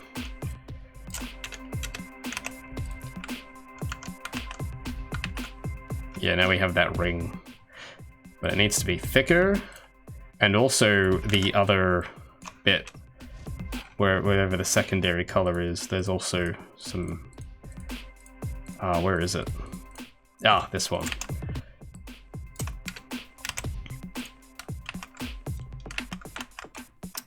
So yeah, now we got the crease on the wheel, except it's a little much. So we might hold back a wee bit on that one. Yeah, that's better. Yeah, look at that. Round. We just gotta get it from the front, and I think the front is right here, so... Oh, that's not the front. Wait, oh, this is, okay, that's been UV'd wrong. I'm gonna have to fix that. Yes, alright.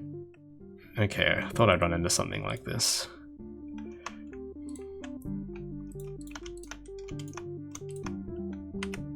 Oh, it's gonna be a little tricky to get the faces now that I've merged it there. So we'll do it from the inside. Oh, not like that. But we'll just flip X. No, that's not it. Mirror Y. Wait, why is that not? Why is none of that working? Uh-oh. Oh, because I gotta get the ones on the other side, because it's applied symmetry now, so I have to like select the other side manually. Ah, what a chore. There we go. All right, now we can mirror X, mirror Y, which should fix that problem, but it... Oh no, because I have to do it around the whole wheel. Sorry, I keep thinking, yeah, so I gotta do it for all of these. There we go. Now we mirror Y. Hey. Now from the front, that's all correct. It's just I might need to shrink the texture a wee bit. I don't know why I rotated it sideways like that. Yeah, look at that. Oh, thanks Ikenku, however I pronounce that. Thanks for sticking around. Oh, yeah, then there's just this last part of the wheel here as well. So I think, yeah, hold on.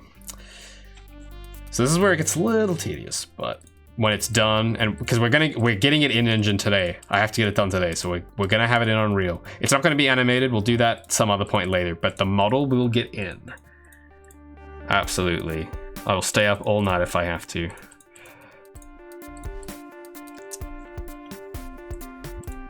Oh, where is that layer? Ah. Well, let me look at the,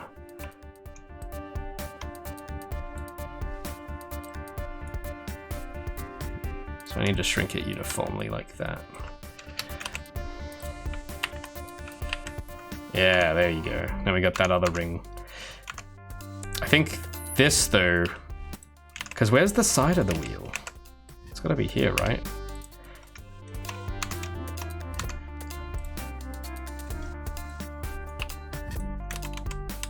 Oh no, it's gotta be on that side. Yeah, okay, I see now. All right, so, oh, it's snapping way too hard. I just need, yeah, so that way the wheel on that from that side you can see the, yeah. It's just a, oh yeah, then there's the, where's the triangle? Yes, so then I take this and move it. Oh, I didn't get it all, hold on.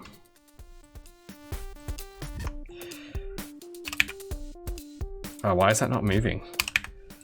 Oh, come on. Ah, yes. There you go. So that looks, because it's triangular, that's why it looks a bit distorted. Yeah, triangles and round shapes are particularly tricky with this technique, it seems. So that's a lesson for next time. Now, yeah, it's just like little bits of joints here and there, I think. I think that's all that's left. It's, yeah, stuff like this, I think.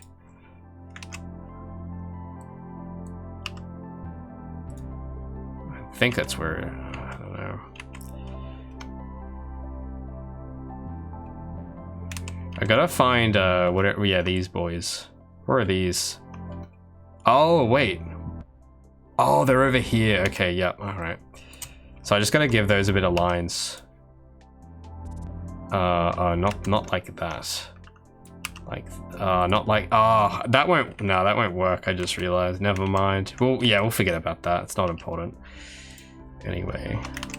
But there is that part of the joint on this, wherever this is located. Ah, yes, here it is. Oh, no, that's gonna be too hard.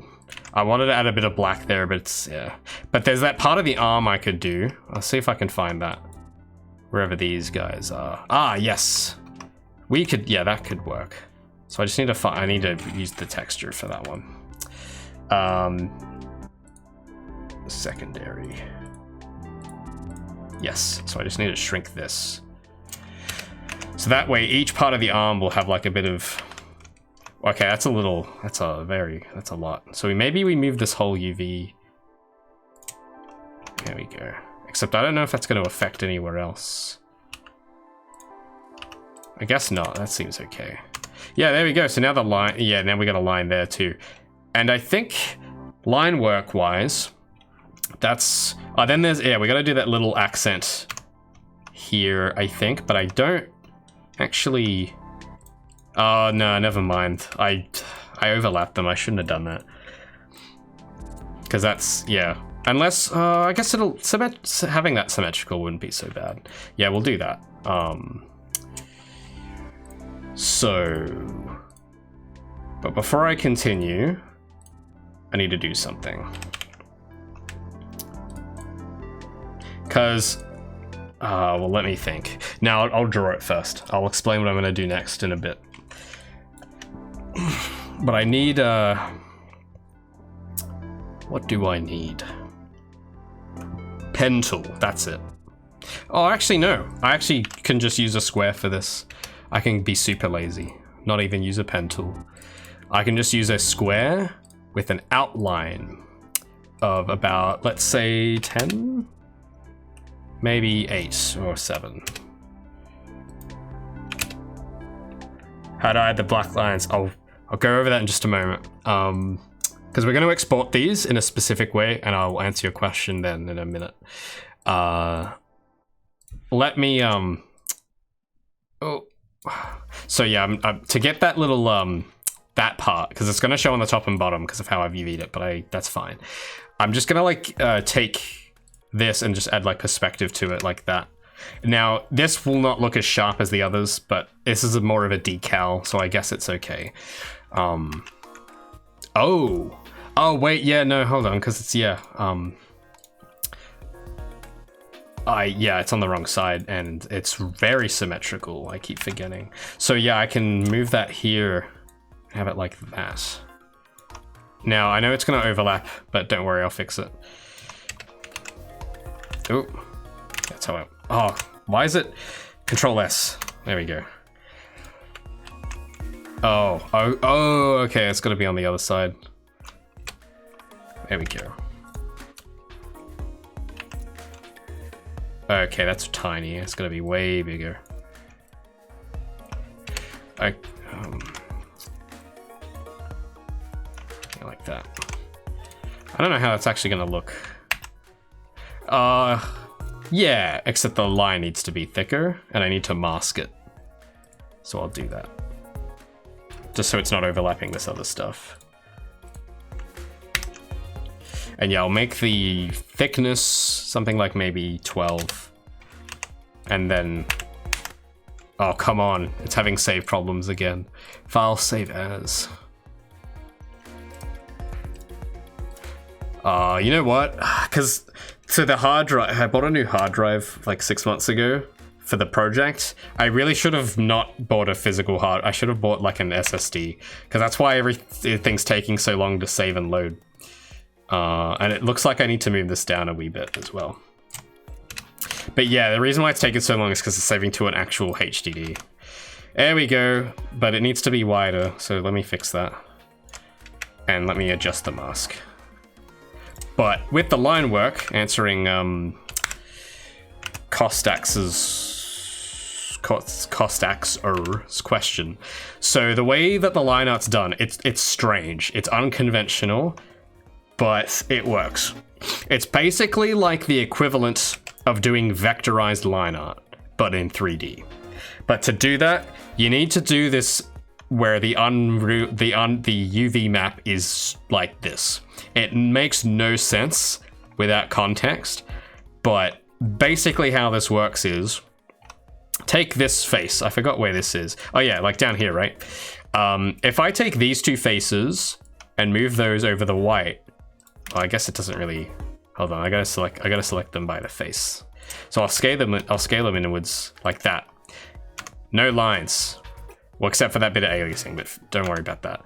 But then if I, yeah, so if you like stretch the UVs over the parts of black, then you get like lines. But again, it has to be UV'd in a way where those creases and seams will line up in that particular way. So I spent the last few days working on that. But yeah, so if I had more black, it would make the lines thicker, but it's going to just repeat onto the texture. But it's basically having it so that the seams of the model can be put over parts of, like, dark parts of the texture to create lines. And the reason I call it vectorized is because if you look very closely, you can see that it's still really sharp. So you can have like really close up views of these guys and the line art will still hold up, except for that one part I did here. You can see jaggies here. But for everything else, it's sharp. Very sharp. This is what they use for like Dragon Ball Fighters and Guilty Gear. This is like the exact same way they do it. And yeah, it's weird. It took me a while to get used to, but it's pretty cool, I would say. The what it allows you to do. I just gotta make this line thicker on that. There we go. And I need to adjust the mask. Oh, come on. There we go. Saved. All right. Yeah, that's more like it. All right, so I think we are ready to start exporting pieces of this now. So the exporting process, because of, again, the UV process is weird and the export process is even weirder. So let's just jump into it. I'll just save my Blender scene. And I'm gonna like change this to not the Photoshop file now, because we're gonna export this for real. So let me do that.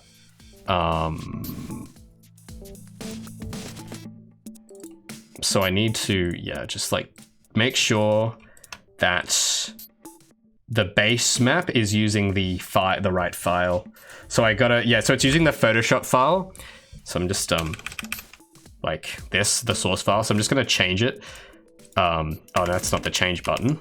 That's the change. No, that's the change button. And I'm just going to change that to be the actual export. Now, because I haven't actually exported this yet, it may not look correct. Wait a minute.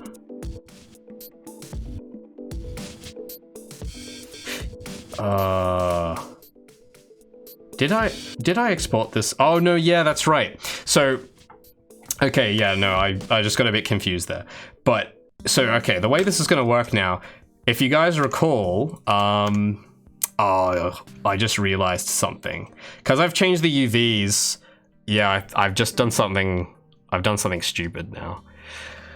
Okay, bear with me, I'm just going to re-export the UVs again, because I need to make some adjustments, because I know it looks like it's finished, but it's not yet, there's more. I'll explain it as I go.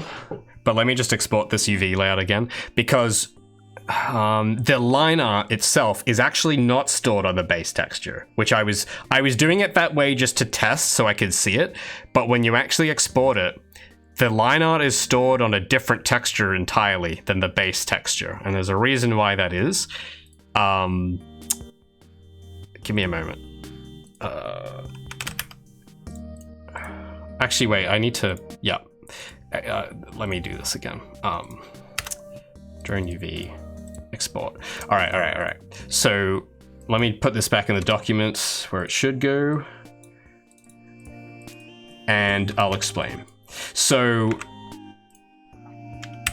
the actual base map is actually just colors. And you can see that this is kind of how it is, but because I've moved the UVs since doing that base map, line art is still remaining. What we don't want any line art now on the inside. We want the base texture to have just the colors, no line art, just colors only. And you can see because I've moved the UVs around, there is some line art left behind. So we're gonna have to fix that. Now the line art part we'll get to, but that's gonna get stored on an alpha channel in another texture. So let me just fix this and I'll explain it as I export it. So let me, I gotta invert this so I can see what I'm doing. Okay. So I'm gonna have to make a copy of this, and yeah, give me 1 sec, because I'm gonna need to mask where all this is. It'll make sense in a minute. I'll call this line art. I'm gonna need to make a mask, because remember I just said that the line art is stored on an alpha channel. We're gonna add that to the alpha channel now so that we remember where all that is. So I'm gonna click the select button and I'm gonna go to line art and then fill this alpha layer. If it lets me. It should let me do that, right? Oh, there we go. And I just need to invert it. So all of the black is line art. All of the white, it's going to ignore. That's just this is the alpha of the texture now. That's the base layer. So if I turn on the alpha, you can see that the black lines up, but because I've made changes... Oh, actually, wait a second. Oh, no, I gotta do that again. I missed something. Let me try that again, just one moment. I knew I got something wrong there. Okay, give me a sec. It's a tricky method, so I have a video explaining all of this that if you really want to know, you should watch. I just don't have time to explain all of it right now, but it's complicated. But it'll make sense as I do it, I think, when you see the result. There's just those little finicky bits I need to fix. Because again, this is my first attempt at doing the UV method well, not correctly, but like trying to do it properly. My first real attempt. With Gabby's model, I didn't bother. I just did the normal way. So yeah, I'm bound to run into mistakes like this. I just need to, because I remember fixing a bunch of those corners earlier and that didn't get factored into the alpha map. So I need to factor that in. Again, this isn't normally what you would do, but it's under the specific circumstances of this specific texture, I need to do that. All right, now I can do now I can do the alpha map. So let me, you see, it didn't account for these 2 bits, so I'm gonna have to redo it. So let me clear all of that. Select it. There we go, now that's correct. Now, here comes the... Wait, why did my layers... Oh, there we go. My layers view just disappeared. So now... I guess we'll call this line art. And here's the base color. Now, we just got to make sure that the actual base part has no gaps. So give me a second to fix all that. That it has no line work, basically. So I'm just going to stretch all of this out again. So that when you look at the base mesh, the base texture, it's just pure color data. But then the line art gets added to another texture. And so while I'm doing that, I'll explain why is it a separate texture? Why does it need to be done that way? The reason it needs to be done that way is because of lighting. Because what you don't want is that you don't want the line art getting lit. Like, you don't want any lighting data at all on the line art.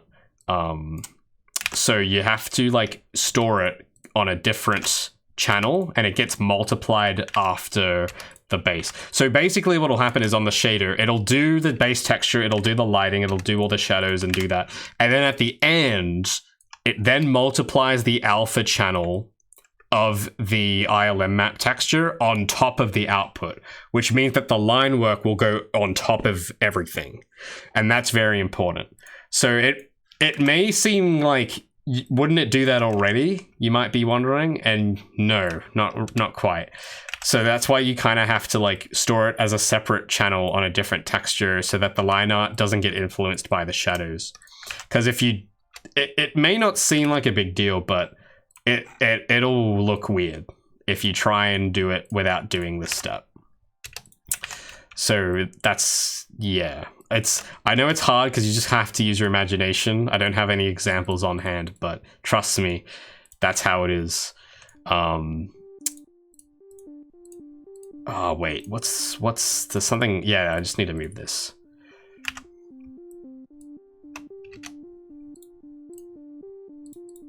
Yeah, usually if you were like Arc System Works people, you would not make the mistake I've made with these UV islands.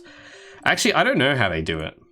I guess if I did know how they did it, I wouldn't have gotten myself in this situation where I need to fix this. Ah, yeah, so I need to just bring that, scale that up as well. Oh.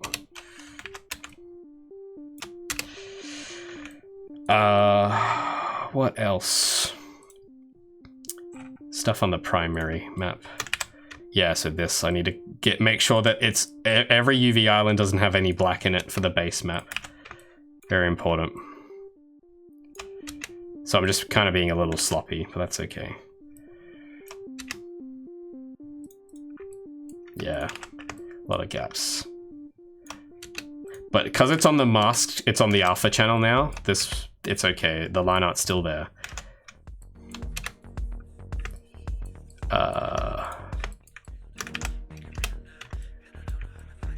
Do you also do coding? I do blueprints in Unreal Engine. I don't do C++.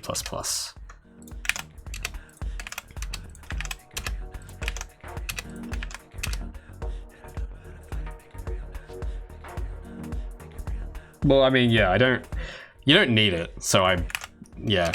I do know people that know it and I'll ask for them for help sometimes, but it's like, usually, you gotta, I think I've said this a lot of times before, gotta make compromises. I mean, maybe eventually, but if I can do my job without needing to know it, then I will do that. Because I also, remember guys, it kind of hit me the other day when I was filling out my submission. It hit me just the amount of other jobs that I do. So that's what makes indie development so strange, I think, is because I don't think people really understand just how many jobs are actually involved. I think I calculated it where it's like, the job I do on Project Feline is the equivalent. It's like 50 specialist roles or something like that. Like if this was a full company, you would split me up 50 times into different people and each person would just focus on that one area. That's how many times you could split it up. So considering that I'm doing like the jobs of 50 specialists, I usually have to like compromise on things. For example, like when I started Feline, because I remember this was 4 years ago is when I started Feline. I was a lot younger. So I didn't have like because I was brand new to Unreal back then. So I didn't really feel that was necessary. It still isn't. So it's like, as long as it's like, I can ship the game without it, I'm gonna do it. Because it's better that it gets shipped than it doesn't. Because I think another thing as well that I do get, because I get this suggested all the time, and I think most of the people who get really patriotic about the C++ side, a lot of the time when I look them up, they have shipped nothing.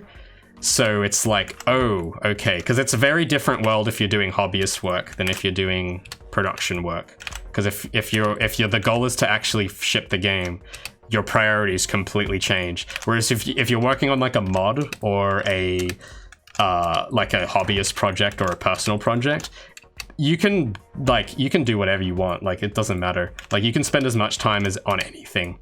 But if you're doing something where the outcome is to have it released by a certain date, then it's like, you get it done no matter what. And if that means using blueprints instead because it's quicker, then that means using blueprints instead. So it's something I'd like to talk about more on a devlog someday, because I think thinking that way has been the biggest transition for me, going from doing like small games to something like this. But it's definitely something I wasn't prepared for. Like, it's hard to really think about the fact that you kind of have to think differently entirely. Like you have to become a different person almost. So yeah, it's something you can't really anticipate, but it's definitely, it happens for sure.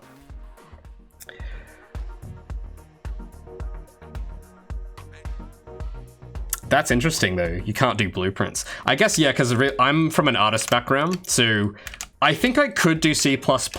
Like I've written other languages before. I've written like C# before, which it's like, I don't know, like I can understand and comprehend it. I think the reason I drew the line at C++ in Unreal is mainly because of the amount of power it gives you. And it's not power I need. And it's also power I don't know how to, I don't understand how to wield the amount it gives you. And, you know, I was a lot younger when I started this project, and it's like, yeah, it's like blueprints gives me what I need, so I do blueprints. Like I don't need to modify the source code of the engine. I don't need to do memory management. Like I'm more than happy for the memory management to be done automatically, even if there's the possibility that I could manually do it and have it more efficient, because it's like, yeah, I could try and do that, but that's going to cost years to learn and to do that properly. So it's like, you either, you know, do you do it or do you don't do it? And the outcome is that the game may run a little bit better, but it's going to come at the cost of like a year of research and development. And it's like, yeah, maybe not.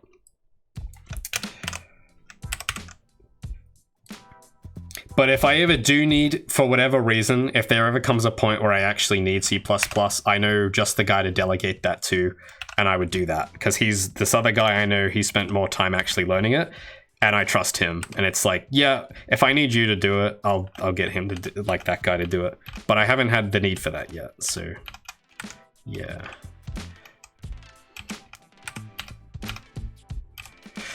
Did that? I just don't know if that updated. I think there's parts I'm missing. I feel like I've covered all of that. Oh no, I didn't export it. That's why. My bad. Yeah, okay. So now that I've fixed the base texture, we can now export this again. I just need to make sure.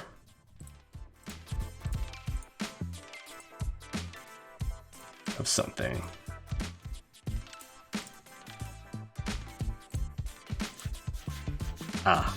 Oh, I think I might have missed.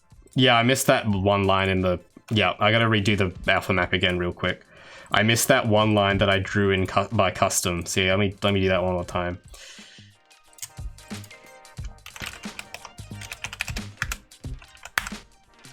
There we go. So this may make more sense now, maybe. But this is what the base map should look like. And you can see that the line, this is the alpha map in red. So the alpha map will take care of the line work, and that gets rendered on top of everything in the shader after the fact. So we can go about exporting, I just need to redo the shadows, sorry. The shadow map, because I think I've done something to it, because it needs to use the new UVs. So yeah, I'll do that. So for the shadow map, it's got that tint to it.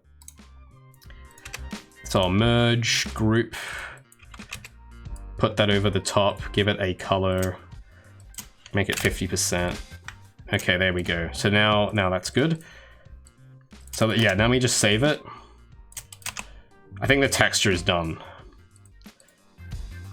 So I gotta export all of these again. I just want to make sure that the Photoshop file itself is saved.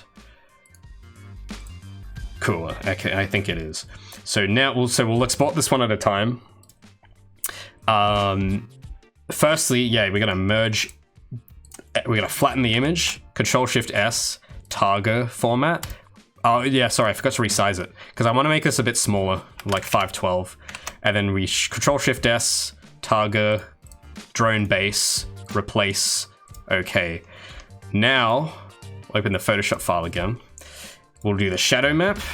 So we'll select all, merge layers, image size, we'll halve it, Control-Shift-S, Targa, then drone SSS, save, overwrite, okay, and then one last time. This is where it gets a little more tricky now. So we go to the drone texture, and we bring up these guys, which I haven't shown yet on the stream, but if you've watched my video about this, you'll understand what this is. So I'll give a quick rundown in case there's any new people. But the way Arc System Works does textures is unconventional and weird, but it's really efficient and perfect for what it is for.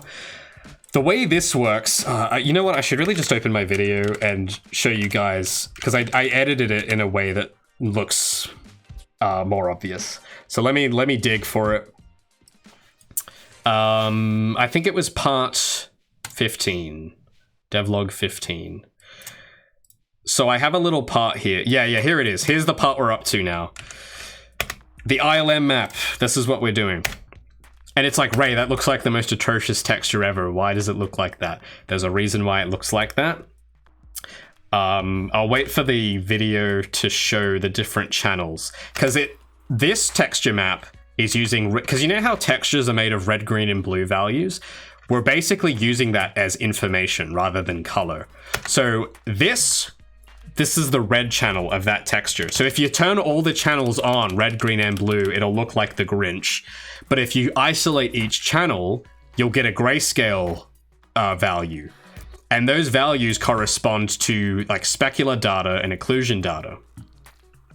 So for example, the red is the specular intensity, and you can see that on Gabby, she's got these parts of her hair that are white, which means that those parts of her hair will always be shiny, no matter what. Anything in gray will be kind of shiny, and anything in black will not be shiny at all. The green channel is the occlusion channel, which means anything in, and we actually may need to use this in our one. Anything in gray is lit normally, anything black is always shaded, and anything in white is always lit. So that's why I've got the white used on Gabby's suit, because those parts are always glowing, and then under her neck, I want that part always in shadow, because that's usually how it's done in anime. And then there's one more layer. I don't think I showed it. Did I show it? I hope I did. Oh no, I show it a bit later in the video. Hold on, there's one more. Yeah, then there's the alpha channel, which I just did. And the alpha channel of that texture stores the inner line work. And then the outer line work is done with geometry. It's done with modeling. So I actually model in that outline around the outside. So anyway, with that in mind, we're now going to export this. So we got the red, green, and blue, and because I don't have any specular info on this, actually, yeah, we actually do need to change one thing though before we export it. I just remembered. We need to give the part, you know, the glowing parts, we need to make sure that those are shaded white in the green channel. So those are going to be like bright green. That's what we need to have them as. So I think I just need to copy this folder, which has all the glowy parts. And then I just need to put that in the occlusion area, and we need to change the color overlay to be white, so it's full. So those parts, so that means the red is gonna be always lit. It's not gonna cast a shadow because those parts glow, and it's gonna be cool, trust me. So we'll save, let me just save my document. And now that that's saved, we will select those. I'll select the alpha channel so I can see it. We're gonna flatten these. We are gonna half the image res, Control-Shift-S, Targa.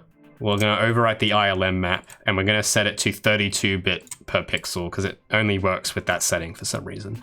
Now what'll happen is, if I save this, and I'm gonna reload the scene.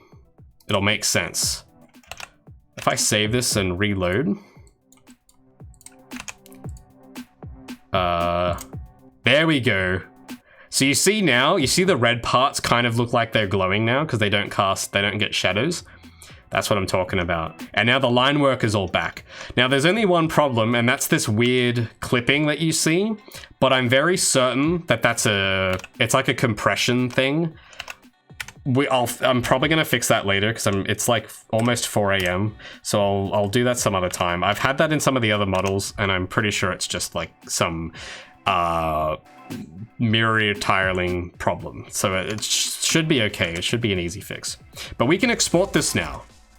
The model, at least. It's not going to have animations yet, but we're going to get to that in a few weeks because I have some other work to do before then.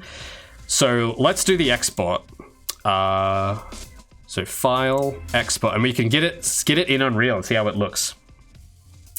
So we're going to export just the mesh, the selected objects only, and we don't need animations, and we will set the forward to Y forward. Export. Now, time to get Unreal open. This is the cool part. Why TGA? The shader that I've written it works best with TGA files it's just with the way it treats, like the way you can extract data from it, like the way that, I don't know. Again, I made the shader like 2 years ago. I can't remember exactly, but I know that it has to be TGA. I think it's mainly so that it can store those separate RGB values and that those can get like extracted more easily. I think that's something to do with that. And the way it treats the alpha channel as well, because PNGs treat alphas a little differently, I think. But I don't know, there's some other reason, I think, but it's been so long, I honestly can't remember. But I know that if it's PNG, it doesn't work, so TGA it is. What did I have open last? Oh yeah, I had the old drone open. So this is the drone right now, it just has Gabby's model. But let's add in our new one. So first of all, I'm gonna import the textures first, because it's easier to do it like that.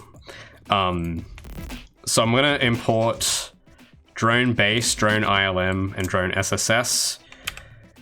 I'm then going to name these with because I use a different naming convention in Unreal, so I'll just rename those. Oh, where's my mouse? There we go. All right, now the material, I already have like a parent material set up in Unreal that has all the settings I need. So I'm just gonna copy a child from one of these other things I've recently done. Like from the turret, where's the turret?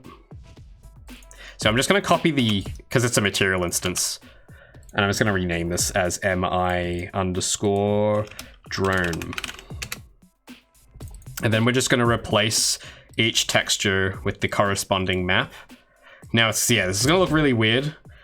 It's just like a rejected on a sphere, it looks crazy. But once we get it on the actual character model, it'll make sense.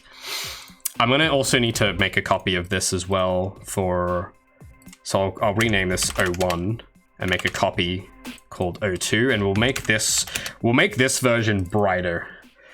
So we'll go to the brightness setting I have, and we'll crank that up to not that high, maybe like 5. Cool. So that's going to be the glowy bits. Now we import the FBX. There we go. Now it's going to not have any materials on it yet, but we're going to add the outline on the outside. Oh wait, hold on a moment. There's a missing slot. Yeah, hold on. Let me fix that. It doesn't have all the slots. It should have 3 materials. Yeah, why does it only export 2 materials? Oh, because one of them's a duplicate. Yeah, I have to like put a dummy material here in the meantime and then export it. Otherwise it doesn't work. Let's try that again. File, export, FBX. Yeah. Now it should let me have that 3rd material back. So if I re-import. There we go. So this, the materials are out of order. Oh no, well that still works, I think. There we go. Look at that. Now I don't know why it looks so washed out on that red. I might have an idea why, actually. But it shouldn't look that washed out. Maybe, yeah, hold on, let me try something. Yeah, that's more like it. I think. Oh, that kind of does the same thing. I don't know, it's probably just the way it's treating it because of the, Alright, well, I'll fix that later. But if we drag this in, Yeah, hold on. Let's put it near where Gabby. Actually, you know, let's just add it to the actual blueprint itself. Easy. So yeah, we'll just add this into the capsule, and we'll just put it. It's not gonna have animations yet. We'll do that another time.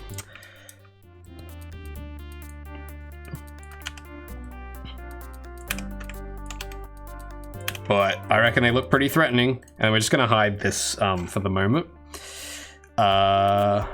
There we go. Compile, save. Now, haha, now it's time. It's hero time. Hold on. Let's do it. Yeah, look at them go. Look at this guy. So yeah, the glowy parts are a little more orange. So I might know why that's happening, but it is luminant, I think. So that's good. Yeah, look at him. Look at him go. I have a quick fix for that. That might work. I just gotta change the base color to red. That should do it.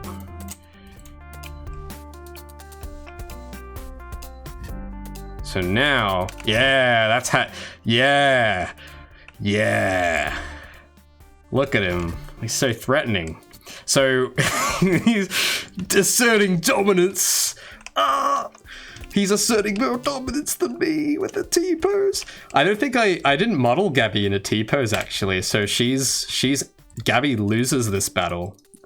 Like, hold on, yeah, watch this. I can't get Gabby to T-pose because I modeled her in an A-pose. So if I try and go to Gabby and like get rid of her animation, yeah, she can't T-pose, guys. She can only A-pose. So we have A-pose Gabby going up against T-pose Robert. She doesn't stand a chance. Oh wait, now that's following the camera. Oh no. Oh no. Look at this guy. Ooh. So yeah, there you go. There's the drone model implemented. Where is he going? Wait, where the hell is he going? Why is he trying to go this way? Oh, well, I'm stuck. Hold on. Let me undo what I did to Gabby. But yeah, there we have it. Are those... I don't know who that is. I just, like, for the moment... I added button prompts for the Screen Australia build because I think I said I don't know specifically who's going to review our prototype. So I figured lowest common denominator, make it so easy that they can't possibly get it wrong. And it's some royalty-free thing. I'm going to make my own button prompts. Like, I'd like to do my own style later, but I think this was like a day before the deadline, and it's like, I'm not gonna have time to make my own button prompts in a day, so I used some, I think, yeah, the royalty-free ones. So I could ship my game with those ones if I wanted, if I do run out of time, but I would like to do my own ones. Has it been 4? Oh my goodness, it's almost been 5 hours. Wow. Well, there you go. At least we're done now with the texturing. Hold on. I must have, why is the material orange again? Let me fix that. So I must have undone something. Where... And I'll show you guys, I don't know, for those who didn't see, I'll show you guys the turret as well. I don't think I showed you guys that. Well, I showed some of you guys. I'm not sure if I've shown everyone. Let me just fix this.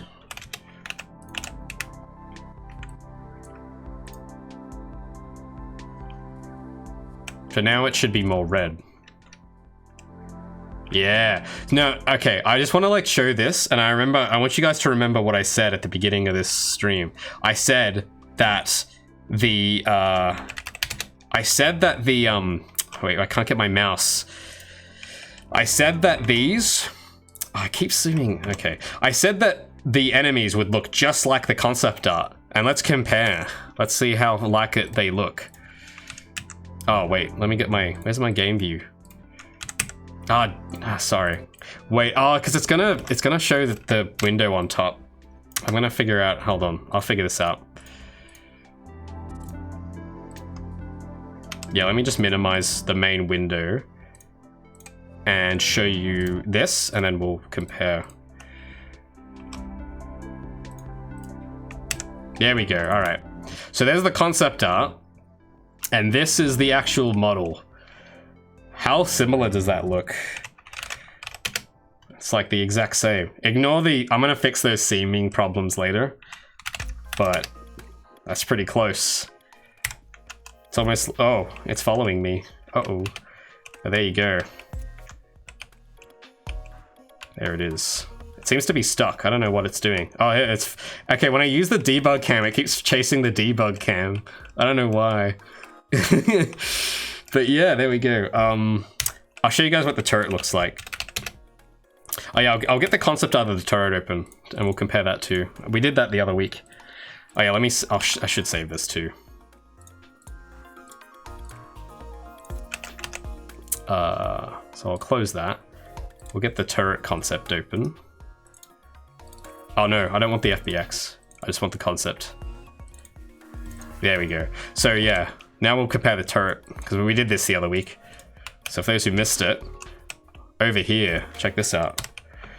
There's our turret. It actually looks a bit more colorful in the game, so that's kind of a bonus. And the proportions are a lot better, because I have no idea how to draw semicircles apparently. But there you go.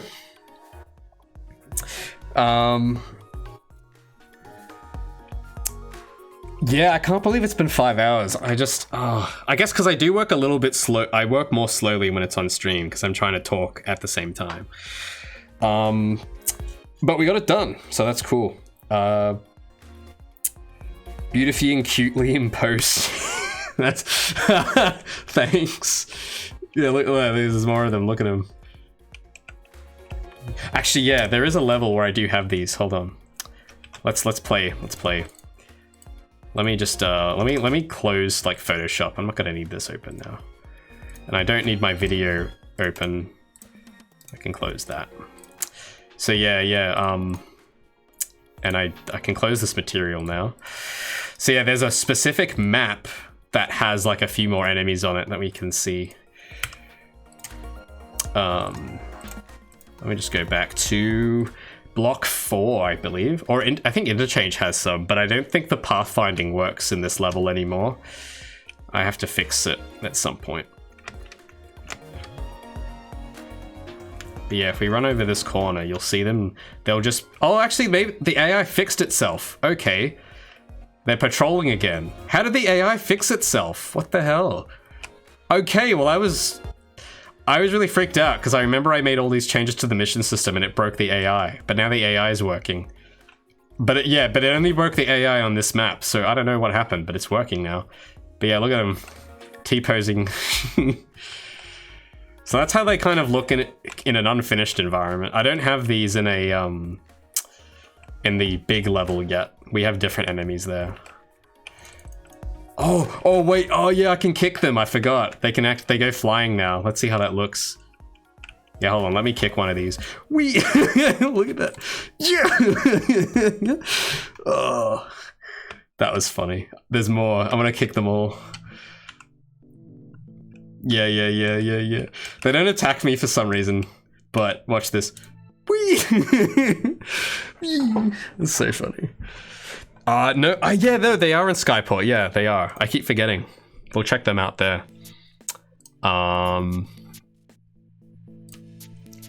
Yeah. Let's do it. I don't have a lot of them, but they're in there. I think the pathfinding broke there too, so we'll see if that still works. See if I can... Oh, can I make that shortcut? Yes. Whee.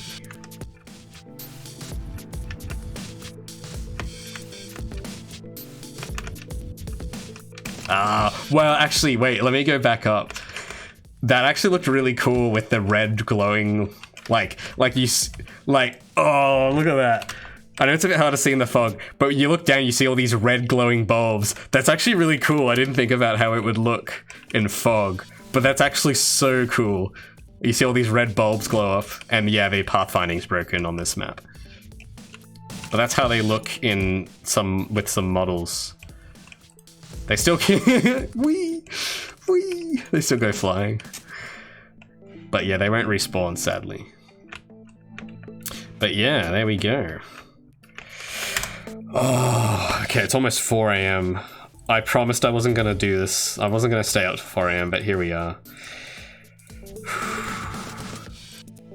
Alright, let me just save what I need to save. What do I need to save? Just the drone. Yeah, I'll save that. Are they gonna end up having ragdoll? Probably not. I'm probably not gonna do ragdolls because ragdolls will kind of break the illusion of, because there's also a lot of animation techniques that I haven't even got into on the stream yet. But not only is the texturing and the shading technique strange, so is the animation technique. And I don't think it lends itself well to physics. Because unless I can get the ragdolls physics to clamp, like if I can get their update, what is it called? If I can like limit how frequently it updates, maybe, but I don't think you can do that. So understandably, it'll look really weird if like the animations are limited animation, and then when you kill it, it's smooth animation. It's gonna look really strange. So I'm not really looking to do any ragdoll stuff. Because it's gonna throw off the whole look. But I might make an animation for death. I think it's better if I do it by hand, probably. It'll have more of that that handmade treatment to it. But yeah, I know that physics updates on tick, but if there's a way to have like fixed interpolation points of some kind, that doesn't really make sense. But like, you know, like if I could have it where the physics updated at a lower rate, then yeah, I would look into it. But to my knowledge, that's impossible. So yeah, I do know there's a separate physics tick, but even if you lower it, I'm not sure if it actually makes the object stutter, because that's what I want. Most people probably wouldn't want that, but that's actually what I do want. But I don't know if it'll like just update the object, like it'll move it smoothly, but it's just the amount of calculations it's gonna do is less, or if it actually like makes the object move like more limited. But I'll look into that another time. But yeah, it's not like too important. I don't think we're not making Half-Life 2. We don't need ragdoll physics on everything, but it'd probably be nice, but not a high priority. But anyway, what's gonna come next for this character? Well, as I said at the beginning of the week, because of circumstances, I'm not going to be able to make a devlog about any of this stuff until after June. So that's going to be a while.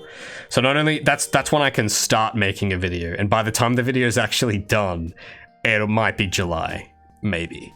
So it's going to be a while, because what I have in mind, I'm not sure if I'll commit to this idea, but I basically imagine one video just talking about the last 6 months. I don't know. I might split it up, but that's kind of what I'm thinking to do. Because it all is leaning towards this one goal, and I think it's kind of cool to tell that story of like the last 6 months leading up to this. And this robot is part of that, and the turret and the models I did last week and all that. So that's what was I going to say? Yeah, so with the streaming, because I wanted to stream all of that so you guys could see it before June, because June is a while away. Now, when it comes to the animation, I'm not going to do that next week. I'm not going to, because I mean, I'm going to need a bit of a rest from streaming next week, because I've been doing it every day this week, and I'm a little tired, and I have another video that isn't related to this to work on that I need to focus more on, because it hasn't made much progress. So next week I'm going to be editing probably, and some point later, I'm not sure exactly when, but I'm going to be doing the turret, and I want to do the turret and the drone at the same time for animation, because I haven't done animation in a while, since like last year. So I'm going to need some time to get used to it again, and I'm going to need to figure out how I'm going to rig these characters, but I want to do them both like at the same point, because if I do animation for the turret first, because it's easier, it'll be easier for me to rig and animate the drone. So if I do them both together, it'll make more sense. But that's probably going to be a few weeks from now, I think. Something like that. So yeah, if you want to follow the journey of those characters, Make sure you follow the Twitch channel and you'll get notified if I go live, or follow me on Twitter, or yeah, either of those two work. Check for YouTube soon. Well, there's that new video I dropped today just showing more of like the gameplay, but I'm gonna be working on a devlog covering more stuff from last year, because would you believe there is even more stuff from last year that I haven't put in a devlog. So yeah, it's very behind, but it's gonna be about music. I'm gonna be talking about my music process. So if you do have any questions you want to ask me about music, tweet, like I think I had a tweet where I was asking, or if you're in my Discord, just like tell me what it is and I'll try to see that the video covers it. But anyway, I'm probably going to disappear for a little bit. I don't know if we'll be streaming next week. I think I'll probably be busy editing. So yeah, it might be a little while before we do more streaming. But hopefully this week has been entertaining for everyone who stuck with me. Oh, another subscriber. Thank you so much, Technical. I appreciate that. But yeah, so it's probably going to be not until at least 2 weeks probably before we do more streaming, because yeah, I'm just going to be editing, and that's not, can't really stream editing. It's just because it's going to be not fun. But anyway, thanks all for coming, hanging out with me, watching me do this character. Hopefully you learned something. I know it's like a very unconventional way of building a character, but it is an unconventional art style. So hopefully some of that was kind of helpful. Anyway, I'm gonna go. It's 4 a.m. I might just stay up. I don't know what I'm gonna do at this point, but I'll figure out something. I'll catch you guys sometime in the future. Have a good weekend, fellas.